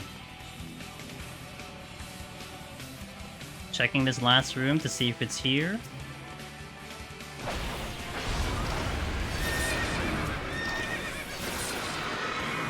I don't think so. Nope, don't see it. No dodo. The non-believers have won today. I could hit the luring trap, but I do not have a raising to do the luring trap. Congratulations. I haven't seen the dodo in a minute. Like, I think we've done a number. I think we've gone through Viper, Picto, Warrior, now Dragoon, and Ninja. Haven't seen him. I don't know. I don't remember the last time I saw him. It's been a while. The dodo is present in our hearts. Hey guys, thank you for watching, by the way. Thanks for keeping me company these 7 hours on stream. Much appreciated. This was a pretty cool run. I would say a lot more exciting than, like, maybe the ninja one that we had before, where it was just, like, walk to the end. So this was a good run. So thank you for watching that. Hell yeah. That is clear number 92. I got back the number so I can see how much we got. That is clear number 92. Tree. Get a couple screenshots so I can get my thumbnails. Look at this pretty place, huh? I know I did a shot one time where I had my back to the thingy. Oh, I had the sun like this. That was my other shot too. Nice shot. All right. So there we go. The score is kind of whatever. It shouldn't be a high score because I wasn't really going for scoring, but you know. Do the victory pose. We'll just climb back up to do it. Pitiful score, but it's okay. We weren't scoring. Thanks, guys. Hell yeah. Does timer stop during load screens? It does not stop during load screens. It keeps going. So you have to accommodate for that, you know? Wow, look at the points. Holy moly, congratulations to the winners. All those channel points. Good lord. Hey guys, thank you for being here. Thank you for watching the stream. I hope you enjoyed the Dragoon run. There you go. If you want an update on Dragoon, Dawntrail, that's what Dawntrail provides you. In my kind of as a finishing opinion, I don't think it really changed much. I mean, the rotation did change a little bit. I think you have more burst in the opener burst as opposed to it being more spread out. But it was really nice. So, I like the Dragoon. I like Dragoon in general. I still think Ninja has a little bit more going for it, but Dragoon definitely can do the work. 550. That is how many I have. Breezy. 91 to 100 feels good on Dragon. So busy. I bet Lava Button. I'll be excited actually, you know, to see if we see the 100 version of it, maybe the 90 version of it in EO. So it was a good run. But yeah, thank you guys. I appreciate you all. So so today's stream happened because I will not be streaming Sunday, Monday, and Tuesday. I'll be a little bit on a mini vacation. We are gonna return on Thursday, 9 PM Eastern, and I'm actually gonna be doing some frontline Seal Rock for a little bit of leveling for whatever job I decide to do, and I'm kind of like really into it right now, so I want to take advantage of that mood. And then Friday, the day after, we set up a Pictomancer no sustaining potion run in Palace of the Dead, which doesn't include bosses, just the floors. We set that run up Friday, and then Sunday we go for the clear. So that'll be what we have coming up this week. But cheers, guys. Have a wonderful, wonderful weekend. I will be on Discord, but I'll see you guys soon. If you guys haven't joined the Discord, you want to talk about Deep Dungeon Solo, some like gacha games, we have a really cool community that talks about Honkai and Withering Waves, and I think a little bit of Zenless. I don't play Zenless, but the guys are talking about it. So if you want to hop in, aside from Deep Dungeon, it's there as well. My YouTube channel has all of the videos. This one will eventually get up there as well. So the guides, etc., and all the new guides will be showing up. A lot of shorts we have prepped because of yesterday's run, so I'm really excited about that. So there's a lot going on, so follow in all the socials, and I hope you enjoy. So let me go find someone. I have to find someone else's chat to lurk in. I'm going to try to see if I can find someone that potentially isn't doing spoilers, but that's very iffy. Well, I have one I can go to. Ooh, oh, well... Early? Okay, I have another I can go to who's an early MSQ who I would love to visit. She's been up for a while though, so I feel like she'd be ending soon. Oh no, she re-upped. She re-upped the stream. Maybe she'll keep going. Are my rows of potions mismatched? Probably. I don't know. They're sorted, so. Okay, let's go here, guys. She may end soon, but she's partner pushing, and I would really love to support her and give her anything I can give for her to have a better chance of getting partner. We're gonna go to our buddy Miss Donut Bunny. I will warn you, she is in 91 MSQ, so if you haven't started it at all, be very careful. Giving you warning, hop out of this raid. But if not, it is very early MSQ. I'm okay there because I've done that, so I'll be good over there. But also, she does have the drops on, so if you wanna continue farming your drops, she does have them on. Do we have to clear of all deep dungeons? Do you have a 91 plus clear? All of them. Yep. We have Omni in every single deep dungeon. Palace, Heaven on High. Actually, we re-omnied because we cleared Viper and Picto recently too, so we did all of them yet again. Oh, you're talking about my amount of clears. Yeah, what did my raid message... Oh, my raid message was the thing. I have 91 clears in only Heaven on High. I have about 57 in Palace, and I have about 25 in Eureka Orthos. But it is a 91 total in Heaven on High. That's what you meant. So, you know, I thought you meant floor 91 plus. I got a little confused, but yeah, 91 plus. Actually, now it's 92, so... Alright, let's go say hi to D-Buns. Say hi to me. She's great. She's a wonderful friend of mine, and we're cheering her on for some good success. See you guys next time.